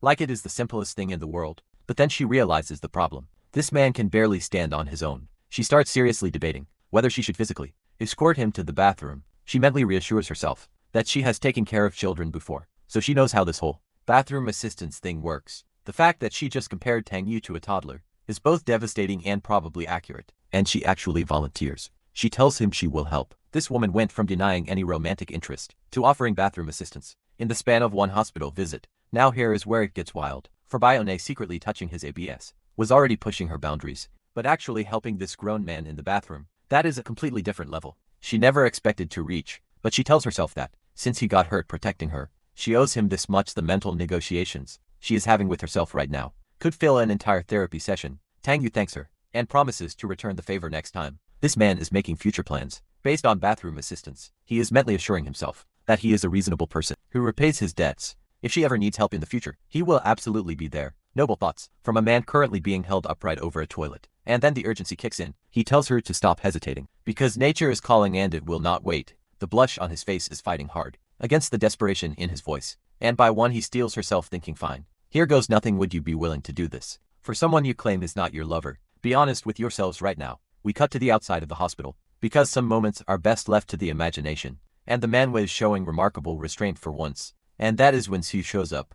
She heard Tang Yu was in trouble at the casino, and rushed straight to the hospital. This girl with the blue hair, looking absolutely stunning. Even while sprinting through a corridor, she bursts through the hospital room door, asking if Tang Yu is alright. The worrying in her eyes is genuine, and her timing is about to create the most awkward situation imaginable. Because what she finds is Tang Yu and Bai Wenying walking out together arm in arm, looking extremely caught. The shock marks around both of them tell you they know exactly how bad this looks. And now, Su Yi and Bai Wenyi are just staring at each other in complete silence. The dots between them represent an entire, unspoken conversation that neither woman wants to have out loud. Su Yi's brain immediately starts connecting dots. Why are they coming out of the bathroom together? The suspicion on her face could cut through steel. Right now, by one, he tries to play it off with a calm smile, while Tang Yu stands there, looking like a man who knows there is no good explanation for this situation, because there genuinely is not one. Su Yi just says okay, with the most controlled expression possible. That single word carries more passive aggression than most people put into entire paragraphs. But internally she is spiraling.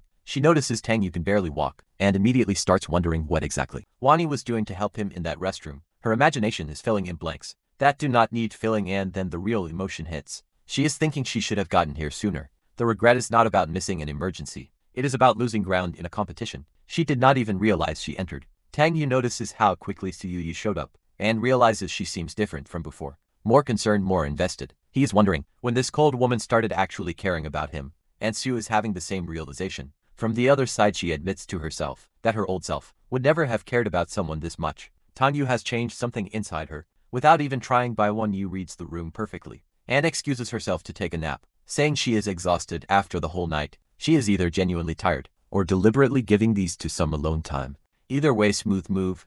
Tang Yu is slumped on the couch and asks Suyu if she could get him some water because he is thirsty. This man went from punching villains to needing someone to bring him a drink in record time. Suyu grabs the water pitcher without hesitation. The Ice Queen is out here playing nurse, and she did not even think twice about it. And then she takes it a step further. She tells him he should not drink by himself, and offers to feed it to him directly. The concern escalated from getting water to hand feeding in about 3 seconds flat. And look at her face, the sparkles in her eyes, the flowers blooming around her, the barely contained excitement. She is so eager about this that the man will literally drew her with a shoujo filter. The character development from Ice Queen to this is absolutely unreal. Tang Yu senses the energy shift and nervously apologizes for the trouble. He knows something changed in this room, and he is not entirely sure he is equipped to handle it. But then his brain immediately goes back to logistics. He decides not to drink too much because he does not want to need the bathroom again, and then adds that at least he did not need help with number 2. This man will absolutely destroy any romantic tension within seconds, and it is a genuine talent. Suya is looking at him with the most bewildered expression, wondering what this man could possibly be thinking about constantly. The romantic mood she was building just got demolished by toilet humor, and then it fully clicks based on what he just said. Baiwani actually did help him use the bathroom. Sayu's face says it all. She lost a round she did not even know was being played, and the jealousy is about to be nuclear. Going forward, we pick back up at the hospital, where Tang Yu is recovering from his latest escapade. Siyi is here, and she wants to know what happened to him today. Tang Yu plays it cool, telling her they were just grabbing a late-night snack, and ran into some trouble at the casino. You know, typical Tuesday. And after saying that, Tang Yu realizes he has absolutely nothing else to talk about with this girl, because all his memories with Sai are from the original host, Simpira, where she gave him nothing but cold shoulder. They could barely hold a conversation for 3 minutes. Sai just sits there in silence, and honestly, the awkwardness is almost painful to witness. But then she gives him this little smile, and you can tell there is something shifting in how she sees him. Tang Yu just says okay and settles back, clearly not overthinking this the way she is. Meanwhile, Sai is over here, thinking about how she rejected him when he was freely offering his heart, and now she's the one chasing. But she tells herself that just being by his side and hearing his thoughts is enough for now. But then the system decides to interrupt this quiet little moment. The reward system has been upgraded, unlocking a plot hint function. Now Tang Yu can know what's coming next without disrupting the storyline. Keep your eye on this, because this new ability is about to change everything. Tang Yu immediately asks the system if the auction plot is still going to proceed normally. The system confirms it will proceed as planned, and dumps all the auction plot details straight into Tang Yu's brain. This man is literally reading the script of his own story. After memorizing the upcoming plot, Tang Yu already has a plan forming. Once his body recovers enough, he checks out and drives home to rest. And by home I mean this absolutely ridiculous villa, with a pool and palm trees. Being the villain heir has its perks. When he gets to his room, Linghan is already sitting there waiting for him, in her maid outfit at this hour. Totally normal behavior. She lights up the second she sees him, all sparkles and flowers floating around her. Young Master Tang, you're back, she says, and the devotion in her voice is honestly next level. Tang Yu asks her why she's still awake at this hour, and whether she's planning to sleep here tonight. The audacity of this man is unmatched. We get a nice establishing shot of his bedroom, and yeah, even the room is luxurious. Lena explains she went out during the day to handle some errand, and came back to tidy up the room. She's holding his jacket, looking absolutely precious about it. But the truth is she had already tittied up earlier. She was just worried because he came home so late, so she waited here for him. That is some ride or die loyalty right there. Tang Yu, being Tang Yu, decides to reward her hard work by suggesting a cosplay photoshoot tomorrow. This man never misses an opportunity. Linghan immediately remembers that she lost a bet playing games with him last time, and already agreed to a cosplay shoot. She's thinking about the level of exposure involved, and her face says it all. Tang Yu tells her she should capture her beauty more, saying it like he's some kind of photography mentor, and not just a certified degenerate. Then he catches himself thinking he's starting to sound like a creep, harassing innocent girls, but more importantly, he reminds himself to find evidence about Linghan's parents, and tell her when the time is right. Linghan catches on that he's still thinking about her family situation, and she's visibly moved by it. This girl is falling harder by the minute. Her affection for Tang Yu just went up another notch. But here's the thing, Linghan isn't the only one catching feelings in Tang Yu's orbit, because the next day, we cut over to the Tang Wang Group headquarters, and a whole different situation is unfolding. Wang Yishu is at her desk, looking absolutely radiant, with her secretary standing behind her. The way this manhwa draws its female characters should be classified as a public hazard, and right there on her desk is a framed photo of her and Tang Yu together, looking like a whole power couple. She's not even being subtle about it. The secretary tells Wang Yushu that her relationship with Tang Yu is destined by heaven, and honestly, the woman has a point. Wang Yushu loves that answer so much. She immediately gives her 100 points and a 10,000 salary increase. This is the most wholesome boss behavior I have ever seen. The secretary tries to be humble about it, saying she just spoke the truth and doesn't deserve such a reward. Wang Yushui immediately doubles it to 20,000. This woman is paying premium prices for compliments about her boyfriend. But then things get serious. The secretary mentions that CEO Li from Mingju April Group wants to meet and discuss cooperation. Wang Yushu thinks it over, and you can tell she's not entirely thrilled about this particular business meeting. Meanwhile, Tang Yu gets the news about Mingju April Group and immediately reacts that fat woman. He says, and the way this triggers a memory is not good. He starts driving and it all comes flooding back. He remembers exactly what happens in this part of the original story. In the original novel, Wang Yushu goes to negotiate business with this woman,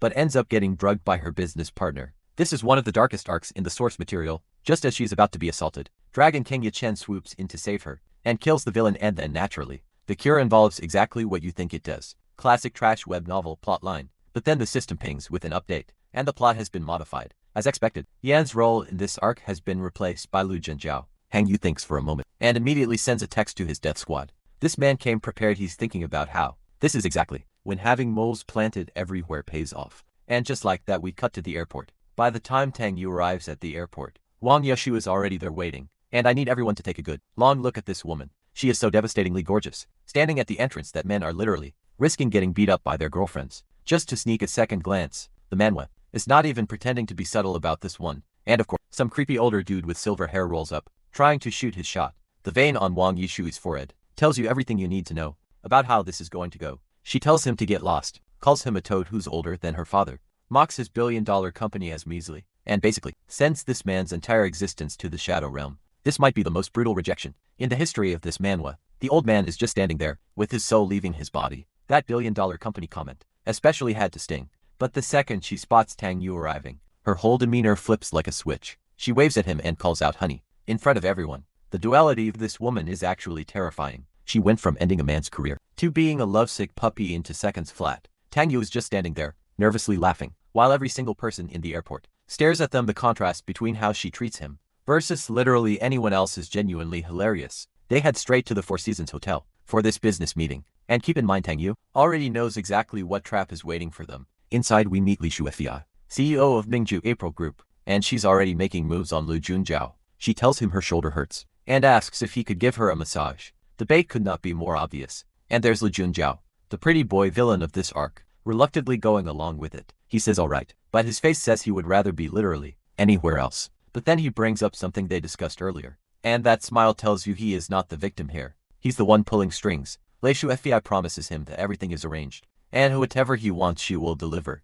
This woman is completely wrapped around his finger. A knock at the door announces that CEO Wang and her group have arrived. Li Shuefei tells them to come in, and the moment she sees Tang Yu, her brain short circuits. She's thinking he's even more handsome than Lu Jinjiao. Lei Shuefei is internally screaming that she must have this man today. Meanwhile, Tang Yu is walking, and fully aware of every single trap laid for him. The predator thinks she's hunting, but she's already the prey. Lei Shuefei welcomes CEO Wang and comments on the tiring journey. The three of them standing together is quite the visual contrast. Like, Shuefei immediately turns her attention to Tang Yu and asks who he is, not even trying to hide her interest. Tang Yu's internal reaction to this woman's advances is just pure revulsion. The man cannot hide his contempt even a little bit. Wang Yushu introduces him as her boyfriend and head of the Tang group, casually dropping that he holds 45% of their e-commerce platform shares. She's flexing on this woman without breaking a sweat. Internally though, Wang Yushu is thinking, Li Shufei's failing company is completely doomed. She's here to play nice, but she already knows the score. Live Sweet Face starts gushing about how she's heard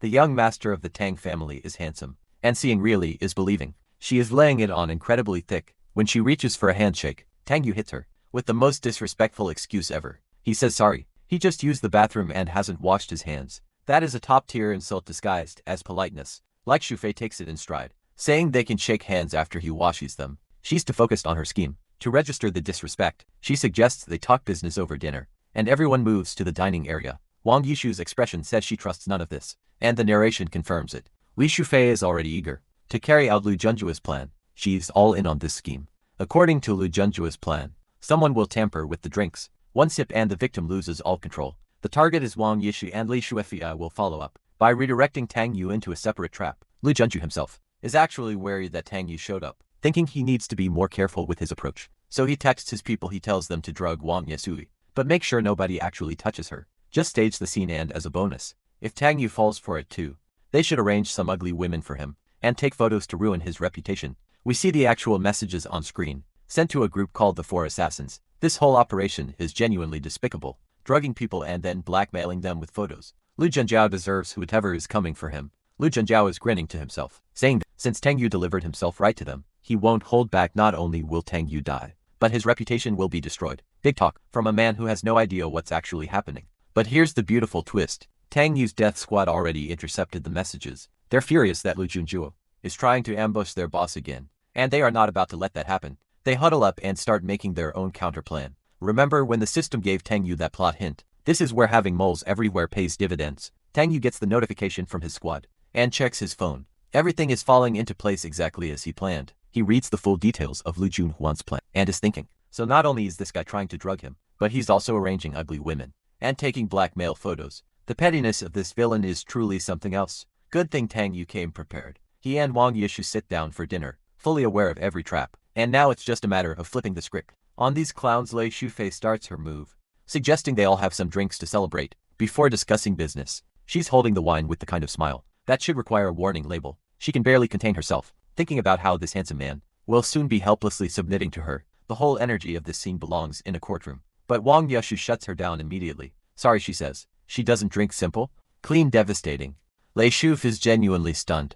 This was not part of the plan. Her whole face is just question marks. She tries to push back, asking how you can do business without drinking, and insisting Wang Yishu have just one small glass. The desperation is leaking through, and that is when Wang Yishu's patience officially runs out. The anger vein on her temple is pulsing. She slams the table and goes off. She tells Liu Zufei that a simple background check would show she's allergic to alcohol, and yet she keeps insisting. What exactly are you trying to pull here? Absolutely flawless execution. Like, Xu Fei is completely shook. She was not prepared for Wang Yishu to come at her like this. The plan is crumbling in real time. She immediately starts backtracking, apologizing and claiming it was her mistake. The confident predator from 2 minutes ago is gone. She's not done yet. She pivots to Tang Yu instead, asking if the two of them can share a drink. She figures if she can't get Wang Yishu, she settled for the consolation prize. She's thinking that, even though Wang Yishu is off the table, getting this handsome guy will do just fine. The lack of shame is genuinely impressive. In the worst way possible, Tang Yu looks at her with the most smug expression and says sorry. He's allergic to. Then he drops the follow-up. He says he's allergic to idiots, so she shouldn't talk to him. That might genuinely be the most savage line Tang Yu has ever delivered, and the bar was already sky high. Like, Su Fei is in full panic mode now. The first step of the entire operation has completely fallen apart, and she cannot believe how wrong this has gone. Meanwhile, in another suite upstairs, Lu Junju has been sitting around, waiting for the good news that his scheme worked. The narration tells us that since returning to China, he hasn't properly released his urges, and he's filled with anticipation.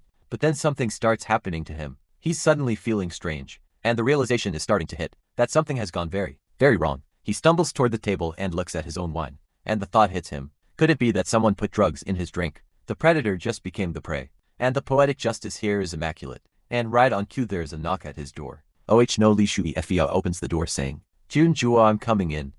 The death squad rerouted her right to him. This is without a doubt the most perfectly executed counter trap in this entire series, and Lu Junjiao has nobody to blame but himself. A massive commotion is erupting from inside Lu Junju's suite, and the whole floor can hear it. Lu Junju himself is startled by all the noise, wondering what on earth is happening out there. Within minutes, a whole crowd of hotel guests has gathered in the hallway to see what all the fuss is about. The hotel staff shows up trying to do damage control, politely asking whoever is inside to keep it down. And the response from inside is just a straight up, get lost, no manners. No explanation, just rage. Meanwhile, Tang Yu's death squad is outside, orchestrating the chaos, taunting about letting Li Shuefia have some quality time with this fat pig. These men are absolutely ruthless. One of the squad members turns to the boss and asks what the next move is, and the leader grins and says not to worry.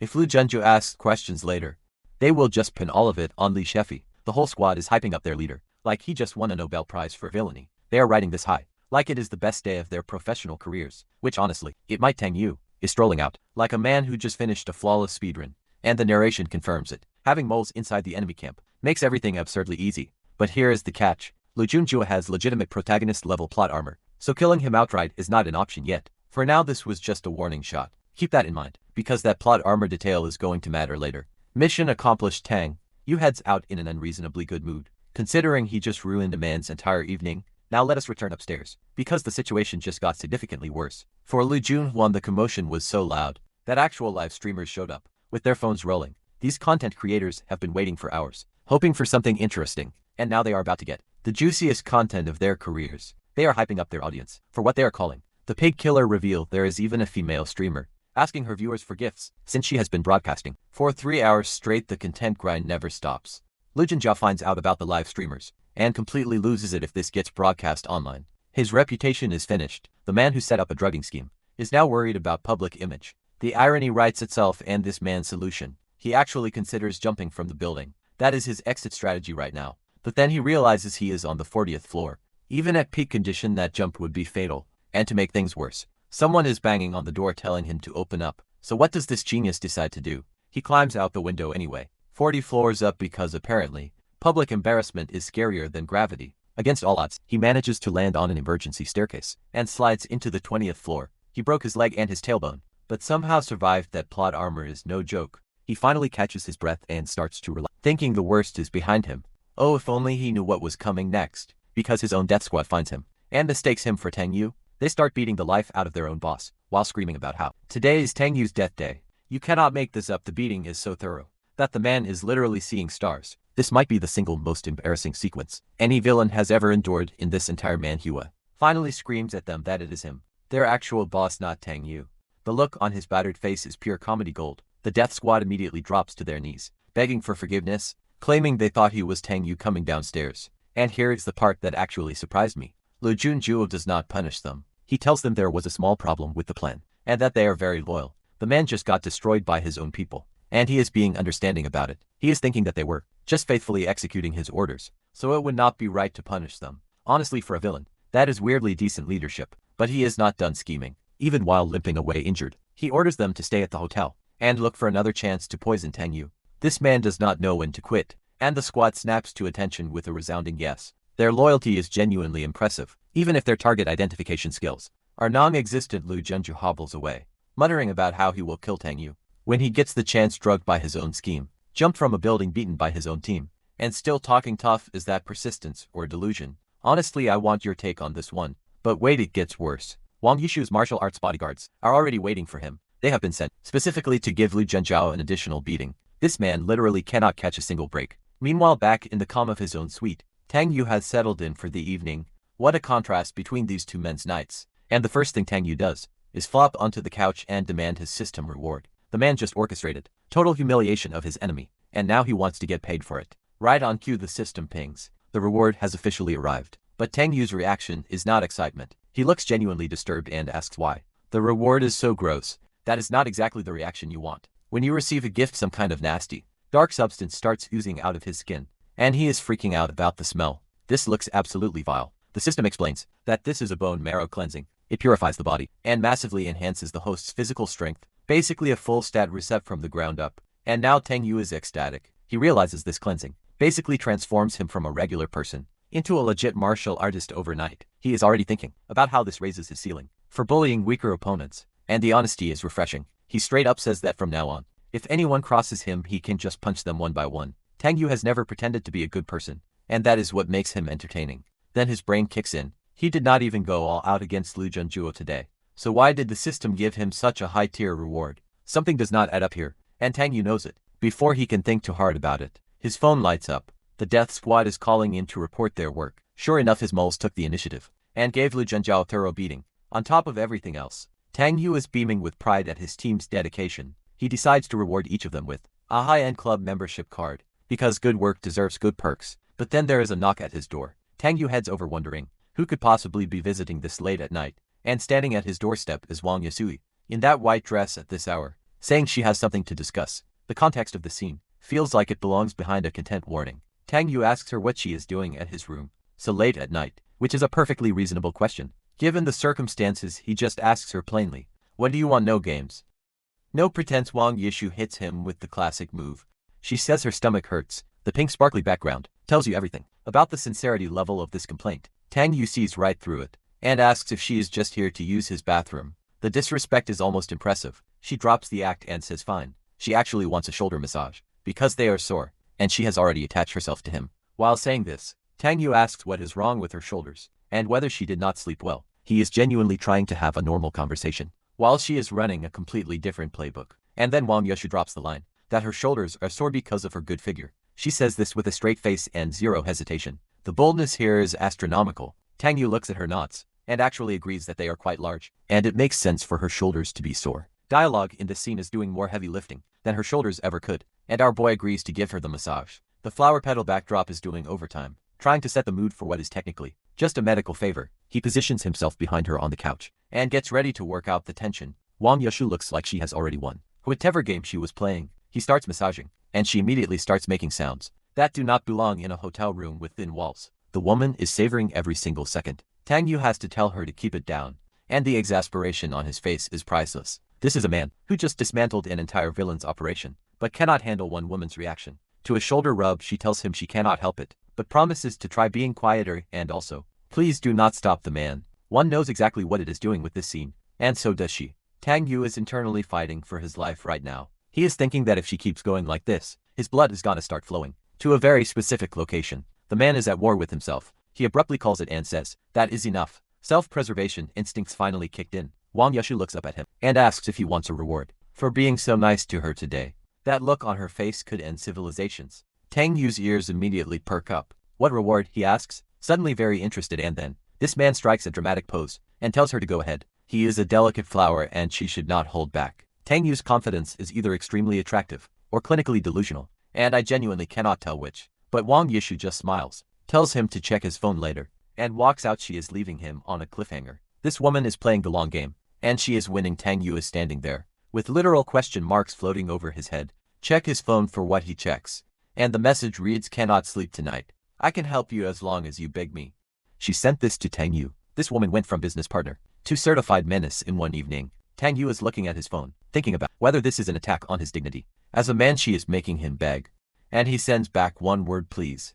The man folded in record time. So much for dignity. And what Wang Yushu sends back is a photo of herself in a bunny girl outfit, with a message telling him to take it slow and take care of his health. This manhwa is feeding the viewers a 5-course meal. Right now we are being absolutely spoiled. The narration reveals she actually brought this bunny outfit specifically to show him in person, but after putting it on, she felt too shy to do it face to face. So she sent a photo instead. The gap between her boldness over text and her shyness in person is genuinely adorable. She is thinking to herself that with hints this obvious, Tang Yu should definitely understand what she wants by now. 10 minutes pass. She is staring at her door, waiting for Tang Yu to come over. Nothing happens. Half an hour later, still nothing. The sweat drop on the back of her head tells you the confidence is starting to crack. 2 full hours later, and this woman is absolutely livid. Tang Yu never showed up. She sent him a bunny girl photo with every possible signal in the book, and this man just went to sleep. The emotional damage here is genuinely catastrophic. The next morning arrives, and the fallout from last night's miscommunication is about to be spectacular.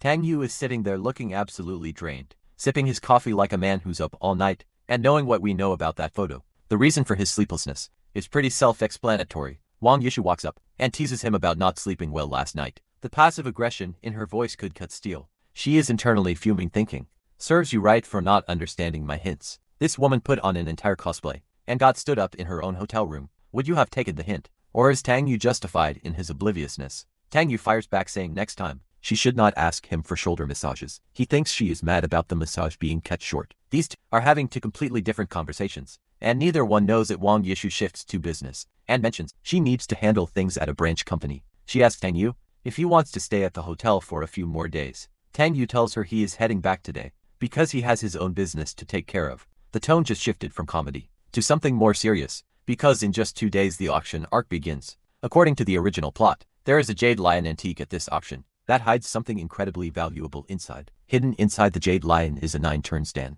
and a martial arts manual called 8 Extremes. Crushing Fist. Originally, this power-up was meant for the protagonist Yi Chen, but since Yi Chen is out of the picture, Lu Junju has taken his place as the one who gets it. Watch this carefully, because whoever grabs these items is about to become a much bigger threat, and there is Lu Junjuo declaring that good things are not always reserved for the protagonist, and that he will snatch it. First, this man was jumping out of windows 12 hours ago, and now he is already plotting his next power grab. The villain recovery speed here is genuinely unmatched. We cut to the airport, where Tang Yu is getting ready to head home. He is sitting in the VIP lounge, scrolling through his phone, probably still processing everything that happened in the last 24 hours. And then two brand new characters roll in, a man in a wheelchair, and a stunning white-haired woman, who is reassuring him about Lujin's medical skills. Hold that thought about Lujin being a healer, because the truth is darker than you think. This is when Ren Yuanshan, the current head of the Winren family, Suzhou's #1 ancient martial arts clan. He has been paralyzed, but says one of his toes can already move. Thanks to Lu Junzhao's treatment,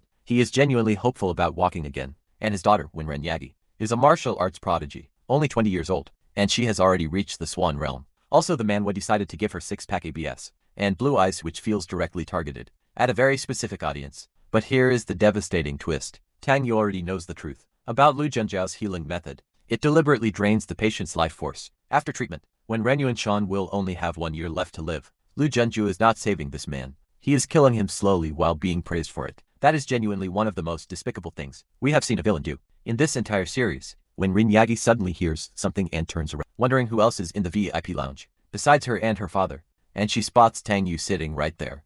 It is just the two of them now, the daughter of a martial arts dynasty, who does not know her father is being poisoned, and the one man who knows the truth. This is about to get very interesting. Tang Yu notices Wenner and Yage staring at him, and immediately starts wondering why this girl is checking him out. He is genuinely offended that she might be attracted to him, because apparently it is his first day of self-restraint. But Wenner and Yage is not checking him out. She is absolutely stunned, because she just heard him thinking about Lu Junzhao draining her father's life force. How does she know what he is thinking? Keep that detail in mind, because it matters more than you realize right now. Since they have actually met a few times before, she takes a breath and walks right up to him. She starts asking about her father's condition, but the moment she tries to explain what she just heard in his thoughts, the words physically will not come out. It is like some invisible force just sealed her mouth shut. Tang Yu just tilts his head and asks what is wrong, completely unaware that this woman literally cannot speak about the bombshell she just overheard. And internally he is thinking she must be starstruck, because he is just that handsome and approachable. The ego on this man could power a small city. When Ran Yuan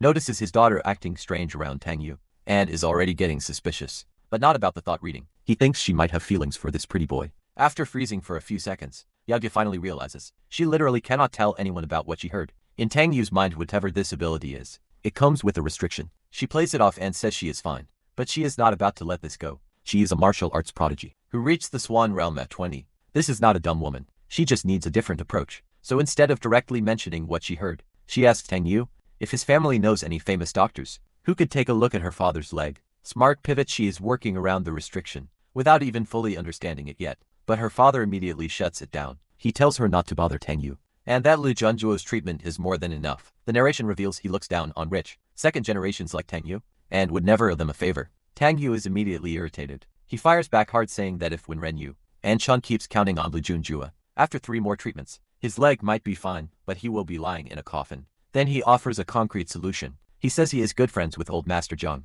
and that when Ren Yuanshan should go see him. Tang Yu is genuinely trying to save this man's life right now, but Yagi mentions they have already visited old Master Zhang before, and it did not seem to help much. So Tang Yu's recommendation is not exactly landing the way he hoped. Tang Yu doubles down with a much darker tone. He says old Master Zhang can absolutely identify this kind of problem, and if they do not act fast, he will not even bother sending a condolence gift to the funeral. The level of bluntness here is almost cruel, and instead of taking the warning seriously, when Ren Yuanshan lectures Tang Yu about how there are countless hidden masters in the world, and that he should get out more, instead of being a frog in a well, this man is rejecting advice that could literally save his life. Because of his pride, Tang Yu is thinking he really does not want to get involved, but if the Wen Ren family becomes Lu Junzhao's pawn, they will cause trouble for his Tang family. He even notes that supporting characters in the story have it worse than the villain. The meta-awareness is on full display. Yaj steps in and tells her father to stop talking, trying to defuse the situation. She clearly understood Tang Yu's warning, even if her father refuses to,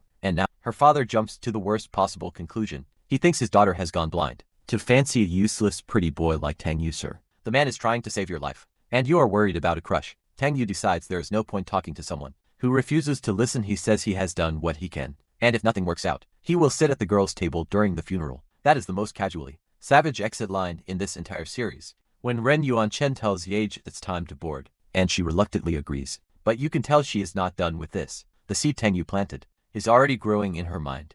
They all end up on the same flight heading home, and what happens next on this plane is genuinely unexpected. Tang Yu is sitting in his seat when he hears someone call out to him. He perks up immediately, and when Ren Yagi is walking up to him on the plane, looking absolutely striking under the cabin lighting, Those ABS in that walk are doing things to the animation budget. That should probably be illegal. Tang Yu is visibly confused, wondering what Miss Winren could possibly want. After that whole disaster, in the lounge, she apologizes for her father's rude words earlier, saying she could not say anything in front of him. And Tang Yu notices that this wild and tamed martial arts prodigy is being surprisingly polite. That contrast catches his attention. Tang Yu brushes it off with a charming smile and says, "It was just a small misunderstanding." The flower petals floating around him tell you, the Manhwa is trying very hard to make this man look irresistible right now. But internally Tang Yu is already running calculations. He is thinking that since her attitude is so good, he might as well heal her father later. A healed Wenrenyu and Shan could then protect the Tang family in return. This man does not do charity. He does investments, and here is the thing.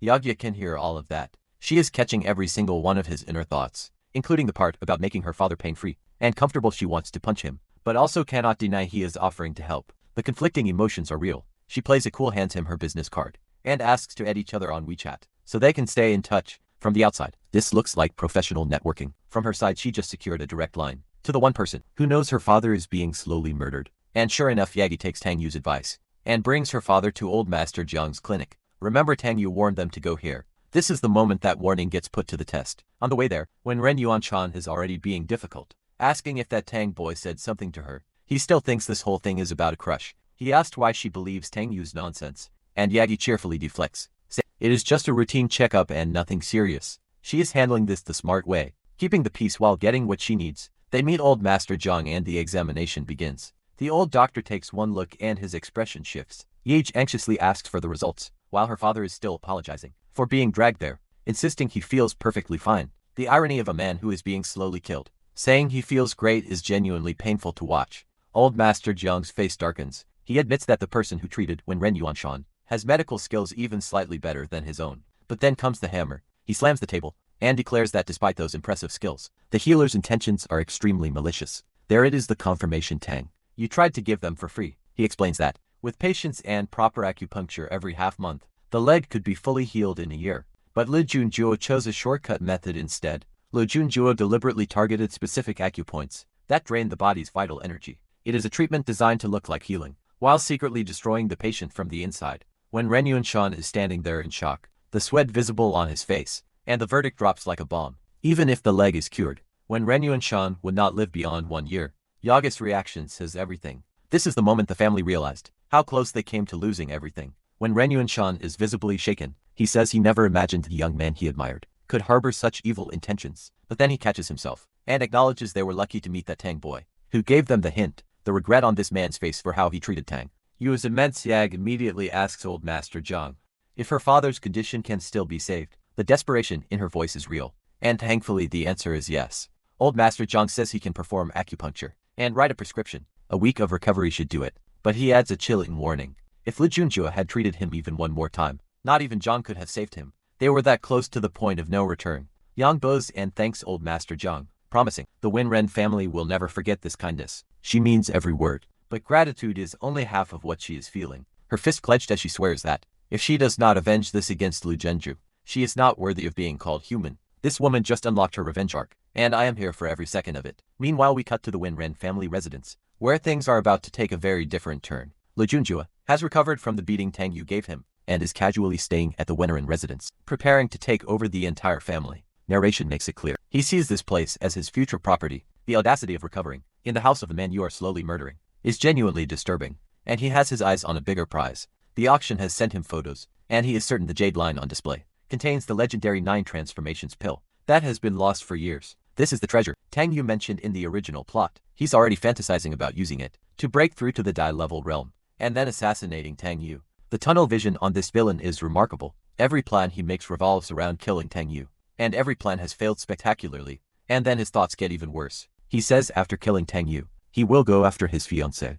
This man's depravity has no floor. He must have this item no matter the cost. Remember that line, because the cost is gonna be spectacular. Now we cut to an antique shop, and this is where Tang Yu Galaxy Brain strategy starts taking shape. Tang Yu strolls in and asks old Master Pang about a jade lion he commissioned. Pay very close attention to this scene, because what Tang Yu is doing here is possibly the most devious thing we have seen in this entire Manhwa. The craftsman says it is almost done, and shows it to him. Tang Yu approves it. The narration mentions this old man replaced a previous employee who got sent to Antarctica, and he is apparently just as skilled Tang Yu has been building his network of useful people. And here is the plan. Tang Yu is not going to compete for the real Jade Lion at the auction. He is going to pull a bait and switch. He had a fake Jade Lion made, and what he puts inside it is going to be the trap. This is genuinely the most calculated villain on villain crime I have ever witnessed. He hands over some powder to old Master Ping and asks him to press it into pill form. Then he wants the fake Jade Lion with these pills sent to the auction house at Wanbao Tower as a priority listing. The assembly line of deception is running at full speed. Tang Yu knows that in the original story, the protagonist Yi Chen spotted the 9 transformations pill inside the Jade Lion. Now that Lu Junjua has taken Yi Chen's role in the plot, he will react the exact same way. Predictability is a weapon. When your opponent does not know, you can see the script and the powder. It is a custom-made poison that Tang Yu formulated himself. Completely undetectable by smell. You would never know it was toxic unless you actually consumed it. He has essentially gift-wrapped a death sentence and is about to auction it off to his own enemy. Even old Master Ping is amused, saying he used to do mischievous stuff like this as a kid and never thought he would revisit those memories. At his age, the fact that a senior classman is having a nostalgic moment while helping make poison pills is comedy gold. 2 days later, the auction begins at Sishu Manor in the suburbs. Everything Tang Yu has set up is about to pay off. Tang Yu arrives looking absolutely at ease, greeting people like he is at a casual social event and not about to pull off a heist-level scheme.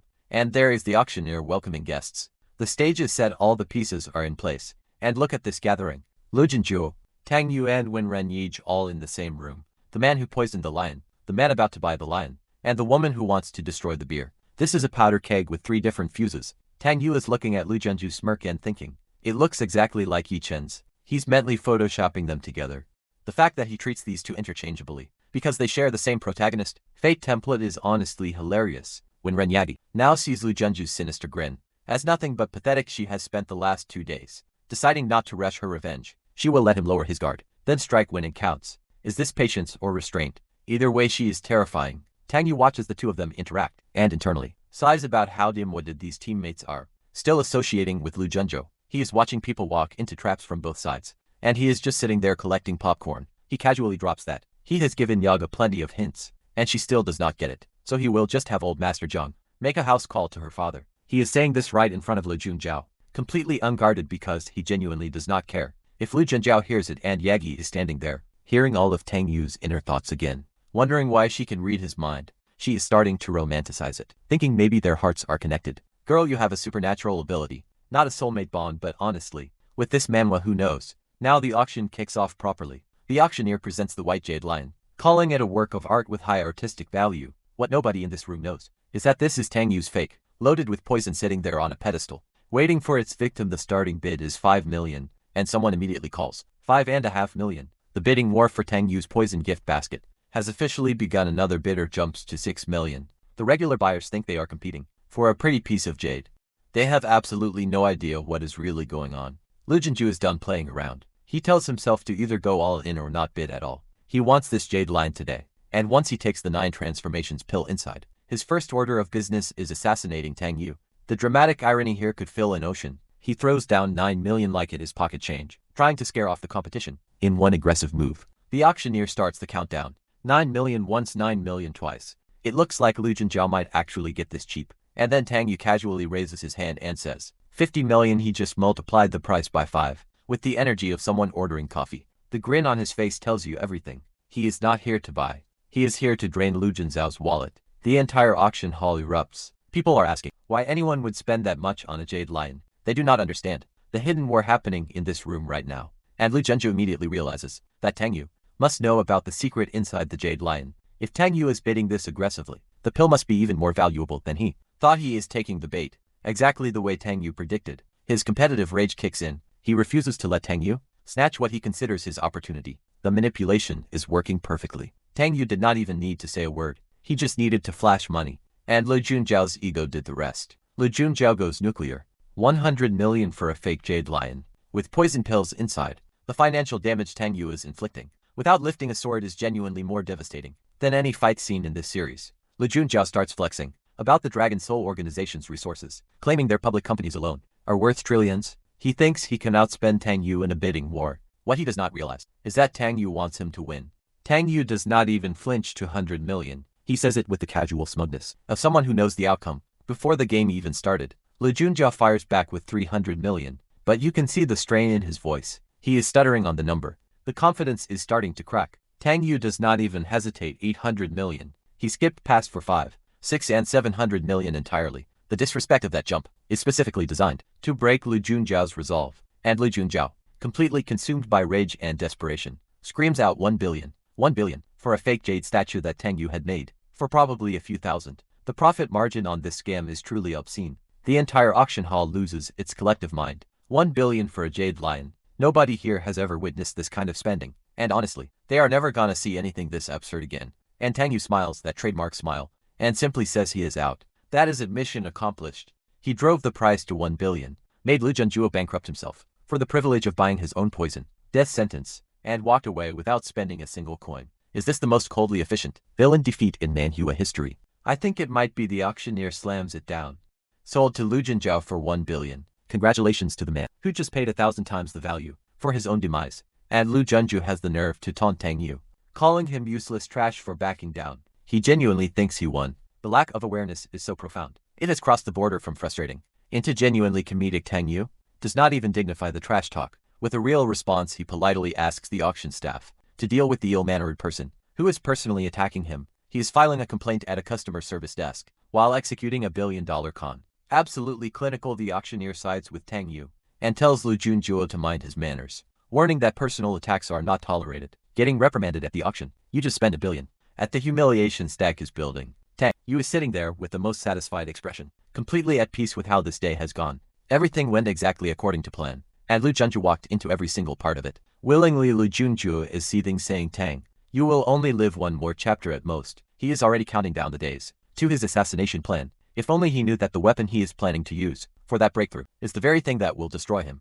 After the auction, Lu Junjiao takes his prize to a private room to inspect it. This is the moment the trap springs shut. The staff hands him the jade lion on a platter and offers delivery service. Lu Junjiao has no interest in waiting. He wants to open this right here. Right now. He waves the staff away and tells them not to let anyone disturb him. He wants complete privacy for what comes next. The man is literally isolating himself with his own poison. Tang, you could not have scripted this better. He cracks open the jade lion, and there it is, a dark red pill sitting perfectly inside. He thinks this is the legendary 9 transformations pill. What it actually is Tang Yu's custom designed poison that no one can identify by appearance or smell. And without a second thought, without testing it, without any hesitation, Lu Junjiao brings the pill right up to his mouth. He paid $1 billion for the privilege of poisoning himself. With a smile on his face, would you call this karma? Or is Tang Yu just operating on a completely different level? That look in his eyes says he thinks he has just seized destiny itself. But what he has actually swallowed is the most expensive trap in this entire Manhwa. And what happens next is going to be absolutely devastating.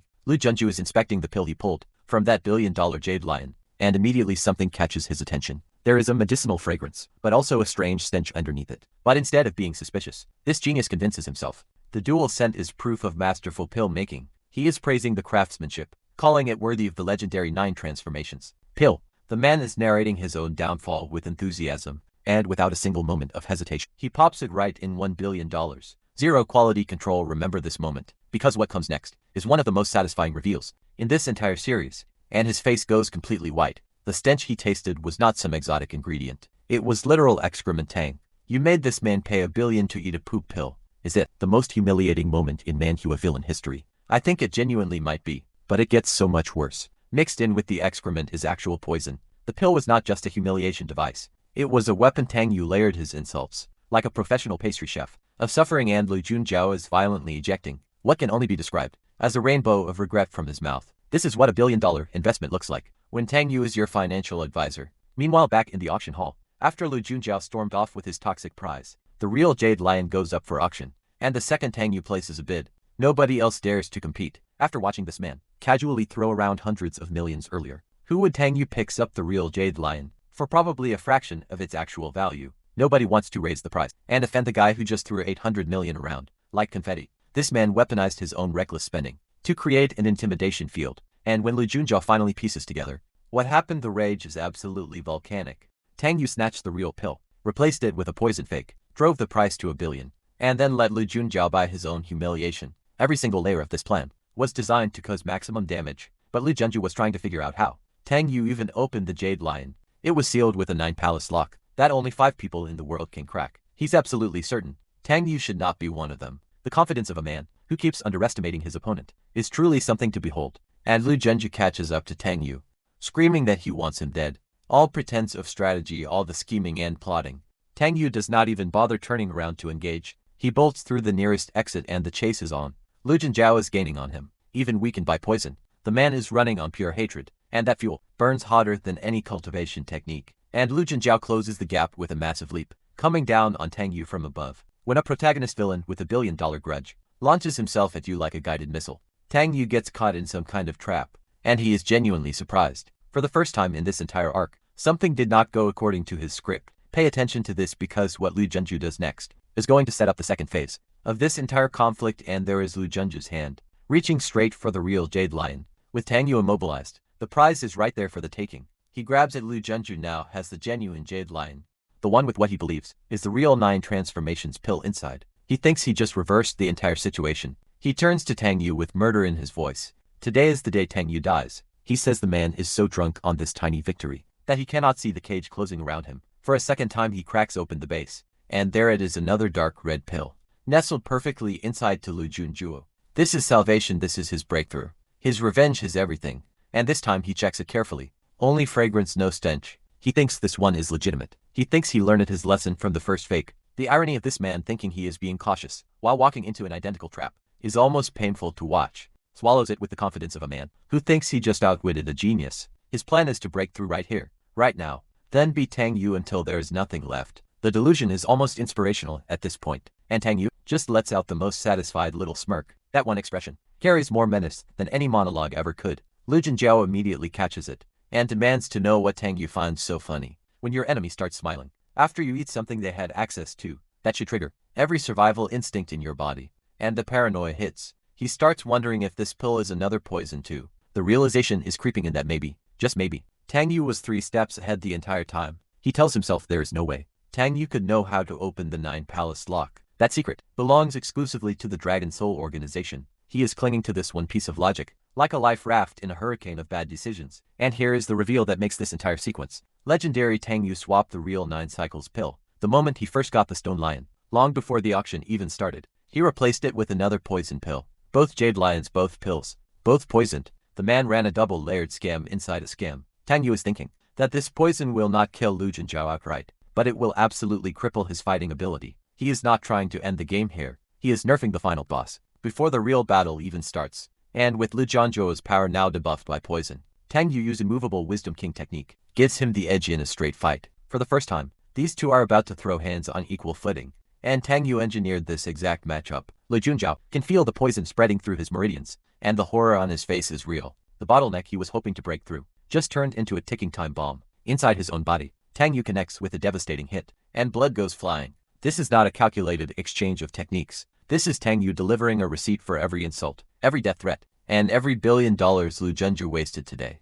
The old poison from earlier has not even cleared his system, and now there is fresh poison on top of it. Lu Zhenju knows with absolute certainty that if he keeps fighting, he will lose. His only option now is to run. But then backup arrives and Lu Zhenju's eyes light up when Ren Yaga comes sprinting down the hallway, and he immediately starts celebrating. Now here is where things get really interesting, because Lu Zhenju is about to make the most incorrect assumption of his entire life. He calls out to Yache, telling her it is perfect timing, and to help him deal with Tang Yu, he is ordering her around like she is his personal bodyguard. The nerve on this man, when he is literally bleeding from the mouth, and internally, he is thinking that with Yage's affection for him, she will absolutely take his side. He genuinely believes this woman is into him. Would you trust a man this detached from reality to read any situation correctly? Because he is about to get a very harsh answer. Yagami looks at him with a calm, measured expression and says alright, and honestly the flatness of her tone here should have been the biggest red flag imaginable. Lu Zhenjiao immediately starts taunting Tang Yu, asking how long this little waste can keep smiling,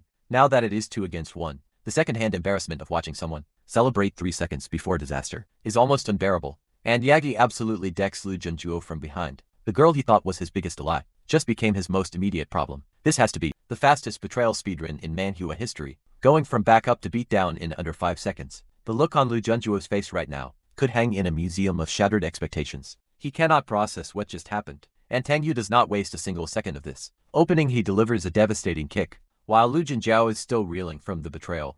2 against 1 was always the plan. Lu Zhenjiao just got the teams wrong. Lu Zhenjiao hits the ground so hard, the panel shakes, poisoned, beaten and betrayed by the woman he thought adored him. This man's day has been one continuous L since the moment he walked into that auction, and his brain still cannot compute this. He is literally thinking she was supposed to like him. My brother in cultivation. She never liked you tried to murder her father. What exactly did you think the affection meter was based on? And Yagi drops the bomb. She tells him he deserves death because she knows he tried to kill her father. Remember back, Tang Yu sent her to old Master Jiang's clinic. That warning exposed Lu Junju's poisoning scheme.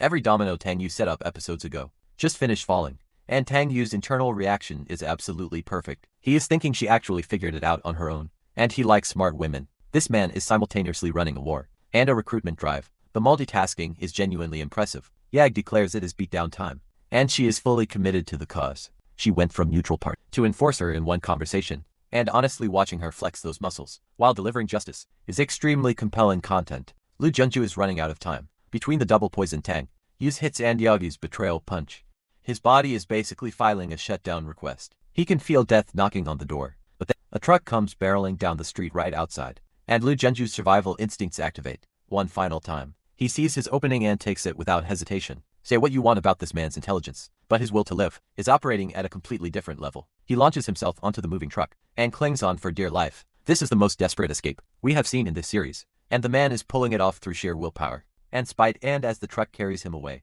he has the audacity to yell back that this was his escape route all along. It absolutely was not. He literally just jumped onto a random truck, but the commitment to the facade is almost admirable. Yag is furious that he got away after everything he did to her father. Watching him escape on the back of a delivery truck has to be one of the most frustrating things she has experienced. But Tang Yu keeps his cool. He tells Zaga to let it go, because there will be other chances. Then he shifts the conversation to her father's condition, checking if she finally understands the full picture now, and Yagi bows and thanks him sincerely, saying, the Winnerin family will never forget this kindness. This is the same girl whose father dismissed Tang Yu as worthless, rich trash just episodes ago. How the tables have turned. Tang Yu tells her he will keep tracking Lu Junjiao, and they can deal with him together when the opportunity comes. He is actively building an alliance, and every ally he recruits is someone who would have been on Lu Jun's side in the original timeline. Then Yagi asks if Tang Yu is free to visit her home. Her father found out everything and wants to apologize in person. The man who called Tang Yu a frog in a well is about to eat the most humble crow of his entire career. Tang Yu agrees, and the background literally fills with flowers. The manhwa itself is shipping these two at this point. When the art direction starts decorating your scenes with romance petals, you know something is developing. Meanwhile, Lu Junjiao has made it to the suburbs on that truck, and he is sitting on the roadside, calling Tang Yu and Yagi idiots. The man who got double poisoned, scammed out of $1 billion and beaten by his own crush, is calling other people stupid. He is already vowing revenge, saying they should have finished the job when they had the chance. Letting him escape will be their biggest regret. He claims now keep your eye on this threat, because this episode is not done with Lu Junju yet. But mid-threat the poison catches up to him, and he doubles over in pain. Hard to deliver a menacing villain speech when your body is literally shutting down on you. He stumbles into a nearby park, barely keeping himself upright. The mighty Dragon Soul Organization operative has been reduced to a man wandering through a public park at night, looking for somewhere to collapse, and he drops onto a park bench completely unconscious. This is where the billion-dollar auction winner ended up, on a bench in a park alone. You could not write a more poetic ending to this man's day. And then two bald guys in matching hoodies stroll up and notice the unconscious man on the bench. They think he is just some drunk passed out in public. These two have absolutely no idea what kind of hornet's nest they are about to poke. These righteous citizens start calling him society's scum for being drunk and sleeping in public. They are so deeply offended by what they perceive as laziness. The moral high ground they are standing on is about to collapse spectacularly, and here is the punchline. They say they need to be better than this lazy drunk, so starting today, they will upgrade their theft techniques by combining classical and modern burglary methods. These are professional thieves who just gave themselves a motivational speech about robbing people more efficiently. This manhwa delivers comedy at the strangest moments, but first things first, they decide their immediate priority is grabbing whatever this unconscious guy has on him. Professional development can wait until after the robbery. They find tens of thousands in cash on him and get excited talking about repaying kindness by returning billions to their benefactor. The mental gymnastics of framing robbery as gratitude is honestly an Olympic-level performance. Lu Junju finally wakes up and it is already daytime. He has no idea how long he was out, from billion-dollar auction to park bench sleepover, and then he notices that a certain part of his anatomy feels unusually sore. He was unconscious in a public park all night, and now his rear end hurts. I am not gonna say what everyone is thinking right now, but the comment section is about to write itself. This whole situation has federal investigation energy. But wait, it gets weird in a completely different direction. Lu Junjiao suddenly realizes that his cultivation bottleneck at peaks 1 level, has started loosening. A previously blocked meridian point has become flexible. Something that happened while he was unconscious triggered a partial breakthrough. And just like that, the despair flips to confidence. He declares that even without the 9 rotation pill, the die-level realm is within reach. This man goes from park bench victim to cultivation prodigy in the span of one realization. The emotional whiplash is genuinely impressive. He marches off with his fist in the air, screaming that Tang Yu should prepare to die. This cockroach of a villain just keeps getting back up. Is that resilience or delusion at this point? Honestly, it might be both. Now we cut to the He family private hospital. And this is where the episode takes a sharp turn. Into territory nobody saw coming. A whole new player is about to enter the game. Someone has been recovering from injuries here, while obsessively practicing cultivation. Every single day the garden looks peaceful. But whoever this person is, they are preparing for war. And there he is, silver hair, red eyes and aura of absolute menace. This man just broke through to peak swan rank, and the smirk on his face tells you, he is not here to play nice. Keep your eyes on this character, because he is about to complicate everything. Two women approach him and greet him as Dragon King. So this is the leader of an entirely separate faction, and he has people working for him. The power dynamics just got a lot more crowded. He thanks them for their undercover work, and asks for a mission update. This is not a random encounter. These women have been embedded as spies somewhere, and the Dragon King has been pulling strings from his hospital bed this entire time. And the reveal drops. They have successfully infiltrated the Tang family, and obtained confidential information about the Tang Corporation. Tang Yu has had enemy agents inside his own family this entire time, and does not know it. That is a massive vulnerability. The Dragon King is thrilled, comparing these two to the greatest strategist in Chinese history. The ego on this man rivals Lu Zhenjuo's, but the difference is this one actually seems to have competent people working for him. He reflects on how the Death Squad traitors betrayed him for Lu Zhenjuo, and how Dragon Fang is rotting in prison. But these two women remained loyal through all of it. So we have a wounded king with a shrinking army, but an unshaken inner circle. That combination is dangerous. He explains that after the Death Squad's betrayal, led to an ambush by multiple experts, he actually turned the crisis into a breakthrough opportunity, reaching peaks 1 rank through the adversity. This villain used his own near-death experience as a training arc. The grinding mentality is objectively terrifying. The two women cannot believe what they are hearing. He changed plans, and is staying in Sahung instead of going to Yangjing. And the fact that he broke through during a crisis has them visibly shaken. When your own allies are intimidated by your growth, you know you are dealing with a serious threat. And then the Dragon King makes his declaration. It is time to counterattack. Both Tang Yu and Lu Zhenjuo must die. We now have 3 factions who all want each other dead, and Tang Yu does not even know this third one exists. Yet the difficulty level just spiked dramatically. He gives each woman a specific mission. Qian will keep collecting intelligence to crush Tang Corporation in one strike, while Linghan handles internal sabotage to burn the Tang family from the inside. When chaos erupts, this is a coordinated demolition plan, and both bombs are already planted. Inside Tang Yu's home outside the private hospital, things are about to take one more unexpected turn. Before this episode ends, Linghan and Ziyan leave the hospital and walk together in complete silence. These two used to be close, but something has clearly shifted between them. The narration confirms it. They used to get along fine, but now their attitudes toward each other have fundamentally changed. When teammates on the same mission start keeping secrets from each other, and Xin pulls out a knife, she is not looking at an enemy. She is looking at her own partner. The Dragon King's carefully assembled inner circle is already fracturing from the inside. Qian lunges at Ling Han with the blade. And on that note, we are left with a brand new faction. A war on 3 fronts, and allies already trying to murder each other. Before the plan even starts, if you thought Tang you only had one enemy to worrying about, the game just tripled in complexity. We pick up right where we left off, with Qian going straight for the kill on her own partner. But Ling Han is no pushover, and the two of them clash with enough force to light up the entire block. And now Qian is closing the distance, walking toward Ling Han, with absolutely zero hesitation in her eyes. Ling Han looks at her, and asks what exactly she thinks she is doing. There is genuine confusion behind those purple eyes right now, and here comes the twist nobody expected. Qian says she is young Master Tang's person, that Ling Han is Yi Chen's dog, and killing her is only natural. Wait, she has been working for Tang Yu this entire time. She declares that for young Master Tang, their fake plastic sisterhood means absolutely nothing to her. The way she says it with that pouty face, while announcing a betrayal, is peak unhinged energy, and Ling Han is genuinely stunned, repeating the words back, like she cannot process what she just heard. She had no idea Qian switched sides. Qian explains that her father was the captain of the Tang family security team, and that Tang Yu's kindness to her weighs heavier than a mountain. This girl has been a sleeper agent inside the Dragon King's organization from the very beginning. But then Ling Han drops her own bombshell. She says she is also young Master Tang's person. Hold on, both of them are working for Tang Yu. The Dragon King's entire inner circle was compromised. From day one, Chen does not believe her for a second.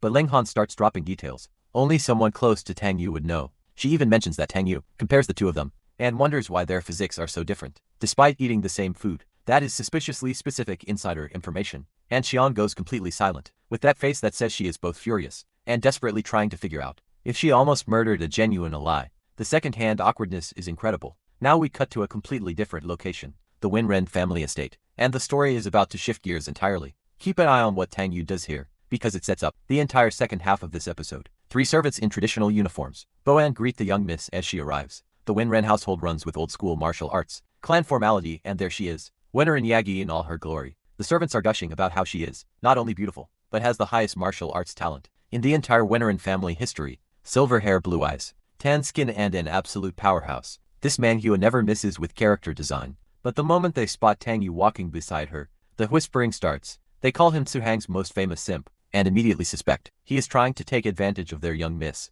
The disrespect to our boy is genuinely impressive. The servants insist their young miss only falls for men stronger than her, and that this pretty boy could flatter her for 100 years and still get nowhere. Meanwhile, Yagi is standing right next to him, radiating heart emojis. The gap between what the servants think and what is actually happening is comedy gold. But Tang Yu is not even registering the gossip. His mind is somewhere else entirely, focused on the reward the system just gave him after the auction arc, and here is what he got. A quick learning technique that lets him master anything just by touching it 3 uses only, but he already burned 1 on the 8.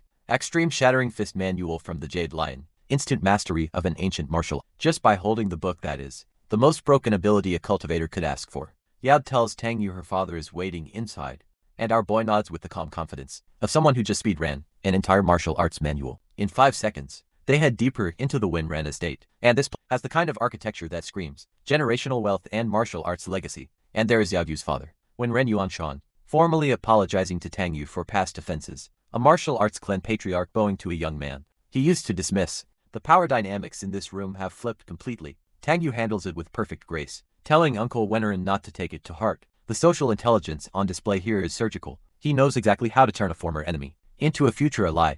When Ren Yuanshan swears he will never forget Tang Yu's life-saving kindness and tells him the Wenerin family is at his disposal whenever he needs help, that is not just gratitude. That is a blank check from one of Suhang's most powerful clans, and Tang Yu accepts without hesitation because he knows he needs exactly this kind of backing. The narration confirms that, having offended both Yi Chen and Lu Zhenjiao, the threats ahead are no joke. Tang Yu is building an alliance, specifically to survive what is coming. But Yagi brings up a problem. She took her father to old Master Zhang, who fixed the damage Lu Zhenjiao caused. But even his medical skills cannot heal her father's legs. The patriarch of a martial arts clan who cannot walk is a sitting target. She looks directly at Tang Yu and says, if he can cure her father's legs, the Wenerin family will agree to literally any conditions. Those blue eyes are not playing around right now. This is a daughter who would do anything for her father. Tang Yu says he can try, but he has one condition. Classic negotiation move from our boy. He has the leverage and he knows exactly how to use it. His condition is simple but loaded. If the Tang family ever needs help, the Winren family provides protection. But he is honest about the risk, warning them that his enemies are extremely dangerous. Is it respectable transparency, or a calculated move to make the deal seem fair? With Tang Yu it is always both.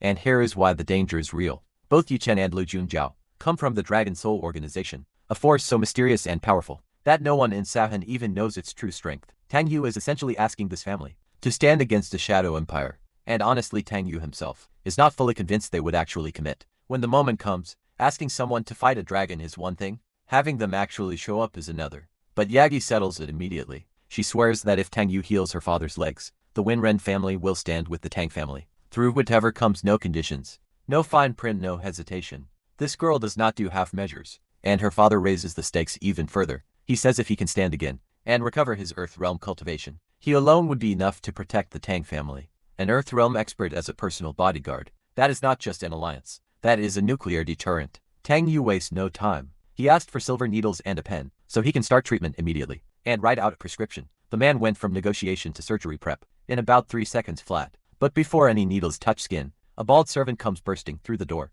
In a panic, yelling for the patriarch. The Lu family is here to cause trouble, because of course they are. Cannot have a single peaceful moment in this manhwa without someone kicking down the front door. Tang Yu immediately recognizes the name. The Lu family is the second strongest clan in Suhang's ancient martial arts world, and they have always been looking for a chance to dethrone the Wenerin family from the top spot. Vulture showing up the moment the patriarch is injured. The timing is way too convenient. And here is the context. These families settle their rankings through an ancient martial arts conference held every 5 years. The Wenerin family has dominated it for generations, but that streak is about to be seriously tested. With Wen Renyuan Shan injured, Yache is their strongest fighter, but even she is still slightly weaker than the old fox running the Lu family. This is the worst possible time to have their patriarch out of commission. But Yagi does not even flinch. She tells her dad to focus on getting treated, while she goes to deal with whoever is at the gate. This girl carries the weight of her entire family on her shoulders and makes it look effortless. Meanwhile, Tang Yu's brain is running at full speed. In the original story, Lu Junjiao was supposed to help the Winren family deal with this exact problem, but since Tang Yu already dealt with Lu Junjiao, the storyline has gone off the rails. He starts asking his system about the upcoming conference, and the system hits him with information blocked for security purposes. The one time Tang Yu actually needs a heads up, his cheat code decides to go on vacation. Tang Yu is furious, calling the system useless and toxic, even after its supposed upgrade. Imagine paying for a premium subscription and still getting error messages at the worst possible time. That is basically his experience right now. Outside the estate, things are about to get loud, and here comes the Lu family patriarch himself, pointing directly at the estate and delivering the most dramatic challenge speech you have ever heard. He is quoting ancient proverbs about 30 years of fortune, changing sides, telling the Winren family not to look down on him. This man rehearsed this entrance in the mirror, guaranteed, but Tang Yu picks up on something that nobody else in this room would notice. Something is off about this whole situation, and there it is, a curse. An actual curse embedded in someone, pulsing with dark energy. That is not normal martial arts damage. That is deliberate supernatural manipulation. Tang Yu starts running the numbers. Lu Junjiao just got wrecked and has no reason to target himself with a curse, so if it was not him, then there is only one other person it could be. Yichen, the Dragon King. Tang Yu realizes that despite being severely injured, this man has somehow recovered enough to place curses on people, and is already making moves to take over Sahong's entire martial arts scene. If he wins the conference and gains control of every local faction, the Tang family is finished. This is not a minor threat anymore. This is an extinction-level problem. Tang Yu leaves the Winren estate and heads back to the Tang family home, his mind heavy with everything he just learned. The game board just got a lot more complicated, and the moment he walks in, he finds something that stops him dead in his tracks. Qian and Ling Han are sitting right there, in his living room together. The two women who are supposed to be deep cover agents for the Dragon King are casually hanging out in his house, like they own the place. Tang Yu is immediately thinking, why are they not hiding their identities as double agents? His first instinct is that Yichen must have sent them, but then he thinks, forget the paranoia. His evidence against them is almost fully collected. Anyway, he will just confront them directly and see what happens, but before he can make a move, Qian speaks first. She says she is here to talk about her father's situation, and honestly, these two look far too comfortable around Tang Yu. For enemy agents, something is not adding up. And then it clicks. Tang Yu realizes he misjudged them entirely. They are not secretly stupid. They are just not obviously smart. Remember the opening of this episode, where these two nearly killed each other over who was more loyal to Tang Yu? Yeah, that was the clue. Both of them have been his people all along, and the Dragon King has no idea. And now the two of them are pledging their loyalty directly to his face, whispering between themselves like co-workers, bonding at the company retreat. Tang Yu has infiltrators inside the Dragon King's camp, and the Dragon King thinks he has infiltrators inside Tang Yu's camp. The layers of deception in this story are genuinely absurd, but Tang Yu does not have time to celebrate his intelligence network. He is already connecting the dots. After taking out Lu Junjiao, Yichen is now targeting the Tang family and trying to seize control of every martial arts clan in Suhong. The aggression is escalating faster than anyone anticipated, and the scope of Yichen's plan is terrifying. Sahong has over 30 Swan rank masters spread across multiple families, and he has been placing curses on their patriarchs to bend them to his will. Tang Yu cannot figure out where this man gets the confidence to take on that many enemies. Unless the curses give him leverage nobody can refuse. Tang Yu can picture it clearly. The Dragon King, standing there with that insufferable smirk, going all in on a complete takeover. Is it the most ambitious villain plan we have seen so far? Between Lu Junju's personal vendetta and Yichen's citywide domination scheme, the power gap between these two antagonists is staggering. So Tang Yu makes his move. He tells Qian and Ling Han to report every single movement Yichen makes from now on, and during the upcoming ancient martial arts conference, both of them need to be ready to act. This time Yichen cannot be allowed to escape. Tang Yu declares they will gather every force they have and use the conference as the stage to completely eliminate Yichen, because if they let him consolidate power over Sahong's martial arts world, it is over for the Tang family. This is all or nothing, and just like that, the ancient martial arts conference arrives, and Tang Yu's inner monologue is brutally clear. Whatever else happens, taking down the original protagonist comes first. We have never seen Tang Yu this locked in on eliminating someone. The conference venue is set, the players are assembled, and the trap is ready to spring. On the day of the conference, when Ren Yaga is handling hosting duties, calmly seating the various family patriarchs, like a professional, but underneath that composed exterior, everybody in this room has a different agenda, and half of them might be compromised. And there they are, the patriarchs of Sahong's major martial arts families, all seated in a row looking serious. But we know something, none of them are willing to say out loud. Every single one of them has been cursed by Yi Chen. They are sitting there obediently sipping tea, waiting for the Dragon King's orders. These are the leaders of the most powerful clans in the city, and they have already been turned into puppets. But then something unexpected happens. Yi Chen's message never comes, and instead the patriarchs start noticing that their tea tastes unbelievably good, and their bodies feel incredibly comfortable. Someone tampered with that tea, and whoever did it might have just thrown a wrench into the Dragon King's entire plan. That is where we leave off, with a conference full of cursed patriarchs, a villain scheme hanging by a thread, and Tang Yu somewhere in this building, ready to flip the entire board. The Ancient Martial Arts Conference is officially underway, and every major player in Suhong is inside this arena right now, and Yu Chen is putting on an absolute clinic. This man is fighting with one hand, and still suppressing every ancient martial arts master they throw at him. He's emerged as the most dazzling presence at the entire conference, making even Yagyu look insignificant by comparison. But remember that tea from last episode, keep that in the back of your mind. And now Yage is up next. She's won for rounds herself. But look at her, she's already in rough shape, while Yi Chen hasn't even broken a sweat. Also she's fighting in a crop top, and still looking absolutely devastating. Because priorities. But Yi Chen is not even focused on Yage. He's scanning the arena, demanding to know where Lu Jinzhao is hiding. The Dragon King wants his sworn brother in front of him, and Yagi hits him with the coldest for words possible. Go find him yourself. Those blue eyes are not even slightly intimidated. So Yi Chen shifts tactics. He tells her Lu Junzhuo will come out once she goes down, and then offers to let her use one hand. The disrespect is astronomical, and honestly he's way too comfortable for someone whose entire plan depends on cursed puppets. Yaji does not waste time with words. She launches straight at him with everything she has, and even mid-swing she looks incredible doing it. Yi Chen catches it, and declares he's going to send Yage flying, with one punch just to draw Lu Junzhao out. He's treating this entire fight like a fishing expedition. Their fists collide, and the shockwave is absolutely massive. Raw power meets raw power in the center of that arena. And wait, hold on, Ichin is the one stumbling backwards. His whole body is shaking and he's forced to retreat. Something is very wrong with the Dragon King right now. The patriarchs in the stands are losing their minds. Is Yechin actually weaker than Yage? Could it be poison? They can feel something is off, but they have no idea what just happened. Yechin immediately jumps to the only explanation that makes sense to him. He accuses Yage of poisoning him, and goes absolutely ballistic. The man who was styling on everyone 2 minutes ago is now panicking, so he turns to the patriarchs. He curses and commands them all to attack Yage together. This is his backup plan, activating his puppets. But there is one problem he does not know about yet, and there it is. Remember that tea. A girl from Tang Yu's side steps forward and reveals everything. That herbal tea the patriarchs drank has already suppressed the parasitic curse. She tells them flat out kill Yi Chen, and the parasites die with him. Tang Yu was 3 moves ahead this entire time, and the patriarchs finally connect the dots. That incredible comfort they felt after drinking the tea was not hospitality. And just like that, the mood in this room flips completely. These patriarchs are not puppets anymore. They are men who just found out they were enslaved, and they want blood. You can see the exact moment Yi Chen's brain catches up to reality. Every single advantage he built through curses and manipulation just evaporated in the span of 30 seconds. And here they come, over 30 swan rank masters, all charging at Yi Chen simultaneously. The man wanted to take over Suhong's martial arts world, and now that entire world is sprinting directly at his face. But Yukin is not done with his back against the wall. He pulls out a black pill and swallows it without hesitation. Now here is where things get dangerous, because desperation makes people do incredibly stupid things. That pill forcibly boosts his combat power to D rank, which is an entire tier above everyone attacking him. Suddenly, 1 man against 30 is not as impossible as it sounds. Yi Chen goes absolutely berserk with his temporary power boost, tearing through the patriarchs with brutal efficiency. The pill turned him into a walking natural disaster. He's launching grown men across the arena like ragdolls. Is this what D rank power looks like? Because it is genuinely terrifying to watch. But even with D rank power, fighting 30 masters at once takes its toll. Yi Chen is accumulating damage, and the pill's timer is ticking down with every second. And now the Dragon King is screaming for Lu Junzhuo to come save him. The most feared man at this conference is literally calling for backup. How quickly the mighty fall.